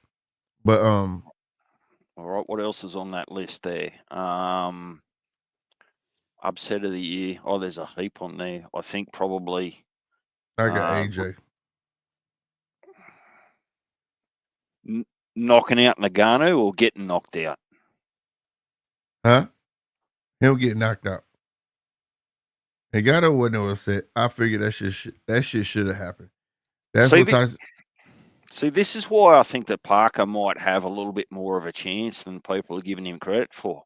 I didn't learn a lot out of Dubois that night. I just learned that AJ just put on a shit performance and got knocked out. So that tells me more about AJ than it does about Dubois. Well, right? You got to go back and watch old Dubois. Dubois came in there with a whole new attitude. Dubois came in that fight to lay it all on the line. So it was like, I'm going to get knocked out or I'm going to knock you out. So for me watching Dubois his whole career, Dubois was a safe fighter. Now he's showing that I'm willing to put it on the line. If you knock me out, fuck it. I'm not finna get booed again. I'm not finna look like I quit. The only way I lose, you knock me out. That's what I like that he showed. But that's also why it's upset. Because I promise you, I was still stemming from the guy who fucking took a jab for Joe Joyce and quit. You know what I mean? So I guess what I'm trying to explain is why I think that the fact that Dubois is looking past Parker and calling out Usyk already, I think that tells me that you might be a little bit too cocky. And any fighter in any division that's cocky gets found out, right?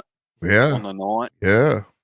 And I think that Parker's definitely improved since AJ beat him. But Parker was never a bad fighter though. He just was small.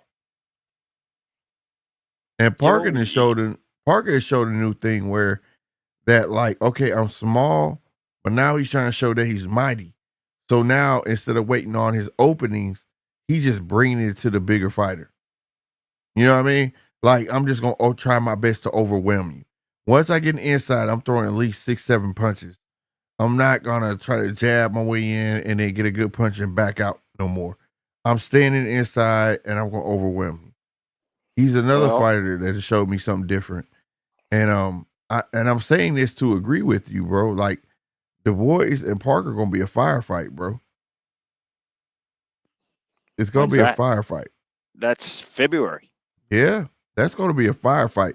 And I'm not gonna lie, I'm leaning a little more towards Parker because the boys I think is taller than him, and Parker is gonna come in. He's gonna be able to be up under him if he can get the inside. But I'm leaning more towards Parker. But Parker, I think gonna need a knockout because they already talking about this fucking Usyk and Dubois too. So that kind of stuff like that bothers me because it's like I've watched fights that seem fixed. You understand what I'm saying? And it's like I don't think they can be fixed because you've seen so many upsets, right? You go back to December last year with Wilder and all of those things, like that upset the apple cart. At the moment, I would say that the heavyweights, other than Usyk, are a 50-50 or a 60-40 at best. Yeah, right? But we watched fucking Virgil and Boychuk. I know. Virgil lost that fight. Maybe that's just me. Virgil lost that fucking fight, bro. Well, how many times in history, other than them getting off the canvas and actually knocking the other bloke out, do you get knocked down twice? All right. There were some weird things that were going on in that fight. All right. The bell goes, they come to the middle, and then the actual judge says, "Oh, hang on a minute. I just want to actually check with the judges on replay whether the last round was a knockout or not." Right. You just, what? You've just had all the time in the world to ask that question offline, but you want to do it when the fight's come to the middle. Ring. Right. Yeah. Right. Well, I mean, what? So, look, I think that weird things can be easily misconstrued as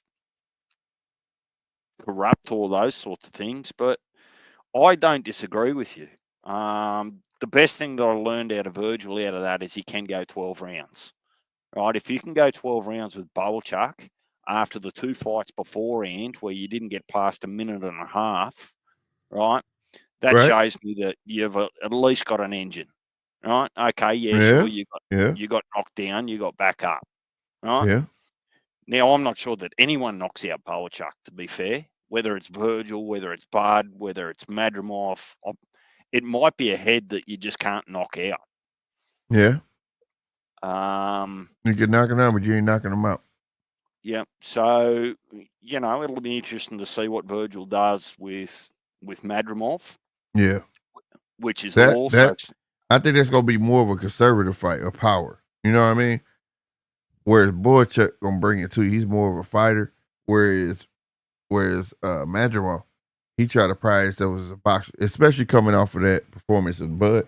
But I think it's going to be a match of power, but man. See, I don't think that Madrimov's going to be as irky-jerky as he was against Bud. I think that style lent itself to knowing just how fucking good Bud is with counterpunches. Mm-hmm. Right? That was just being aware and being careful that you just don't throw yourself in the fire and just wear 2 or 3 on the way in. I'm not sure that I see that against Virgil. He'll be aware of Virgil's power, but he'll also know that Virgil couldn't get the job done against Boelchuk. So, look, it'll be interesting to see. But as for what was your weirdest moment of the year? Ooh. On Punch's list. Weirdest moment. I'm gonna be honest, I ain't put much thought in that. Damn. Let me write that down. So I can look it up. Weirdest moment. Well, that's definitely on his list.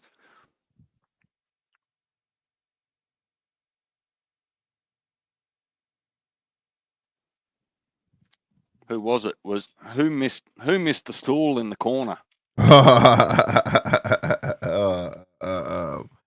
Oh my God, you put me on the spot. Who Shakur finna fight?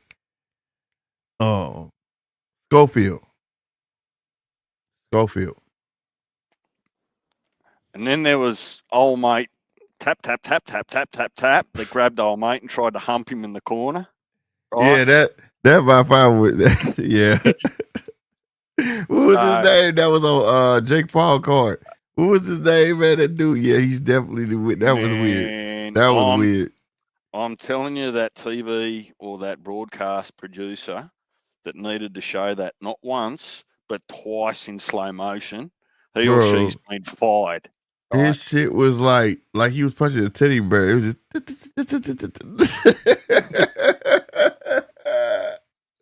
that shit. Then he humped dude. Yet by far, that got to win. Tell me something that I missed somewhere else that is weirder than that. No, there's nothing weirder than that. There's nothing weirder than that guy.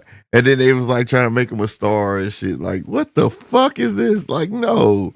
This dude's like a sideshow Bob. No way, bro. They're trying to make him. Everything was weird. Everything was weird around that. Galliot. What is that? It started with a G. I haven't been back to watch it, Slick. I swear, bro. I think his name was Gallion or some shit like that. That shit was weird, bro. His little 106 punches he threw with real fast. I don't know what the fuck it was. Then he kept getting his distance and showboating and acting like he win it. Like, what are you doing, bro? And then he humped dude. I said, why did you do that, bro? Yeah, that by far gotta be the weirdest of the year, bro. Yeah. Nothing takes that. Nothing takes that. Ring girls of the year. Who's got the best? Shit. Oh man. The Zone had some nice ring girls, bro. On those Friday night cards, they motherfucking outfit say and PBC or not PBC, Pro Box had some nice girls too. Yeah, there'll be none of them 7-Eleven girls are actually getting that award. But I think maybe the Zone takes it. Fight of the year. Fight of the year. That's why I go way back to January. But damn. Fight of the fucking year. Fight of the fucking year. I gotta go back. Because I know I'm gonna miss some. See, there was some ones that I'm going to look up over the next couple of days that were on undercards that I just loved. I went, yep, I want to see that. That one though is definitely up there. Those two guys that was fighting that knocked each other down, and they kept that shit was nice. That was on the Tim Zoo undercard. That was a fight for that ass. That was a fight for that ass. That was really, really great. Well, even some of the fights on Bud's undercard for Riyadh season, they were so close. What were there, like 3 draws or something on that 3 draws. card? Yep. And we're going, oh, that's sick, that competition. Yeah, it's a tough one. I got to go back through because, see, I'm at the end of the year and I'm only thinking about like 3-4 months back. So I got to go back and really, really, look at that one. That's definitely one to look at. Fight of the year. That's going to be a tough one. Well, you got Betevieve and Bivol, right? That was actually close. That was close, man. I think Bivol won that one. But you see, he vowed to be more aggressive. He said he going to be way more aggressive in this fight. That's what he said. I don't know Punch's rules or yours, but even the Serrano Taylor number 2 was. Yeah, a fight is a fight. A fight is a fight. That was a fucking firefight. That's why I see Parker and Du Bois being. It's gonna be a fucking firefight, bro. It's gonna be a fucking firefight, and that was a firefight, no doubt. And I still think Serrano won that fight. I'm just wandering over to get the list. Okay, KO of the year, ring walk of the year, fighter of the year, and there's the pound for pound. Biggest upset of the year, card of the year, biggest robbery, most anticipated fight for 2025, fight of the year, troll of the year, weirdest thing of the year, and ring girls. And then I think that Punch is at another a couple. I don't know. That's It ain't been that many robberies. That's gonna be a tough one, bro. That robbery one. This is one year where I can't really say. I can't. The only two I can come up with is when Big Baby fought Ruiz. I feel like Big Baby won that, but they made a a draw, and then the Ortiz and Boychuk. That's the only two I can think of. Like, well, even last weekend, what was it? It was Allen and Fisher. oh yeah, them three. It ain't been many this year. It ain't been many. That's another testament to Turkey. Salute to Turkey, man. It ain't been any. Yeah, it ain't been many robberies here. But yeah, them three would definitely probably be the three. What would be the worst one? And I'll be honest with you, I think that Fisher one was the worst. I really think that guy, Allen won that fight, bro. He had Fisher punch drunk from like 6th round on out. I really do. Oh, I think he's added to the biggest quitter of the year. Like who's quit? Oh, that's Ben. That's Ben. Well, that's what I said, right? That's but Punch's of the opinion that if your team throws in the towel, that's as good as quitting too. You don't go out on your sword. That was a conversation I had with him. I don't know whether he's still whether I that's got that fine. right. So but you can throw the towel in. Ben quit, bro. Ben quit on his own, and wasn't nothing wrong with him, bro. Wasn't nothing wrong with him. Wasn't nothing wrong with that man. And it was proven later on social media wasn't nothing wrong with him.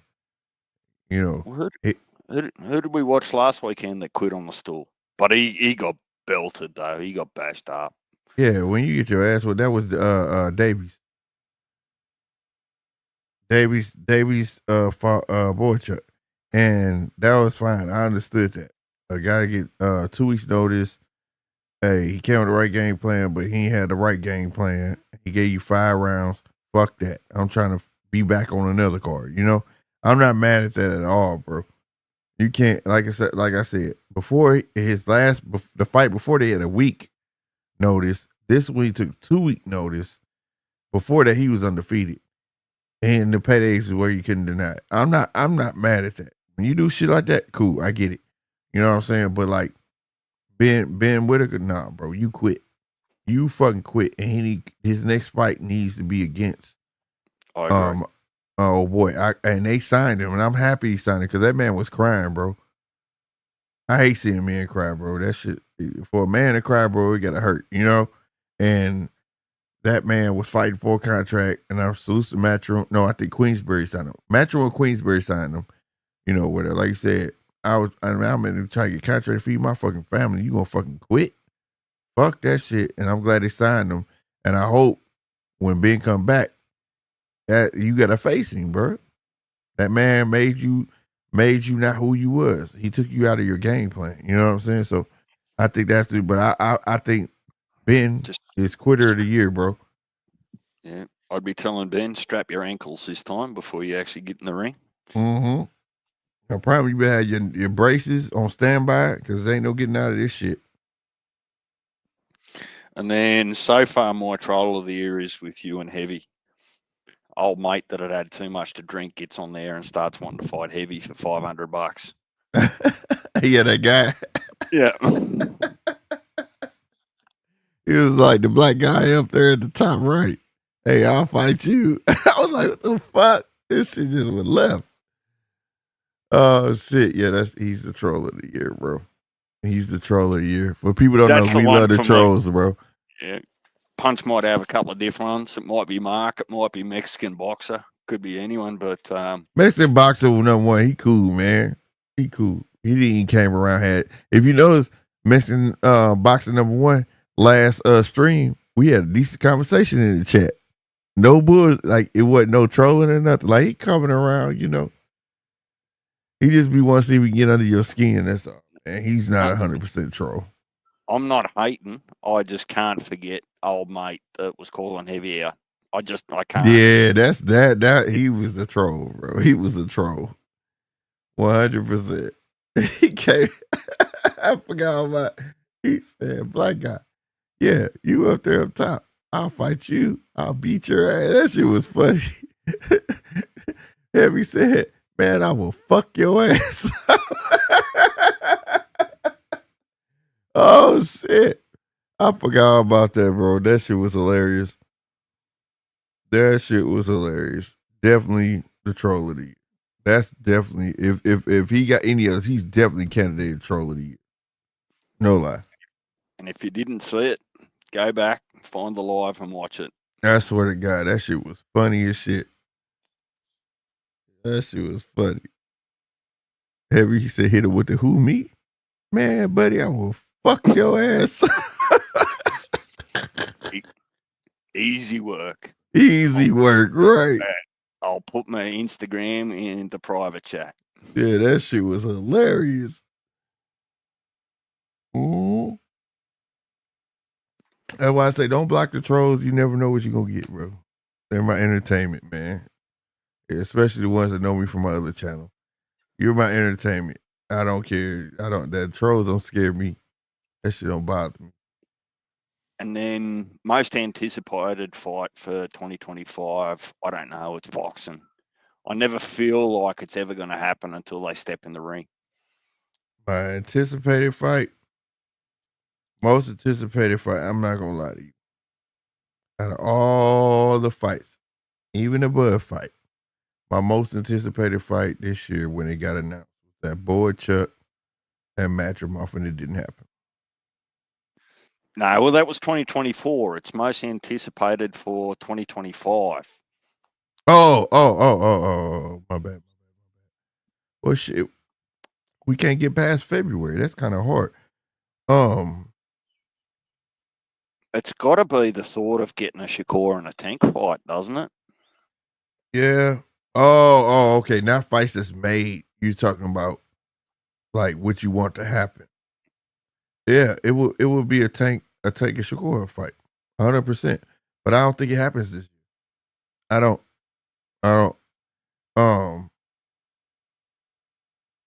I would be able to answer that, to be honest with you. Well, not answer it, but I wouldn't know if Tank and Shakur gonna happen until after Tank has this fight.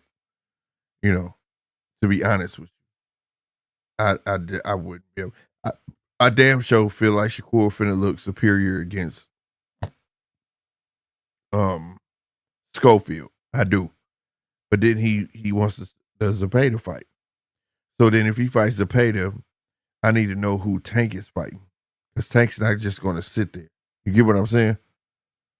So, and Tank generally fights 2 times a year. So if he takes another fight, that fight might not take place in 2026. That's just how I'm judging it. But who knows? It may happen at the end of the quarter of 2025. But I still need to know who Shakur going to take on after Lamont Roach to even make that a valid argument. Well, the story's pretty consistent. Zepeda. No, that's who Zepeda fighting. I mean, that's who Shakur is fighting. Oh, yeah. Shakur fighting Zepeda. I don't know who Tank's gonna fight after Lamont Roach. Because you gotta think, if it's lined up for the fight Zepeda, Tank gotta fight somebody. Tank ain't gonna just sit there. From February to what? December? And then we don't even know when the Zepeda fight gonna happen. You see what I'm saying? Zepeda could say September. So I need to know who Tank gonna fight, and then that might take place early 2026. So I don't know. And then Zepeda might not want to fight. Might not, like I said, it's not a signed fight. He may not even fucking fight Shakur. Well, if it's not that, then it's got to be unification at cruiserweight for me personally. Yeah. Oh my God. That's gonna be. People don't understand how great that fight gonna be. That is gonna be a hell of a fight, DJ. Zerto and Opataya. Oh, That is a fight, and like cruiserweight never gets any love, never. And I promise you, I'm gonna promote that fight so hard, bro. Man, I don't know why the fuck people don't watch cruiserweights, bro. I don't, and I don't know why like promoters don't promote cruiserweights like they should, bro. It's like the action before the heavyweight, like, bruh. Oh my god, man. That is gonna be the shit. That is gonna be the shit. And then they announce the winner get Usyk. Oh my god, that is gonna be crazy. That's gonna be a fight from either one. You got the towering fucking Zerto. If he wins, he got thudding ass fucking punch. He can take a fucking punch. He can give a fucking punch. He there to fucking fight. He ain't gonna be no Tyson Fury, bro. He gonna be there to fucking fight. And then you got motherfucker over Ty with the swift jab, body shot. You know what I'm saying? Relentless. Man, that shit gonna be. Either one of them guys gonna be a tough fight for Usyk, bro. It ain't gonna be no I could be on my toes and throw it over. He gonna have to fight. Like he gonna have to dig deep to his cruiserweight days and go back because he know how he could beat. You know what I'm saying? With Breedis and all of them that he beat and all that. He know he gonna have to go back to that. Slick. I'm looking at that potential Opataya and Zerto fight as almost a guaranteed 2-fight deal. Because if I see that playing out, It gotta be. The first fight is going to be good enough to demand a second one. Ooh, gotta be. The only way that don't happen, Turkey getting away and say you fighting Usyk. But I agree with you. I agree with you. That first fight gonna say shit. We need to see this again. We need to see it again. No lie. But I could say that Turkey getting away, but we've seen other things too. So Turkey might be like, y'all do that shit again. Usyk go fight, yada yada yada yada. You know what I'm saying? So, because we also got to look at it like this. You got, if Parker beat Du Bois, Parker fighting Usyk, right? So Du Bois will want to get his get back. There'll be a rematch there, I think. They always seem to have a rematch in the heavyweights for those that came in with a title and lost it. Yeah, I like it. I think that should be like some automatic shit. And it should be right back to back, like how they doing the Bivol fight, right? I think it should be automatic, bro. And then prove it's not a fluke. And then how much do you love the idea of finally getting an AJ and a Fury fight in front of 90,000 people? Yeah, I like it. I like it 100%. So 2025 could throw up some massive fights. So how do you predict it? Is it just a wish list? It is a wish list, right? So what's been your favorite card in 2024 from top to bottom? Damn. See, that's on Punch's list as well. Look, I'm just reminding you, with a few days to go, this is what you got to start thinking about. I'm gonna tell you, ain't no card. I like all this year's card, but the card I like the best was end of 2023. Was the Riyadh season card for the heavyweights. Can't have that one, Slick. I know, but that by far my favorite. See, I think when I look back, I got some surprise fights on the undercard and even in the prelims, right? Mm-hmm. But from top to bottom, I actually really enjoyed the Bud card.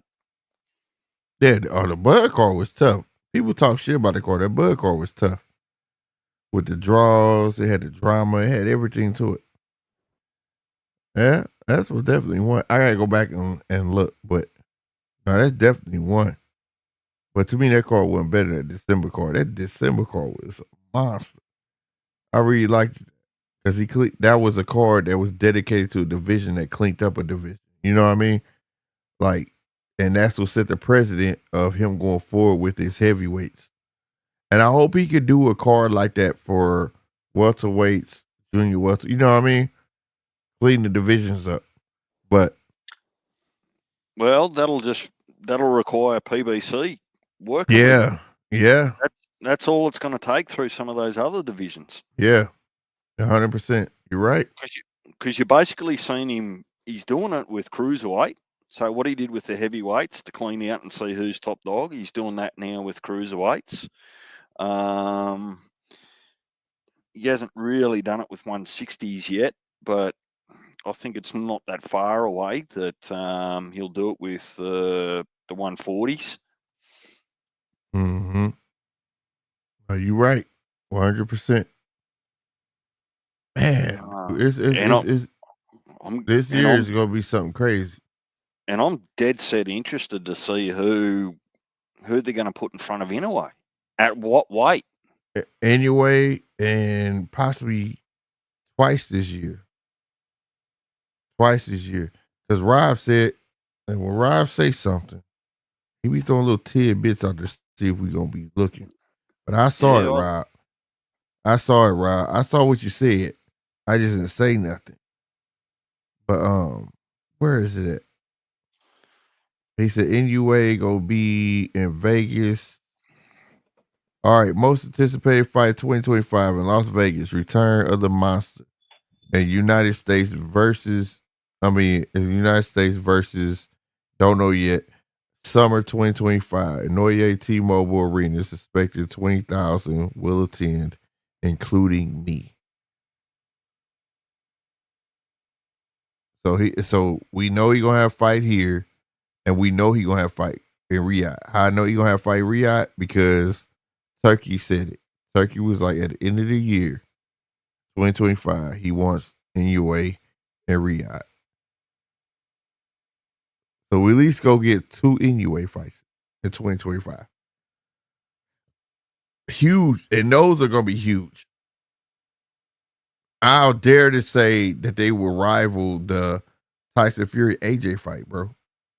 Those are gonna be huge. I think you'd even find the 5v5 Matchroom and Golden Boy would be. That's gonna be dope. Yeah, that's gonna be dope. You know that's because it's gonna be their marquee fighters. You already know that's almost unfair to even include that because you're gonna have the top Golden Boy fighters going against the top, Matchroom. You know what I mean? That's like tournament style, but I think that would go hard. It's gonna go hard, but I think like for putting it up against some regular cards, I think that's kind of cheating. Hey, look, as fans, we can't complain, right? No, you're right. You're right. You know, when you're in a drought and for whatever reason, politics, money, sponsorships, whatever, and you're not getting anything, you're complaining that you're not getting anything. And then when you get too much of it, you're not entitled to complain, right? True. But, true. So, I mean, you look at potentially what can happen in 2025. What do we know? We know we're going to get a pretty good February card from Turkey. Yeah. He giving us a Super Bowl card. That's Yep. Woo. Yeah. And then you've got Tank's fighting Roach. Yep. You might get a Matthias and a Teofimo. Yep. Or Hitchens, Teofimo or Hitchens. We definitely know we're going to get the Prospect Grand Prix. Yep. Which in itself is just going to be a year-long. It's a year thing. Yeah. And then all those other things that we spoke about. So I just hope it's. When do you think, if they have it next year, when do you think the AJ and Fury fight happens?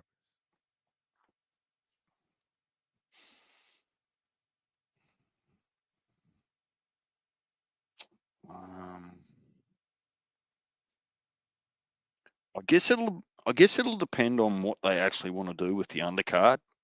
Like if they want to stack the undercard, then that's actually just going to have to wait and see how a few of these other fights fall out. Hey. Or if it's going to be a full England card, because you got to remember though too that that heavyweight fight that we watched where the two British heavyweights fought, I think somewhere, somehow, we'll see that fight again. I got you. 8-9. So, Oh, go ahead. Finish real quick. so when are they going to have it will depend on, I guess, what they're thinking about doing with the card. Because I know that Eddie's going to be pretty busy everywhere else. He's hinting at a big Australian card, which will be good. Hell yeah. Particularly if that's a Zerto and a Jai, and a couple of these other up and comers that Matchroom have got on it, whether it's Bumbosis or whether it's what's his name twice? It's on the tip of my tongue.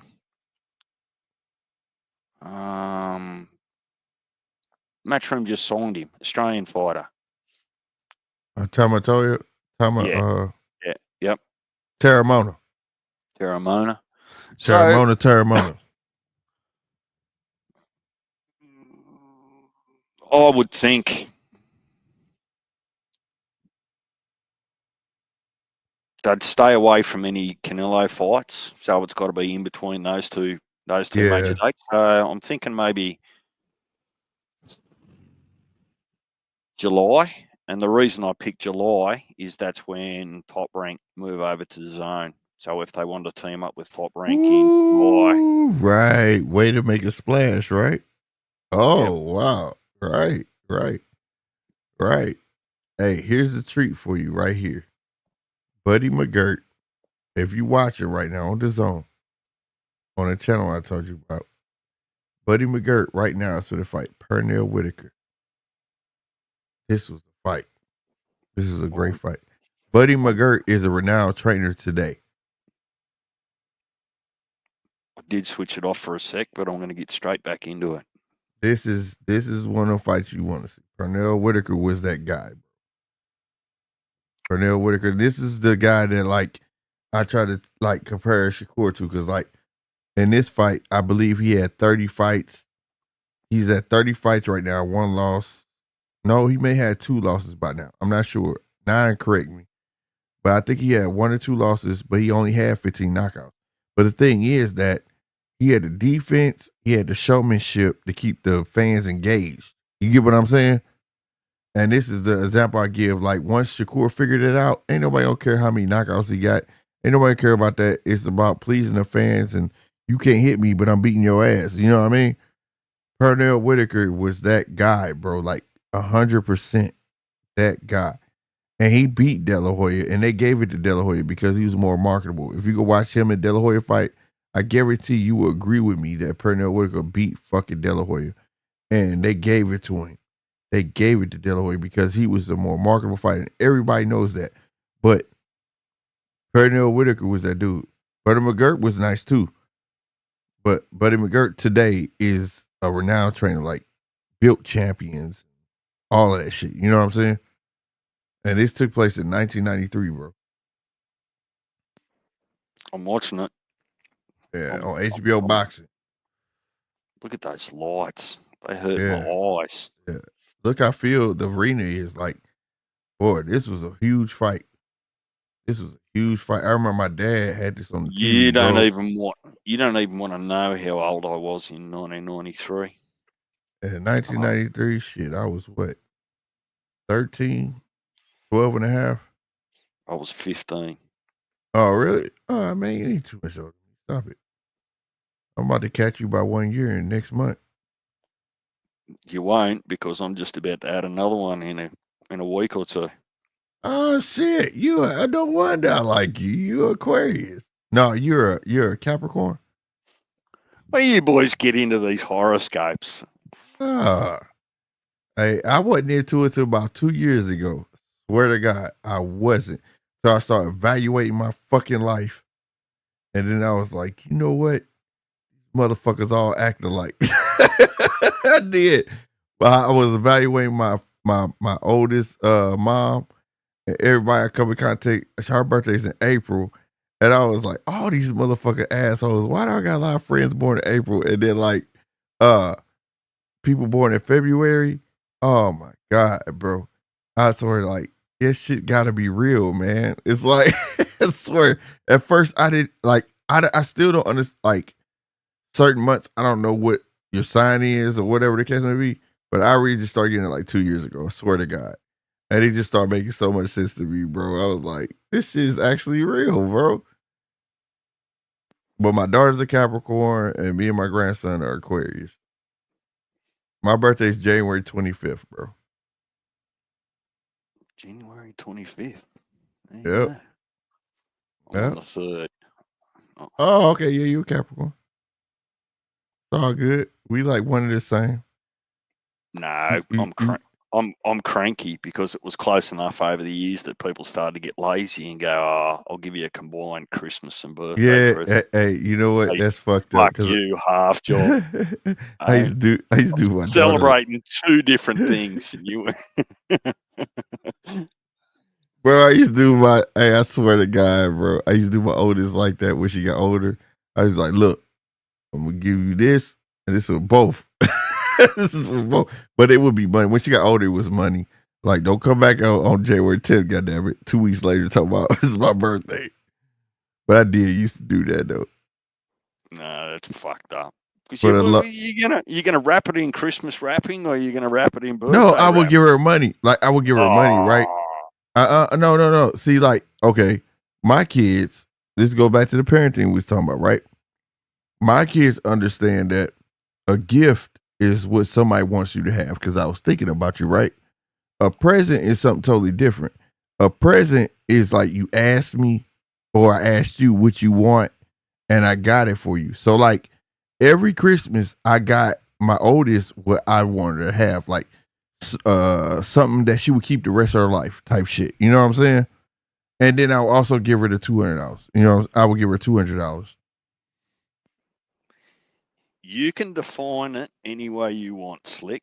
But once you start combining stuff, it just becomes semantics and justification. Oh Right? shit! You just didn't want to have a hard decision twice. You just Hey wanted to man, make one decision. no, it worked out because she got to get what she want. On your birthday, you usually want what you want. So I'm like, here's $200. God damn it, yeah, $100 for Christmas, $100 for your birthday. But I also gave her what I wanted to have. Like I would buy her like snow globes and get it engraved, or I bought her a gold locket, you know, with me and her mom in it. I buy her, and she, believe it or not, she still has all that shit, bro. She still has all of it. All the stuff I wanted her to have without her asking me for it, she still has it. All the other shit, it's gone. Like she still wears the locket till this day, and I bought her that locket when she was like 8 years old, bro. I missed it. Who am I looking at here? Who's in the red trunks? That's Pernell Whitaker. Right.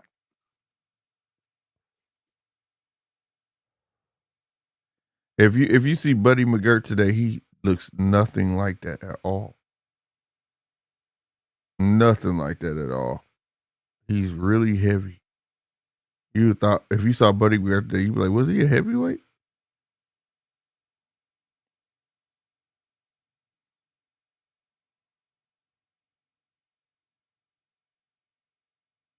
I like this fight, man. I probably saw this fight like 2 or 3 times.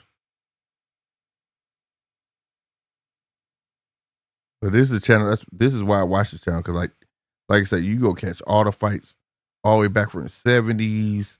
Like I said, I think the latest fight I've seen them show was like 2015.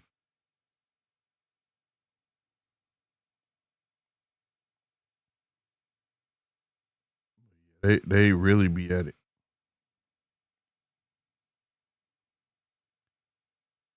Pernell, his defense was crazy. Fast hands, real fast hands, bro.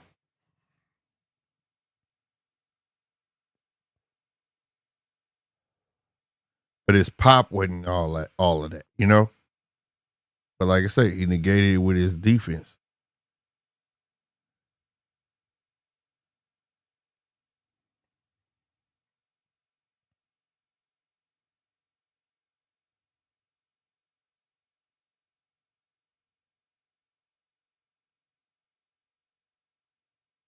And like all the newcomers today who watch boxing, they don't realize like your trainers that you like some of these motherfuckers actually box, bro. Like Freddie Roach, Buddy McGirt, all these motherfuckers, man. Virgil, all of them. Some end up being better trainers than boxers.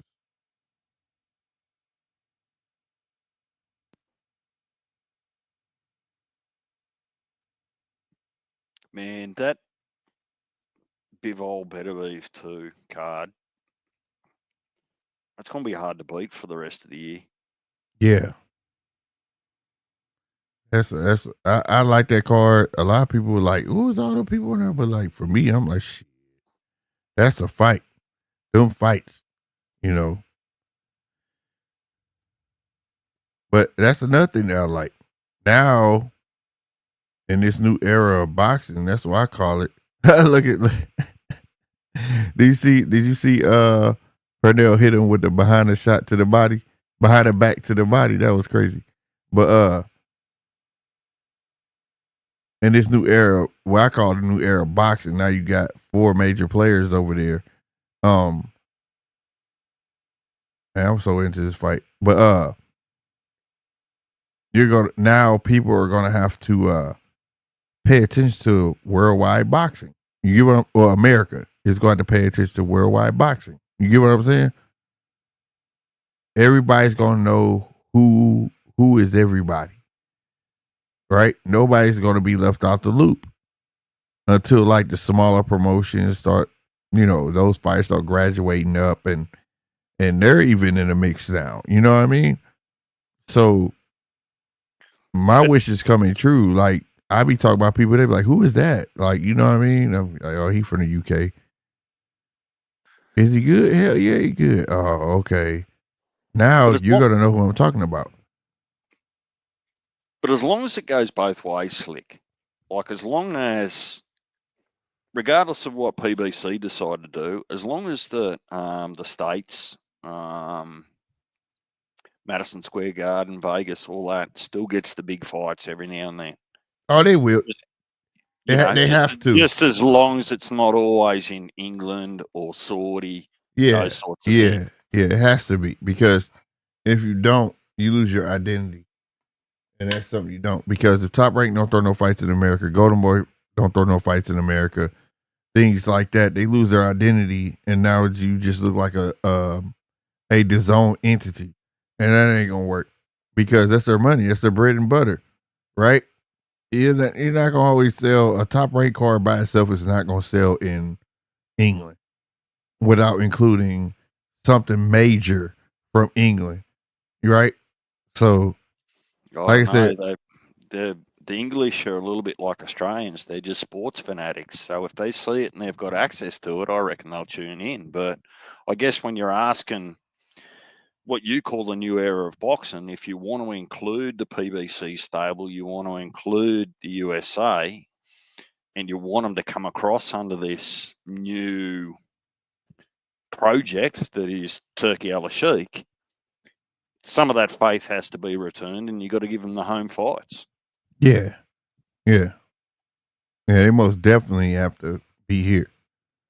He's gonna have to have some big fights here. Like, but you got to think too, though. Like you say, it has to work both ways. So, like Turkey, that gives Turkey access to Bend. Right? We saw Turkey try to throw a card with Terrence Crawford in America. Now, access to what? Sorry. It allows Turkey to have access to America, so Turkey can have a Top Rank card with Bob and finance it and still make it just as big. You understand what I'm saying? Versus him trying to throw his own card here, and people are not tuning in, as such as when you had just Golden Boy here, Top Rank here, the things that they were used to. You get what I mean? So if Bob say, "Hey, I want to throw this extravaganza boxing match in Vegas, T-Mobile Arena, over 20,000 people going to attend between such and such and such and such," maybe Turkey will finance that and bring that type of entertainment to America, And with the warrant of Bob name on it, people will definitely attend because we're used to Bob name. We're used to top ranked name. You get what I mean?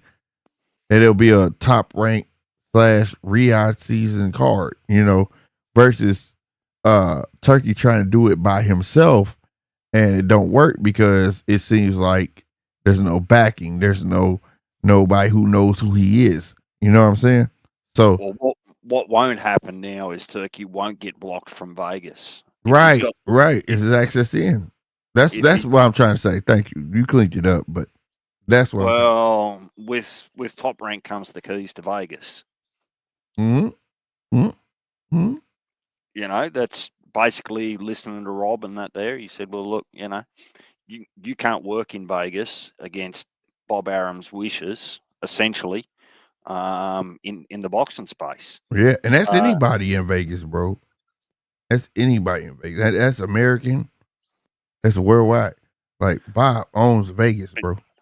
But remember though, too, what you're watching is just what you're watching is in production value. Sometimes doesn't need Vegas because its own production value. You have a look at what they're putting into that laser show that we saw in the last Riyadh season there. Yeah, that was crazy, right? Yeah. So they're sparing no expense there, and that's going to attract people for entertainment value, even if they're not boxing fans. So look, we'll wait and see. I mean, how long's Turkey been in the game officially now? December last year. That was the first Riyadh season card. Is that correct? Yep. Or was he actually dabbling before that? He might have been dabbling before that. Who knows? We don't know what was behind the scenes, But he definitely made his mark December 2023. I honestly think he was before that because ain't no way he just jumped in the game and just made that card. You know what I mean? So he's obviously been in the talks and probably pledged a little money here and there, greasing palms so he can get his way with everything. But I agree with you. That's why everything I said, you summed it up in that little bit of a sentence. That's his way into Vegas, bro. That is his way into Vegas. Bob got the connection. Bob got all that. And for him to say, hey, Bob, I want you to put a card together, but I'm going to make it bigger than life. We're going to get such come out to perform. We're going to do this, and we're going to bring it to Vegas. Vegas is not turning that down. Anything bring tourism to Vegas, they own it. And then you stamp it with Bob's name with it. Oh, my God. That's going to be huge. That's what I'm saying. They're going to spread it around. It'd be dumb not to, because it's about world. In the work, we got an interview with Eddie Hearn on my channel, right? And like he said, yeah, I got England, but it's not just about England. It's about world domination. That's what it's about. Well, this year they'll get DAZN will get a bigger slice of the pie of the English Premier League. So that's the most watched sport nearly worldwide. So as part of that same article that I read about the 13%, is they were talking about that's soccer, right? Yes. There's nothing bigger in England than the soccer. Nothing. Right? Yeah, that's their number one sport.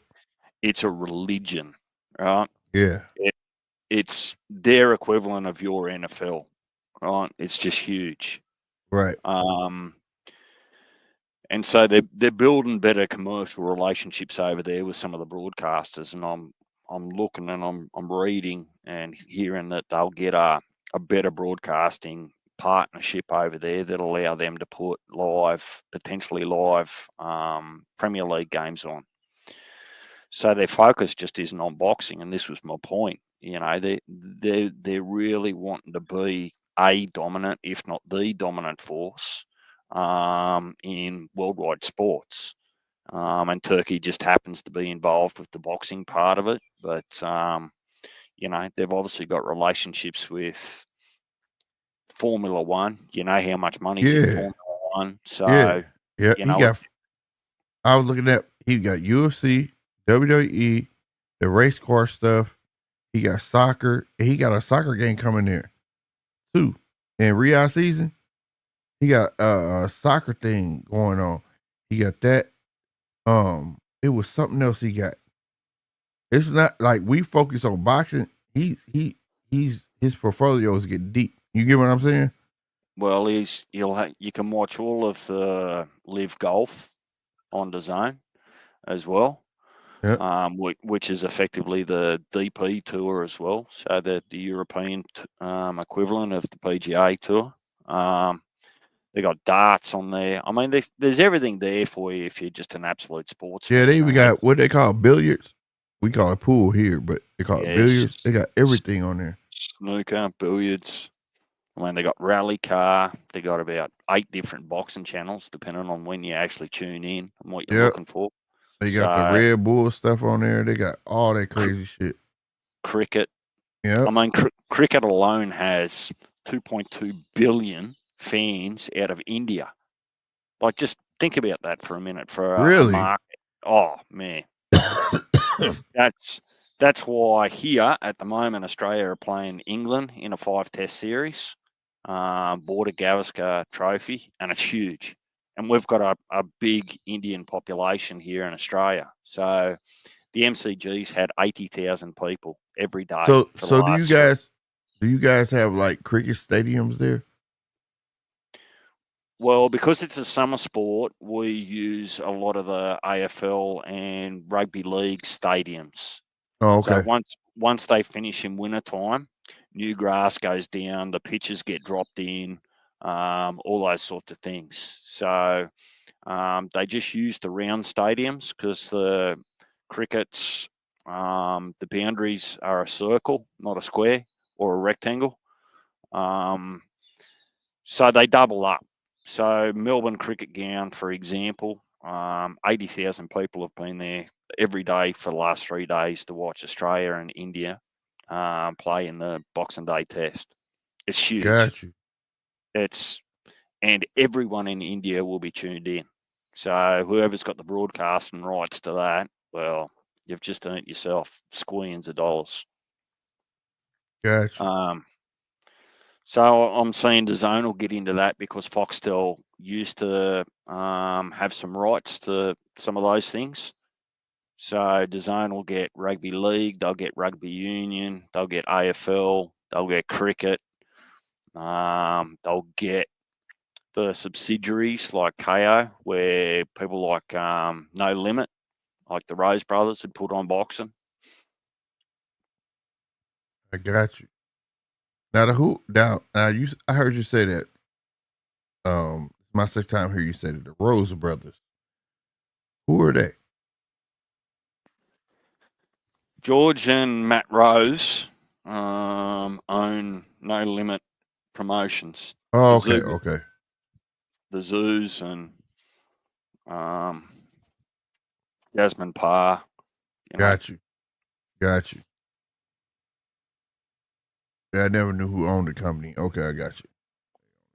Well, Glenn Jennings is the manager of Tim and Nikita, but No Limit Promotions is George and Matt Rose. Okay. And they've been able to put on some pretty big cards in Australia. They'd normally telecast that through a pay-per-view called Main Event, who also have a relationship with PBC. So you used to be able to get some PBC fights over in America on Main Event, like the big ones here in Australia. So it'll be interesting to see what happens with No Limit, depending on what PBC does or doesn't do with DAZN. Got you. Because I see that now No Limit is the next biggest boxing entity in Australia, with Tasman Fighters potentially getting left out on the lurch a little bit too, if they don't come across to DAZN. But their pay-per-views by subsidiary were made available under the Foxtel subsidiaries. So that's why I'm saying I think that No Limit will end up across under DAZN, at least in Australia anyway. Okay. Okay. Gotcha. So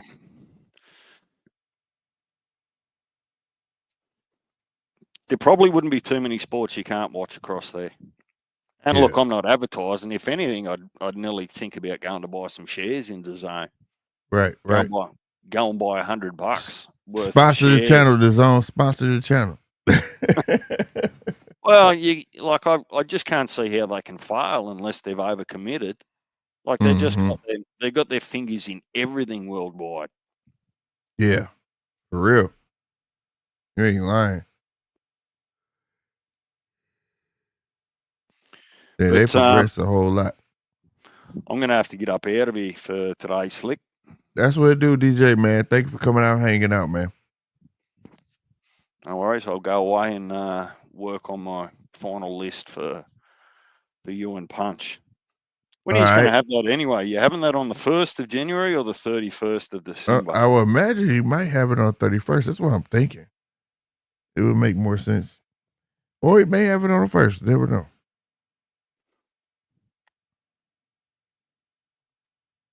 Out of the year, biggest robbery. All right. And I think probably trainer of the year.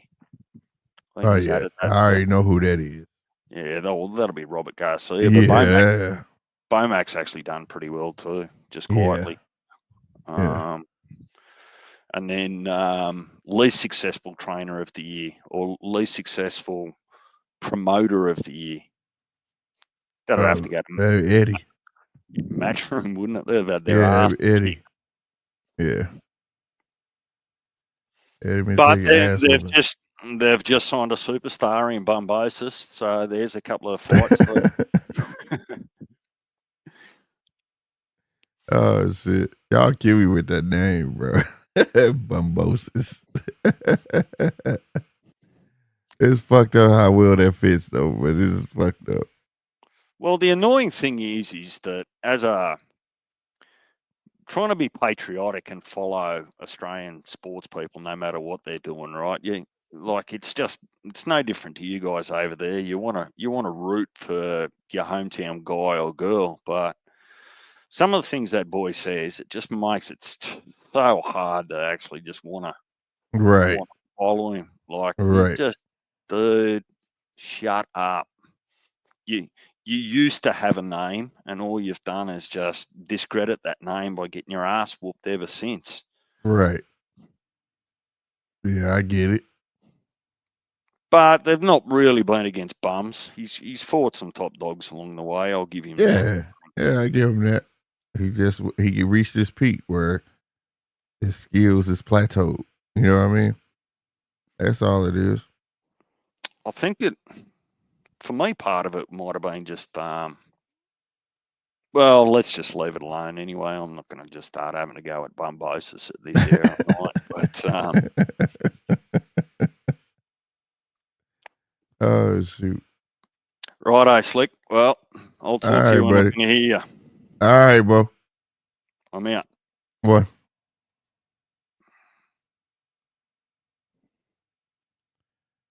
All right, y'all, man. Woo! We in the 5 hours and 15-minute mark, yo. I'm still into this Pernell Whitaker and Buddy McGirt fight over here on DAZN, man. If y'all want to check this fight out, like I said, it's over on DAZN. It's under the Boxing TV thumbnail. It's some classic shit right here, bro. Like I said, I don't watch it. I think this is probably my 3rd or 4th time watching this fight. 3rd or 4th time watching this fight, bro.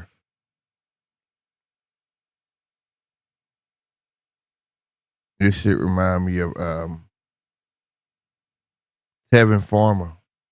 I swear, Tevin remind me of Pernell so much. He do. But this was a good fight all the way around. But we are going to lay it down. Salute to all my new subscribers, bro. I saw y'all make this possible, bro. Let me see. I think we had gained 3 subscribers. Either way, it don't matter. Like I say, I wish everybody who hit that like button, hit that subscribe button, man. Help us make this channel grow. You hear me? But salute to y'all who did. Real talk. I'm always grateful when we get over this way. All right. Like I said, man, we still on the road to 5,000, man. We got a month to go. I feel like we hit it, man. We gonna hit it, bro. Like I said, man, I'm still gonna be on tomorrow. Even though we're gonna fights going on or whatnot. But your boy will be back, all right? And y'all be easy, you know what I mean? Be smart and all that good stuff, bro. I'm your boy Slick 50. I'm up out of here. Deuces.